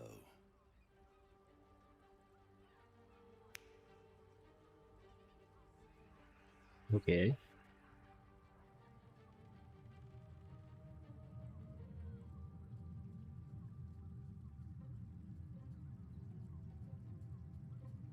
For the first time since the Nautiloid, your mind is clear. It's unsettling.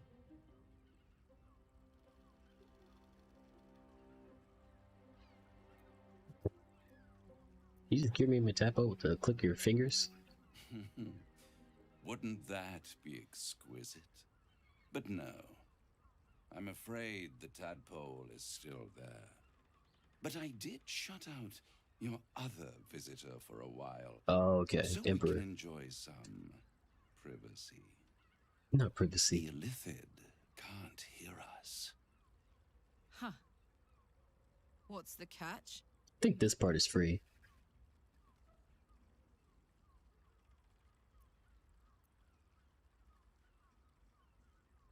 Tell me why you brought me here. I brought you here because I'm true to my word. Okay, buddy. And I can make all of this tadpole business go away.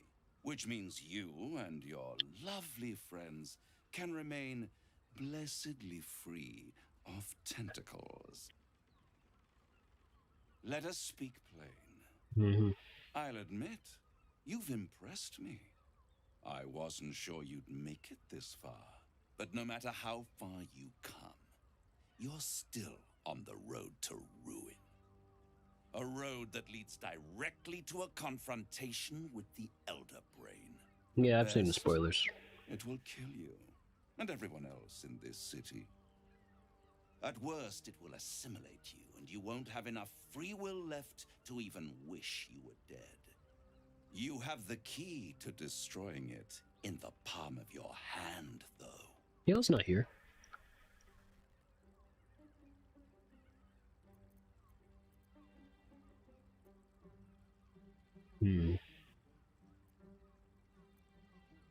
Master Prism? In a manner of speaking. But it's the one inside the prism that you... Oh, so it is Orpheus. Not the Illithid. The Gith. I can give you the means to break him free.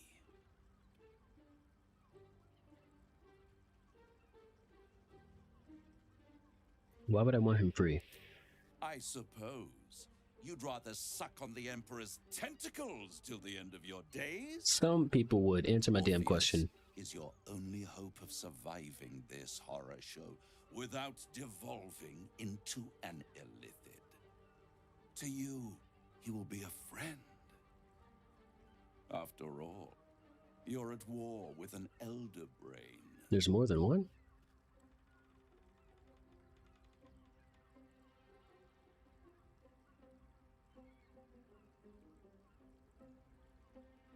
All the evidence I've seen suggests Orpheus is my enemy and the Emperor is my ally. If I'd realized you were so gullible, I'd have tricked you into selling your soul for a pocketful of beans when we first met. To the Emperor, you are nothing more than a beast of burden. That's not the point. That will transport it to the Elder Brain. An ox requires food and the occasional beating to keep it moving. You are simpler. The Emperor's words serve as both carrot and stick. Perhaps it is true that Orpheus would ally with you against the Elder Brain. But if he proves uncooperative once free, you may have to kill him. So, like, the problem with this is, like, there's nothing necessarily wrong with freeing Orpheus himself. The problem is that Orpheus is more than likely going to attack, and I would have to kill him. And if I kill him, then we're done. So it's not that, like, I believe in the Emperor or anything. It's just more like, well, like, there's no good thing that will happen with me freeing Orpheus. Like, I don't trust the Emperor, but I know that Orpheus wants to kill me. The Emperor at least wants me alive.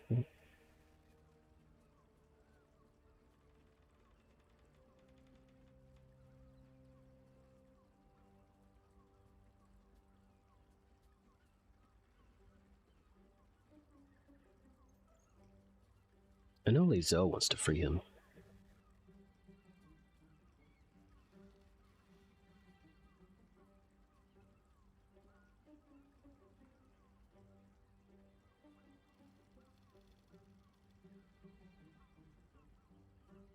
How do I free Orpheus?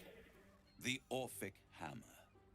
An artifact capable of shattering the chains that hold Prince Orpheus is held securely in my House of Hope, even now.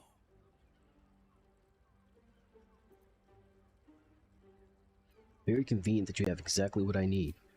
Isn't it just?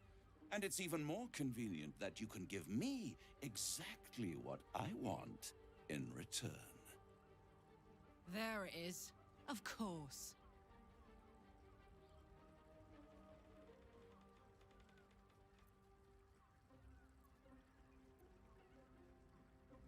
What are you hoping to get out of this? Power. Huh. You That's straightforward. free Orpheus, and in doing so save the city, the Sword Coast, perhaps the whole world, and your own precious skin too. And you give me the crown that dominates the Elder Brain. Yeah. Nah.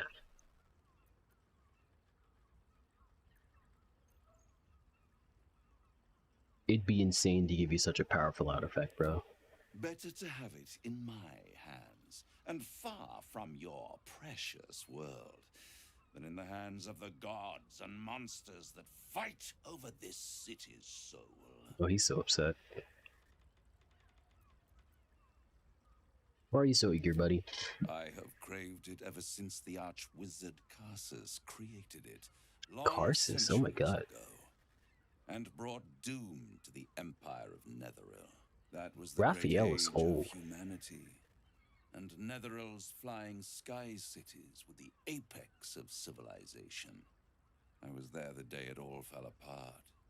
Entire cities plummeted from the sky like angels with broken wings. The screams, oh, the screams. Hundreds of thousands of people watching in horror as the ground came up to meet them. It was not a happy meeting, and Carsus was responsible. Not driven by malice, but by ambition. He forged a crown imbued with all the powers of magic. A crown that would make any who wore it a god. Men cannot contain so much power. The crown destroyed its creator, and his empire fell with him. Carsus's folly, the bards and scholars call it. I call it hope. The hope of creating a better world, and the perils of unchecked hubris. No, it's Carsus's folly.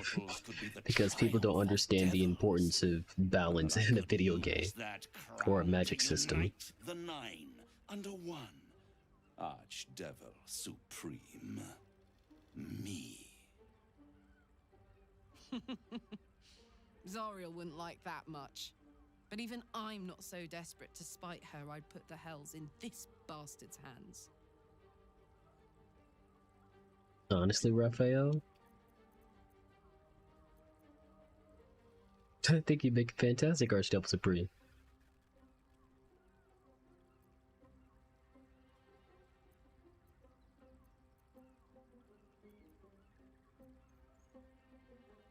I kind of want to say this like sarcastically, but it's not sarcastic.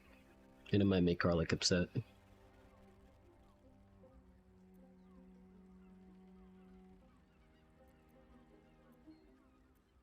Why didn't you take the crown then and there?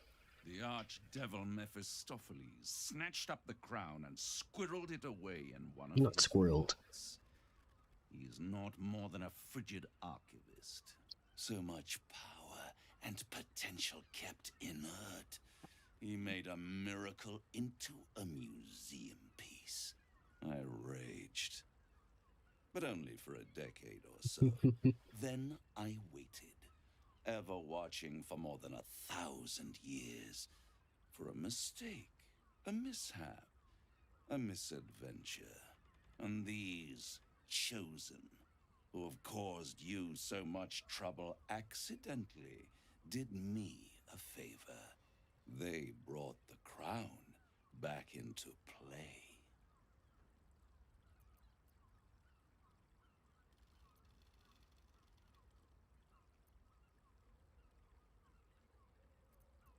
Must really upset you that you got showed up by mortals. Yes, it does. Especially when I see what a bloody mess they've made of their whole scheme. They must have raided Mephistopheles' vault. Impressive, I must admit. But they'll be dead soon. If you don't kill them, the Elder Brain will. It doesn't have feelings in the way you'd understand them. But it seems rather angry. It is inevitable. When you destroy the brain, and you will because you must, the crown will be yours for the taking. And when that moment comes, you give the crown to me. In exchange, I give you the hammer now. A simple transaction, it seems, but it's more than that. He's offering you an alternative to the mind flayer in your head. Take Raphael's deal and you could free Orpheus. With Orpheus free, you would have no need to rely on the Emperor. But there's no guarantee that Orpheus would be on your side. And if you take the deal, you'll have to fulfill it. You'll have to deliver the crown of Carsus to the devil himself. He claims his ambition is to unite the Hells, but can he be trusted to stop there? Do you trust him more than you trust the Emperor? I do trust him more than I trust the Emperor, but I don't trust either of them that much.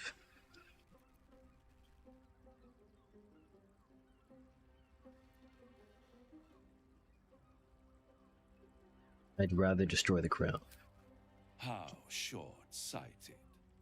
Much better to put it into the right hands. Hands that will ensure it is removed from this world. And how long until you die, Raphael? It's the only way you can ensure that you remain part of this world. No, Corellin Larathian got me. Or Corellin Lorellin? What are their names?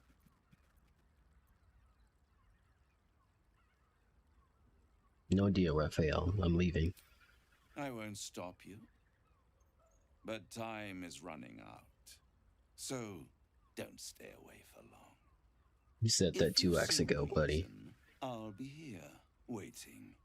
Right up to the moment the world ends.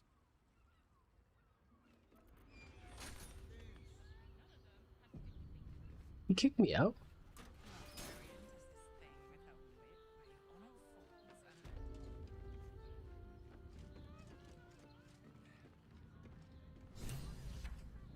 There you are. I thought I'd lost you. Something was blocking me from hearing your thoughts.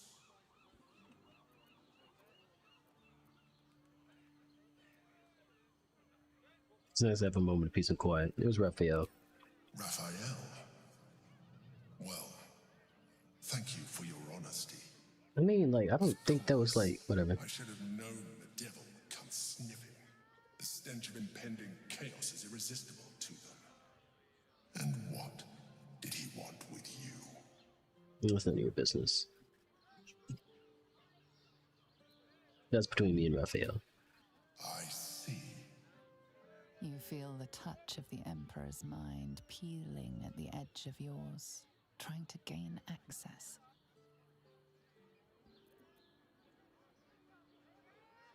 If you trust me, you'll stop right now. That is a fair request. You feel its presence withdrawing from the fringes of your awareness. I shall respect your privacy on this occasion.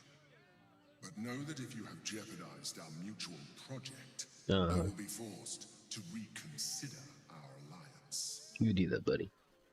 Now come. We have an elder brain to destroy. In time, in time.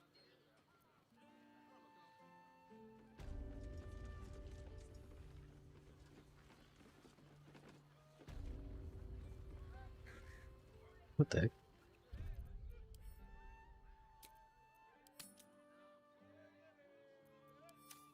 What do I name this?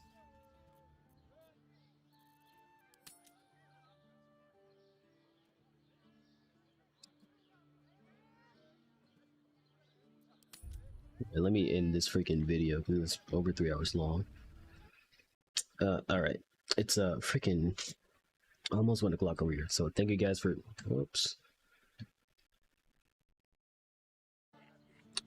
Thank you guys for watching the stream, the VOD, however else you stumbled upon this media. I really appreciate it. Thank you for all the lurkers, etc., etc. It's time for me to bid you adieu, farewell, sayonara, hasta la vista, hasta luego, arrivederci, all of them goodbyes.